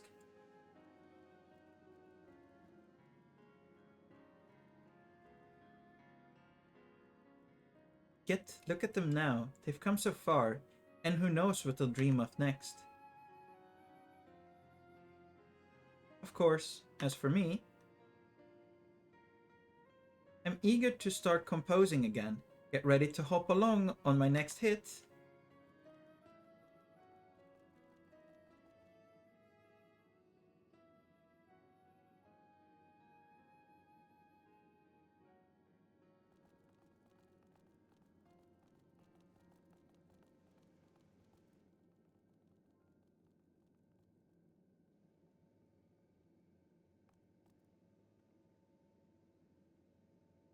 None of our dreams would have been possible without you, Lucy. On behalf of all of us, thank you ever so much.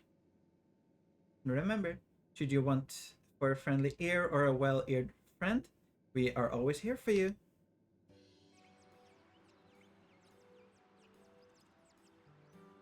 I really like the Loperids. They've done a great job with the story of them, I think. But they've done a great thing with all of the stories in Endwalker, to be honest, but I really like this ending to the Loperid story, like what I made it, like what they did to them, considering, you know, they kind of ran out of anything to do, and as a way to like give them new purpose.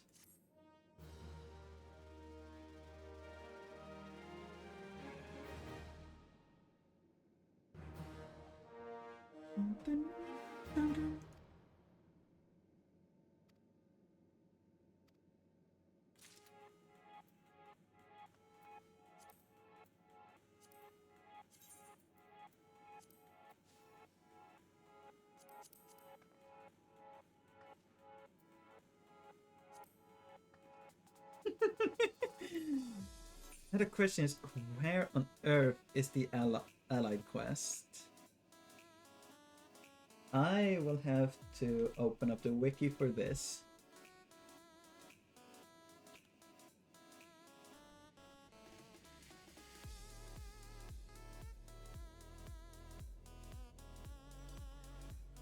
I have there. Okay.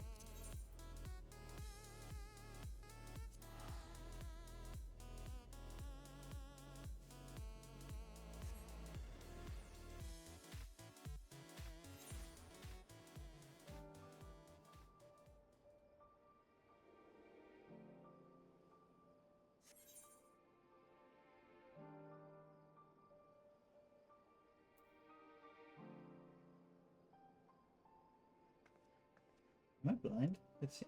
Maybe there's quest before it. Let's see.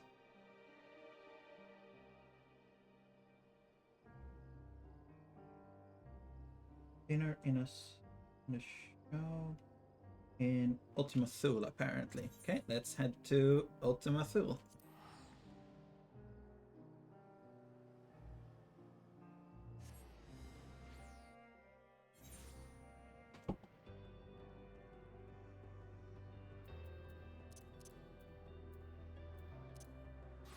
There it is. Okay.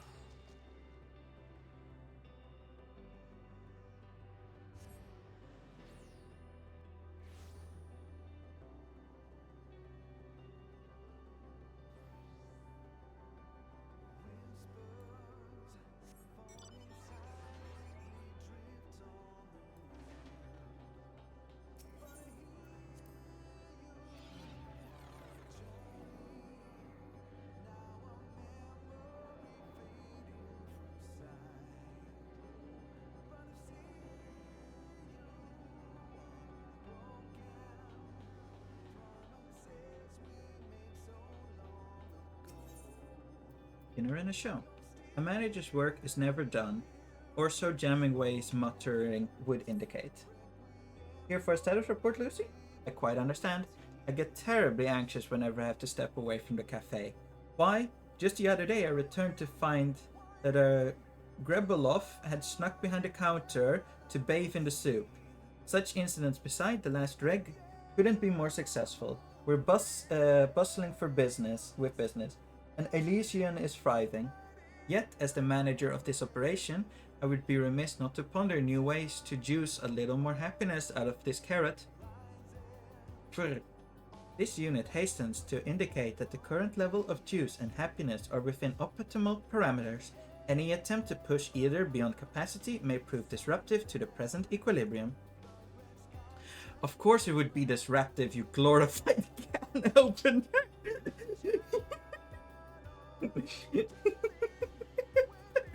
I approve.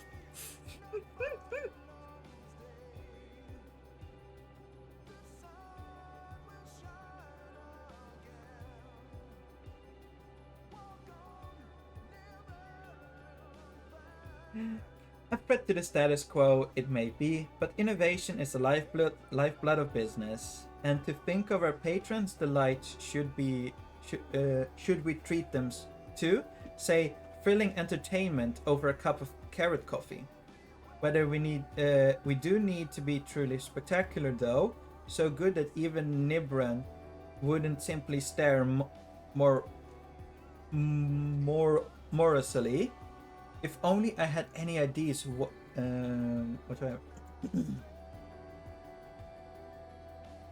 The dreaming ways are full of ideas. Can't vouch for quality though. Really now? I've heard that they were cooking up something in the hold, but I had no idea the project was such a success. I must see it for myself. Interesting in a trip to Bestway Borough, Lucy. I appreciate your opinion on any possibilities I turn up. I trust you can mind the cafe N7000? Contact me via the Ragnarok system should there be any more soup scandals.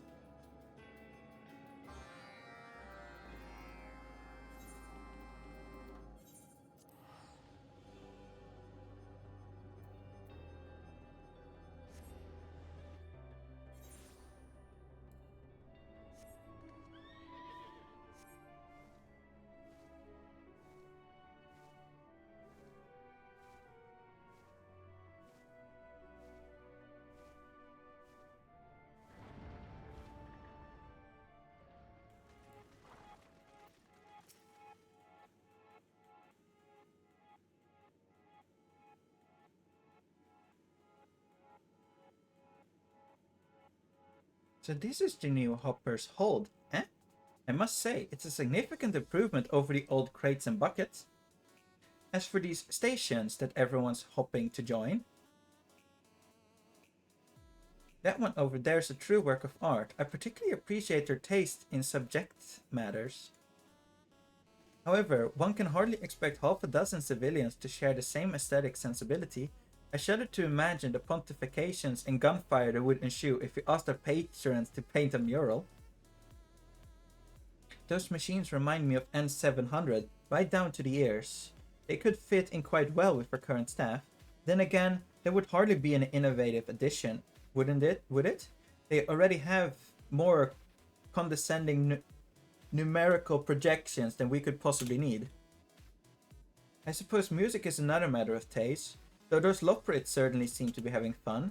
Do you think a mournful dragon would enjoy being blasted with laser lights whilst it sings its ancient melodies? No? Pity.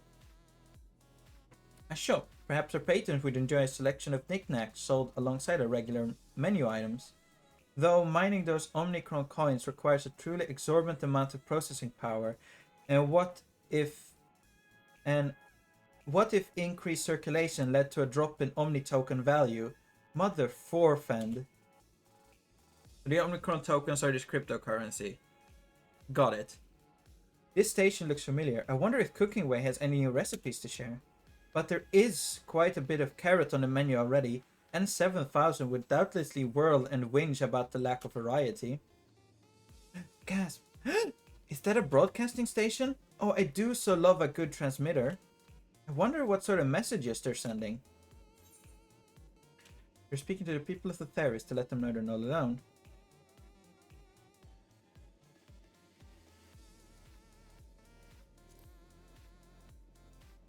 Color me intrigued. Ensuring widespread access to receivers seems like hard work, but well worth the effort indeed. I could just imagine tuning on the off the Ragnarok's communication facilities to receive this transmit in the Lost Dregs. But I still may not provide the level of crowd-pleasing excitement we're aiming for. When each and every one of the stations is wonderful in its own right, I fear none are quite suitable for our goals. Perhaps Dreaming Way can help us, can dream up something special for us.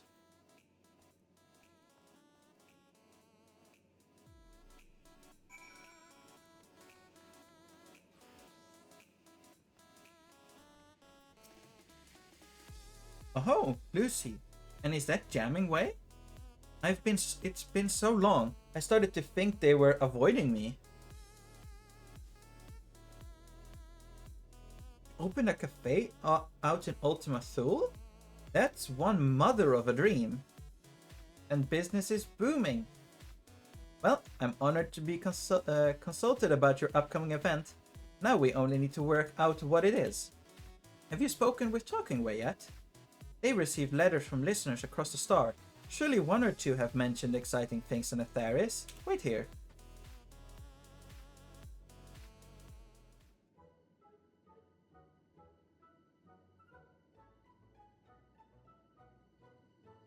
I present Talking Way. It's a pleasure to see you again. I would be happy to assist in your endeavors, however I can. Forgive me. Have we met before? Ah, yes. You should remember me as Counseling Way, but I've recently taken the name Talking Way in honor of my new dream. How wonderful. I look forward to working with you, Talking Way. Dreaming Way mentioned that you're in search of rousing entertainment for your patrons, and one possibility hops to mind. If our listeners' mail is any indication, that Venerian Hippo cards have been drawing quite the crowd of late.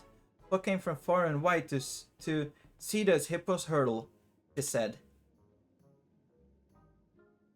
Hurdling hippos? Why does that sound exciting? We could set up a race course in the Necropolis to give Lost Dregs patrons a prime view of the action. A sterling contest of speed and skill, the likes of which Ultima Thule has never seen before. Surely that will pique even a Nibiru's interest. Any ideas on how we might approach these hippo racers, Lucy? Your leader is a friend of yours? You really do know everyone. I hope we can count on you for an introduction.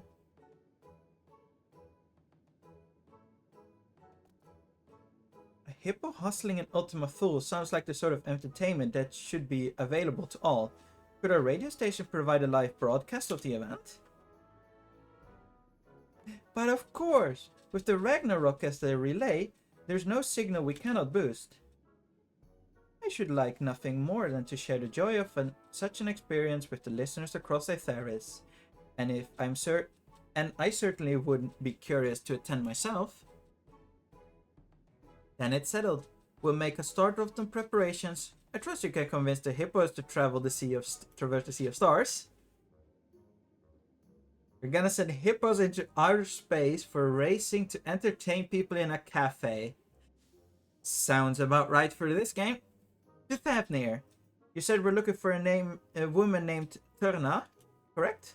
Oh, I can hardly wait. In fact, I can't. See you there. Vroom.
These little ones with you? They've been pelting their ears for a while now, and staring. Got a lot of staring going on. Radio. Yeah, I've heard of it. One of my crew lugged a radio contraption all the way here from Old Shardian. They could be who sent you the letter about the Hainish hippo hustle, come to think of it. Your races are the talk of the star. We'd love to bring that sort of excitement out to Ultima Full, though it's a wee bit of a trek from here. Ultima who? Now, them I haven't heard of. They live across the sea somewhere, I take it? As buoyant as our hippos are, you can't send them into the wide world on their own. We'd need Akala and me to raise them safely, and I have too much work here at home to abandon my post. I can't thank you enough for taking an interest in our operations, though. Oh. It's truly a shame, but I would hate to make the hippo riders disappoint their own customers in the name of entertaining ours. What to do? Dreaming Way and Talking Way were excited for this plan too. We mustn't give up just yet.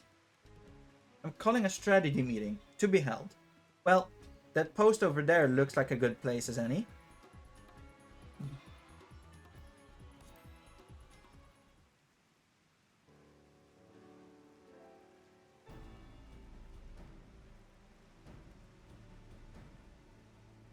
I understand Turna's passion for her work. I feel the same about my own. Perhaps someone else might race on her behalf.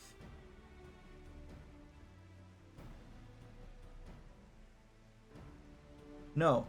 Turna race.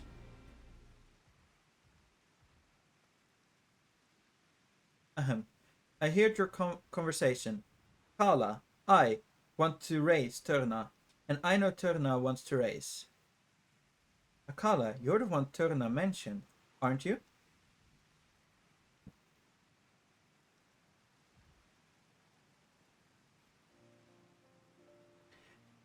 Never Tarna works end. When she finished with hippos, she teaches us the common tongue, so we fit in. She teaches us Hanish manners and fairness in trade. Aka, I find your language difficult, but my speaking improves. Turna says so, but Turna has no time to ride hippos now. She cares about hippos and the hippo riders, her kin. Always she helps us, but she forgets we can help her. Always, we want to help her. I see, Turna is a great leader, but she takes every responsibility upon herself. No wonder she has no time over to raise hippos. Always Turna listens to you.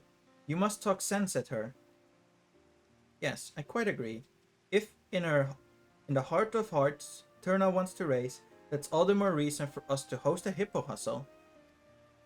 Do you think you can convince her to come around? I will certainly try.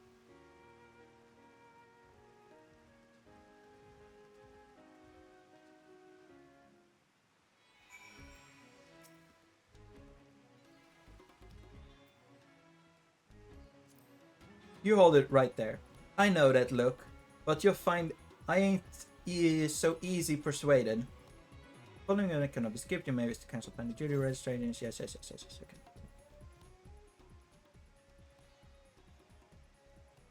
You know how important our delivery business is. You helped us get our start, so why try to talk me out of it? I know you live for excitement. Don't you want to explore the unknown? Of course I would. There's only so many times you can race the same course without it starting to feel like a chore, but too many folks are relying on our services for me to go gallivanting.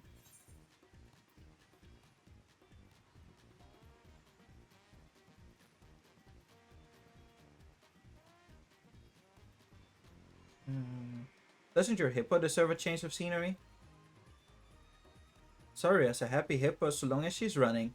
I don't think she much notices the scenery. I'd have a lot less steering to do if she did. Let's survive a few days without shawarma delivery. The shawarma ain't the issue here. Hippo riders are nothing if not reliable. And if we're not reliable, we're nothing. Akala's worried about you, you know? I told him there ain't nothing to worry about. I miss racing, to be sure. But the hippo rider come first.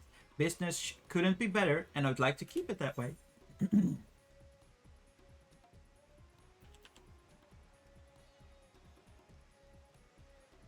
I recall a heartwarming lesson learned during the inaugural Hainish Hippo Hustle. It was a race for the ages, to be sure, and it was all thanks to our team here. Like I always say, you can only do so much by yourself. I do say that, don't I? Yet here I am, acting like Akala back when he first got here. Guess I was right that him and I ain't too different, in more ways than I knew. Alright, fine. The hippo riders will pull together to keep moving in Thavnir, and you'll have your race.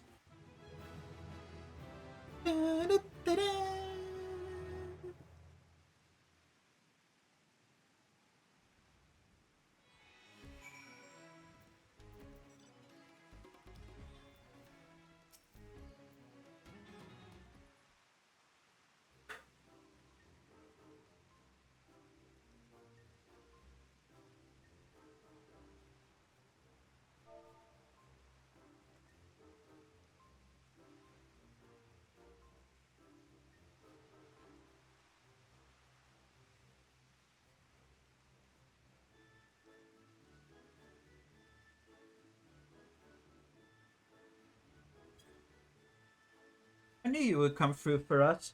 Why? You had her convincing herself by the end. N7000, is that you? Affirmative. Several shrill life forms have come bearing word of a hippo hustle to take place in the necropolis.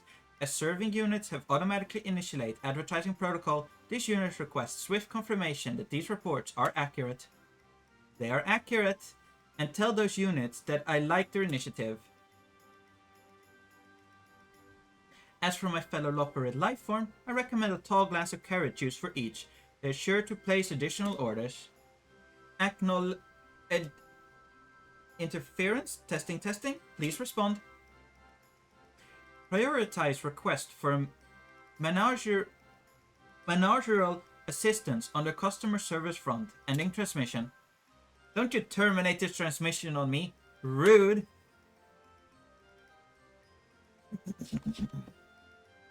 What was that all about, I wonder?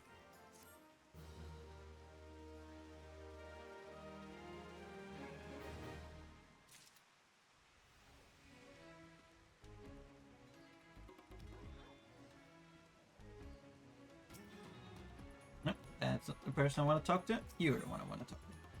A dream worth chasing. Jamiway appears moderately concerned about the unidentified calamity that may or may not have befallen the last dredge at this very moment. Initiating a new call doesn't work either. I doubt this is anything serious, but perhaps we should check on N7000 just in case. You typically carry at least one object suitable for light bludgeoning, don't you? I'll work out the finer details for Turna and the Hippo Rider safely to Ultima Thule. I trust the cafe will be intact when I arrive.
Your return is most welcome. However, one managerial life form remains conspicuously absent. Understood. This unit will initiate idling protocol until Jammingway arrives. Carrot-based refreshment have already been distributed to the newcome lifeforms. And such refreshing refreshments they were. Furthermore, as your sensory organs will have detected, the usual customers have vacated the premises. This unit will now convey additional context. Once upon a time code. So, to sum up, we no longer need to worry about lack of patrons. In fact, the last dregs being empty is quite inconveniable. Lucy! Oh, thank the sisters. I wasn't sure we'd make it, especially after that experimental aetherite.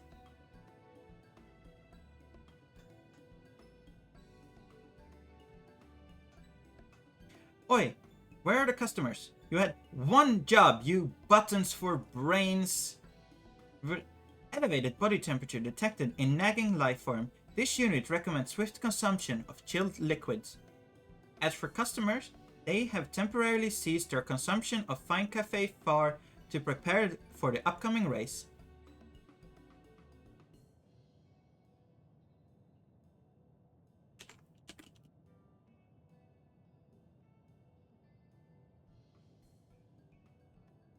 The Karelians procured a transport vessel with the assistance of Stigma 4. Presently, the global citizens and freedom fighters are conducting a joint test drive. Meanwhile, the Grebelov expressed a long-standing desire to float about within the Milwis, which were eagerly volunteered by the A caretakers to serve as steed. This unit's ethical algorithm is still processing.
The dragons, too, intended to participate. Soaring through Aetherius mountains has revived their passion for flight, and they expressed a desire to see more of Ultimate Fool from above. Unexpected, but I'll take it. As long as our patrons reach happiness, the means by which they travel matters not. This unit agrees, and hopes that all patrons will be replete with joy upon their inevitable defeat by the superior Omicron vehicles. Artillery may be involved. Artillery? Artillery is no match for the Akala. I dodge. This is shaping up to be a gauntlet fiercer than the Bardam's medal. This unit has invited the Nibrium to share their singular experience of losing to the Omicrons, but the registration remains pending. Nevertheless, they have conceded to observe the other civilization's preparations. We'll have to hope that the overall excitement sweeps them up eventually. For now, we have our own preparations to attend to. On that note, this unit recalls that the inventing lifeform wishes to speak with Lucy regards said preparations. Report of critical level of static electric indicates the likely presence of this ally at base Omicron. Now, this unit must return to supervising Stigma 4 production of racetrack features. Engaging Enthusiasm Protocol.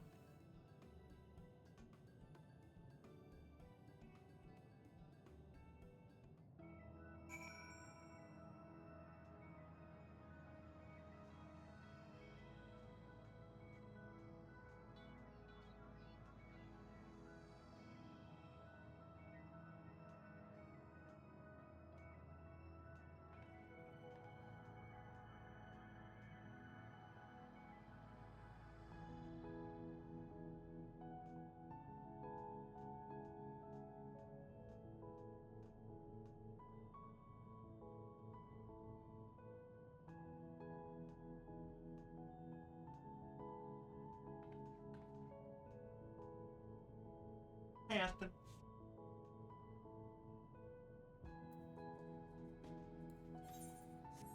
Where is Inventing Way? There he is. Let me. Okay, thank you.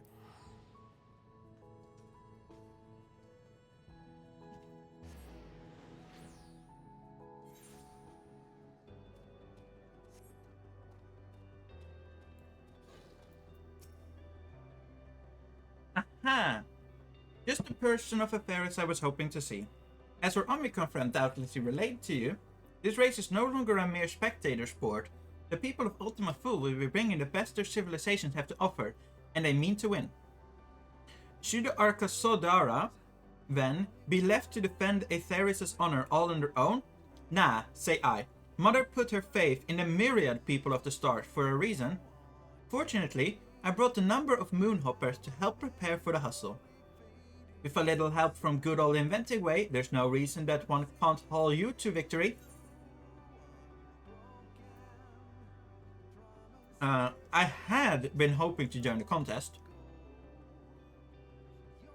Then the moment of our triumph will soon be upon us.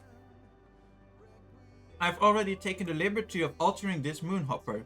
Dazzle your competition with the hyper hop step, or press the big boost button to outstride them with ease. Actually, why not both? Do mind your power reserve though. Even my prodigious skill, there's only so many batteries I can shove into this chassis. Now, hop along and tell N7000 to add one more entrant to the roster. I'll catch up once I've discovered where the final screw belongs. That's slightly concerning.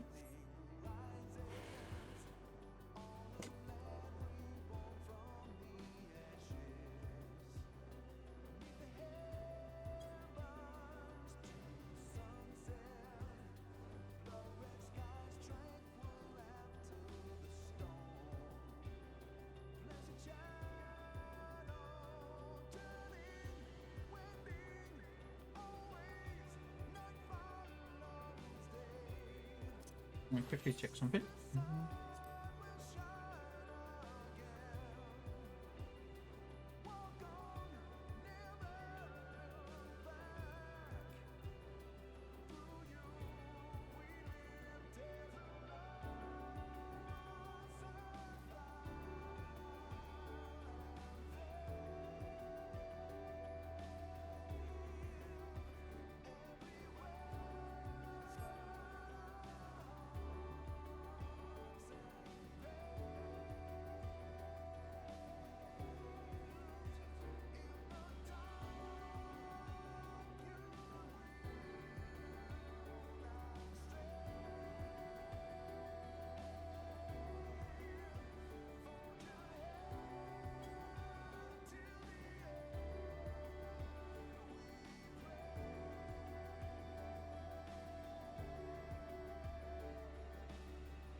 Race preparations continue in accordance with projections. Did the inventing life form raise any matter of note?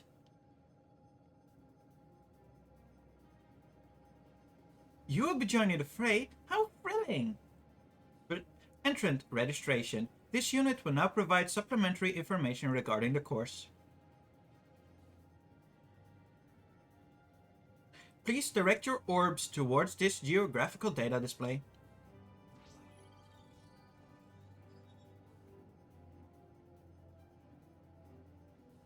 The race will begin at the starship Ragnarok in Ostrakon Deca Octa. Once Jamaway and Ogul signal the commencing of hostilities, competitors may proceed across Ray Tara towards Ostrakon Tria. Passage through the checkpoint ring is mandatory. That rings Ruklad Rofti. How are hippo cards to get through? In Ultima Full, emotions become reality. You need only believe to make your hippos fly. Did you just call me an ultimate fool? Because I'll have to be to believe something like that.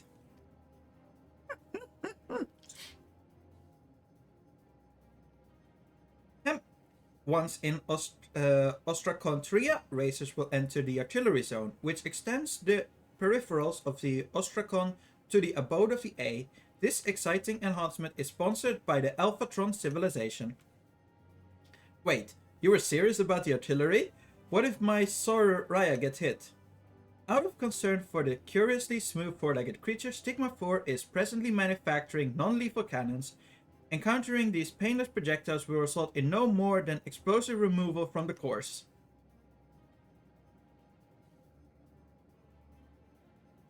Those who remain unblasted should continue to Ostrakon Deca Hexi and proceed through base Omicron. Then it is merely a matter of reaching the finish line, located at the last dregs. I win.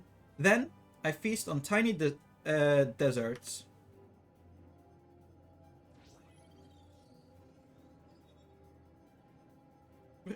Note that, in accordance with Omnicron contrast protocols, there are no restrictions on contrivances mechanical, magnetic, or manical during the race. This concludes the briefing.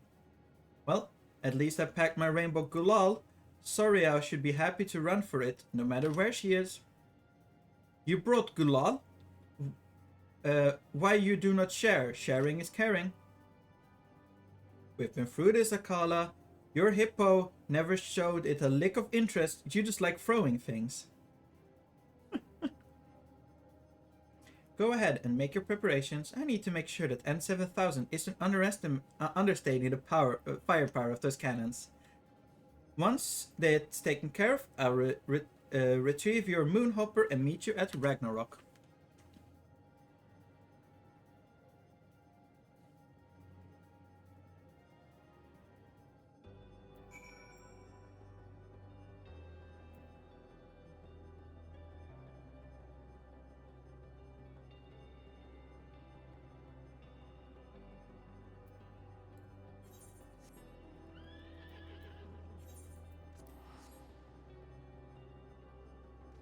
I will finish off this quest, and then once I'm done with that, I'm going to be making myself some dinner, because I haven't eaten basically since I started stream, and or / eating breakfast. And after that, I will be doing the Palace of the Dead on Ictomancer and Viper with my partner, which would mean the end of the stream. So this would basically be the last thing I'm doing on stream today, unless later on in the evening / night I start stream, but I am not likely to do so. But anyway, let's continue. Just thought I would give that heads up now.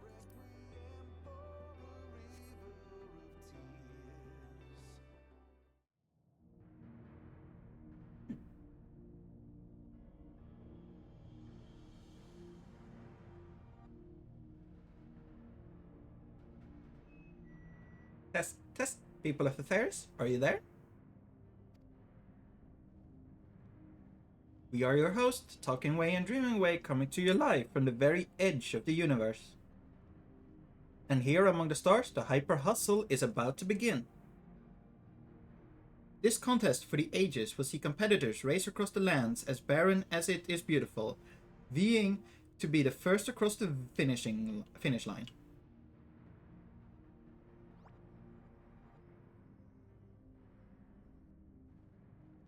You won't want to miss a moment of this, folks. Now let's introduce our racers. Hauled by the speedy Sauria, is a carrier as fast as she is reliable. All the way from Thavnir, it's Turna, the Hippo Rider.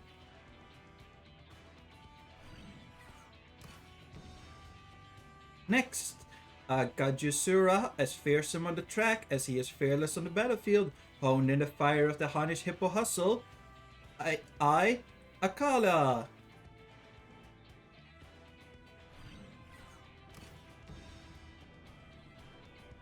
Let's hope the Peacekeeper's less peaceful functions are disabled. Hailing from the Carolan, a team of once bitter enemies turned fast friends, the citizens of freedom.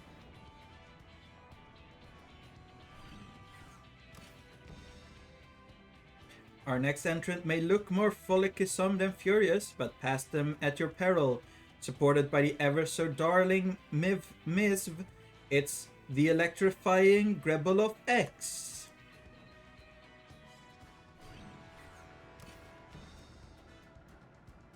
This mean, clean speeding machine is ready to put the Alpha back in Alphatron civilization. Say hello to the lethal Lamba unit V1C70RY or victory.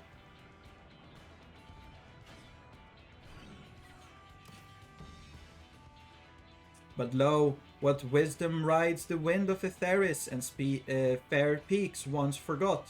The Dragon Star has just joined the fray.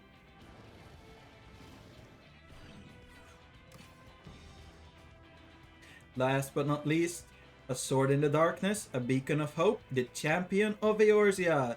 Friends across the universe, we present you with the one and only Harrier of Light.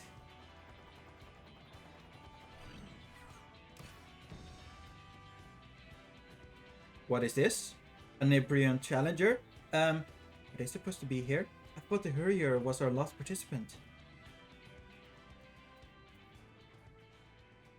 You made it! Did you prepare a vehicle?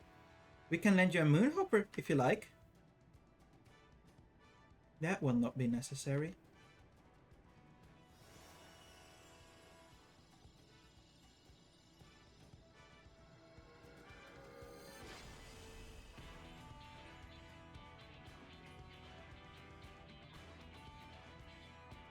What in the name of the mug-swapping Merga? Saria is a good girl, but she ain't no divinity. How's a normal hippo meant to compete with that? Like I said, you and your hippo are need only let your competitive spirit burn bright, and there's a will, there's a way. Quite literally. I suppose I'll toss some gulag and hope for the best. Gulag.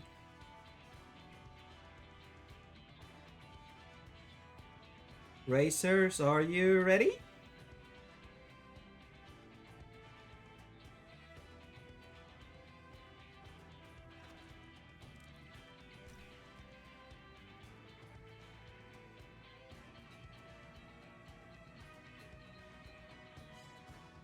Our racers have assembled at the starting line. Who will surpass the rest to emerge triumphant?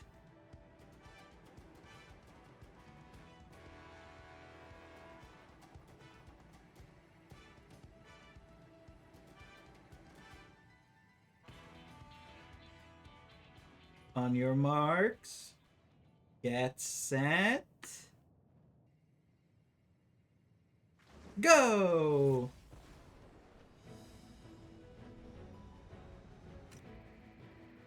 And we're off with the Nebralin god Rala taking the lead.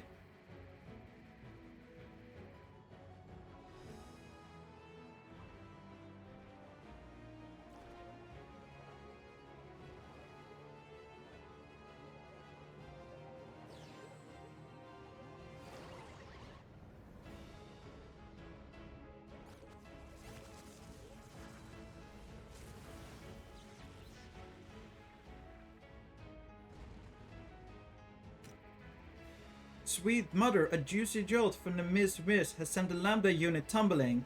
The other competitors race on. They're now entering the next area and the field of automated artillery.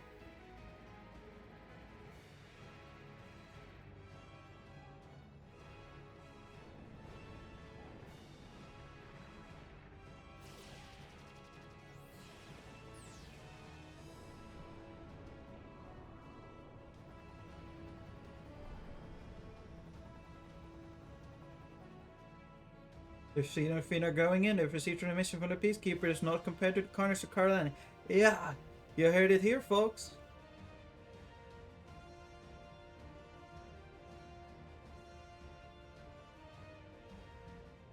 Oh, this is one that's actually me going dialogue. Whoops.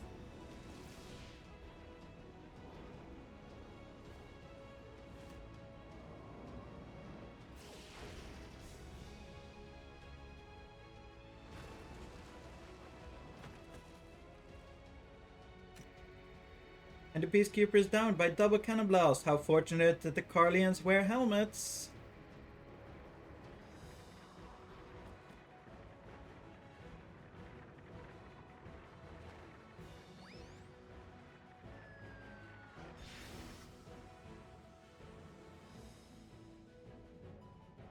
Ah, aye, Akala's cart is enveloped in a cloud of gulal.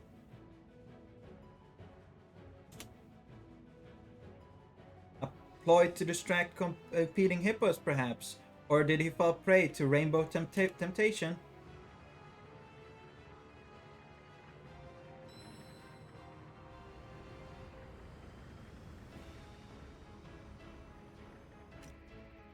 Whatever the cause, it's only made Terna Hippo Rider's cart fly all the faster.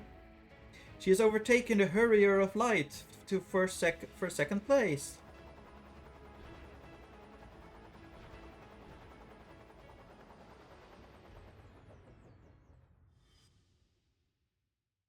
To claim victory, you must overtake both Terna's Hippo cart and the Nibrium Rala.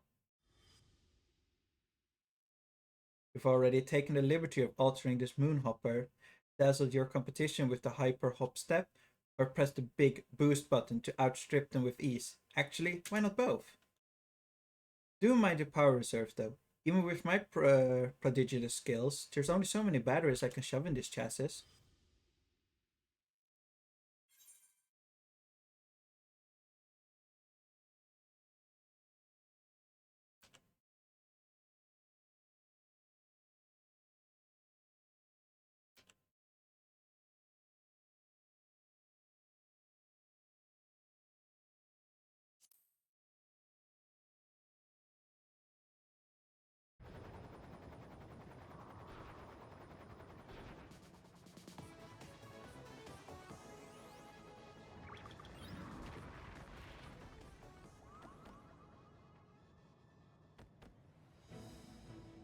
The hippo has halted, overwhelmed by the euphoria of my song, no doubt.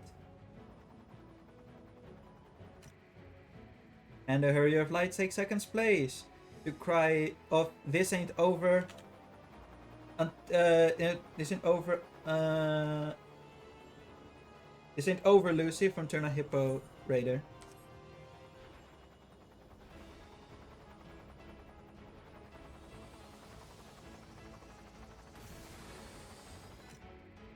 This is it, folk. The final stretch. The Hurrier of Light has pushed the Moonhopper to hair-raising speed. Something's happening. Rala is still one leap ahead. Who will emerge victorious?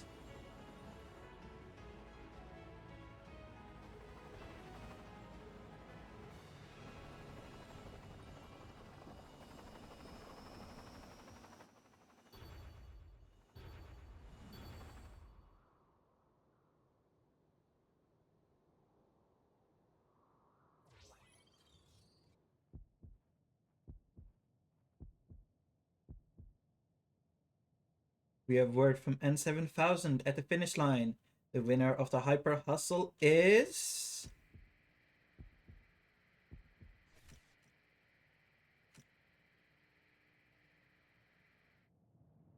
the Hurrier of Light by a nose.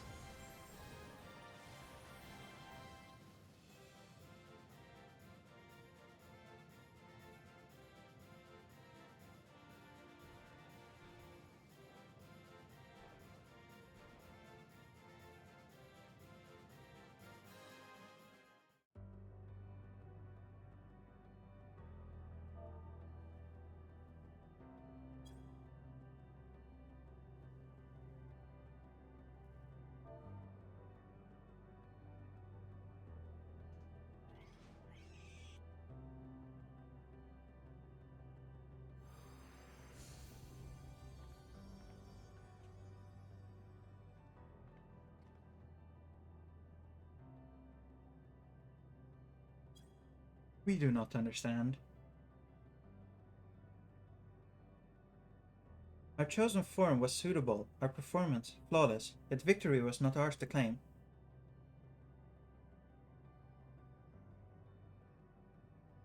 It's been long since we have experienced this quickness of the pulse, this vexation.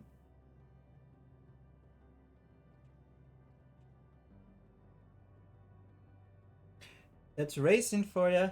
Just when you think you got it, some grinning idiot comes shooting past to take the gold. Then, sometimes, you get to be that grinning idiot. And that's the thrill of it. You'll never know if it'll go your way. Just race with all you got. That you're upset to have lost can only mean one thing. You want to win next time. That's a dream worth chasing. Trust me, I'm an expert.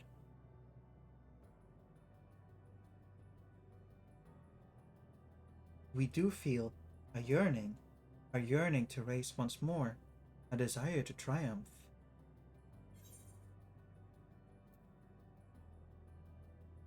Looks like my helper is going to need more batteries.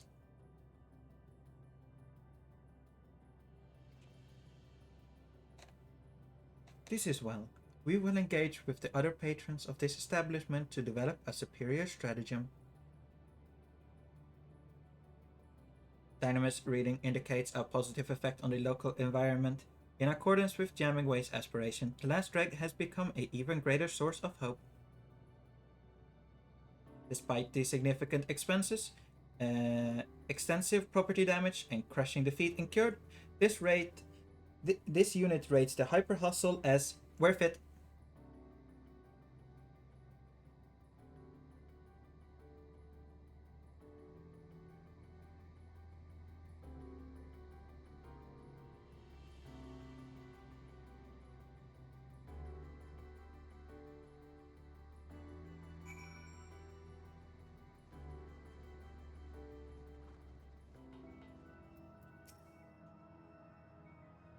To think you did all that on a Loperid built craft. I'm delighted that we could play small part in your triumph.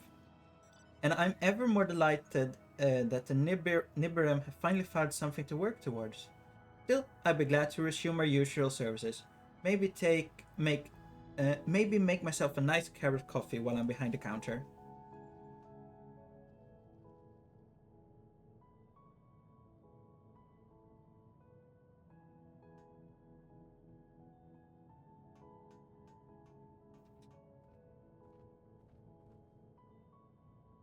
You were right, I admit it. I had a great time racing. Even I didn't understand half of what was going on.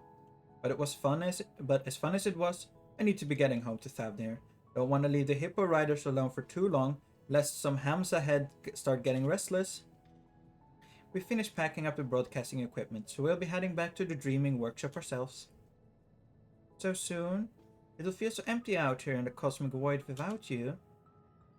Affirmative. But did we not have one more objective to complete before the organic life form departs? Objective. I nearly forgot! Talking away, inventing away. Help me lift this. 1, 2.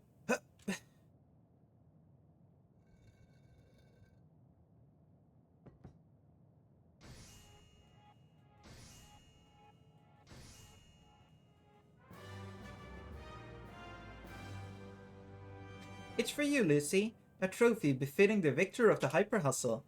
As you can see, it was designed in the image of the last drag, the Hippo Riders, and also the Dreaming Ways. It reminds me, we brought a few commemorative gifts as well. Talking way, inventing way. Help me lift these. 1, 2.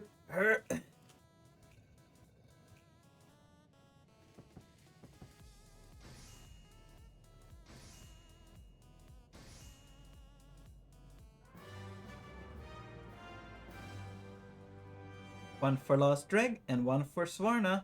You have an eatery there too, I hear? Then I hope you let us keep her company at mealtime, whether it's weather advisories, hopping music, or simply a friendly voice you need. Hope FM is here for you. So this is a radio contraption too. Has bigger ears than the one I saw, but I'll be sure to listen with the crew. I was just thinking we could get one of these. Our patrons are going to love it. Projection anticipates increased customer satisfaction in the ambience category. Thank you, Lucy. We wouldn't be here if you hadn't brought us together.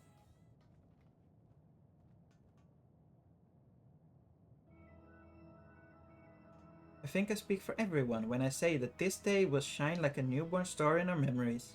I hope you feel the same.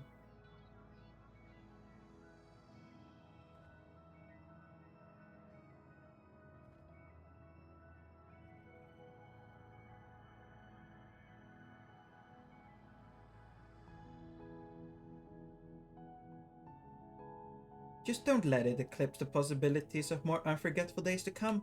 After all, look across the sea, up at the moon, past the distant stars, and you'll find us waiting for you.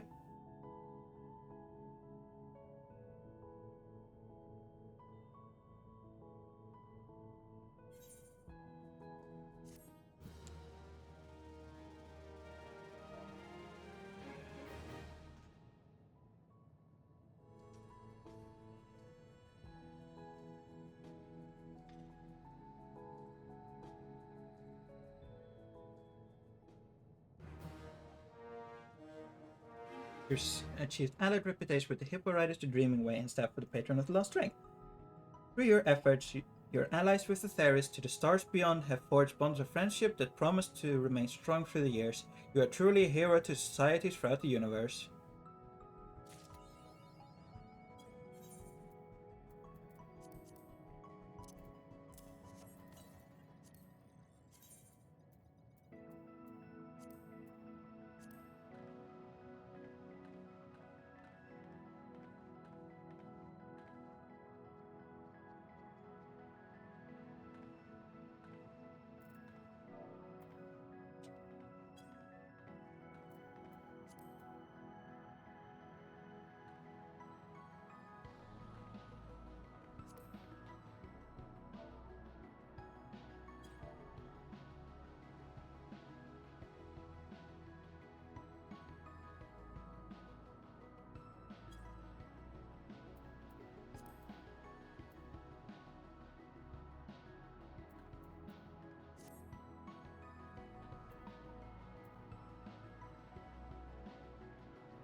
Well, that will be it for today. Been streaming for just over 5 hours now. And as I said, I had some other plans today that are going to be taking up some more time that I would have otherwise spent onto streaming. But I once again very much appreciate anyone that has been watching today. And as a surprise to absolutely no one, be back tomorrow with even more streaming. Again, thank you very much everyone that has been watching, and bye bye.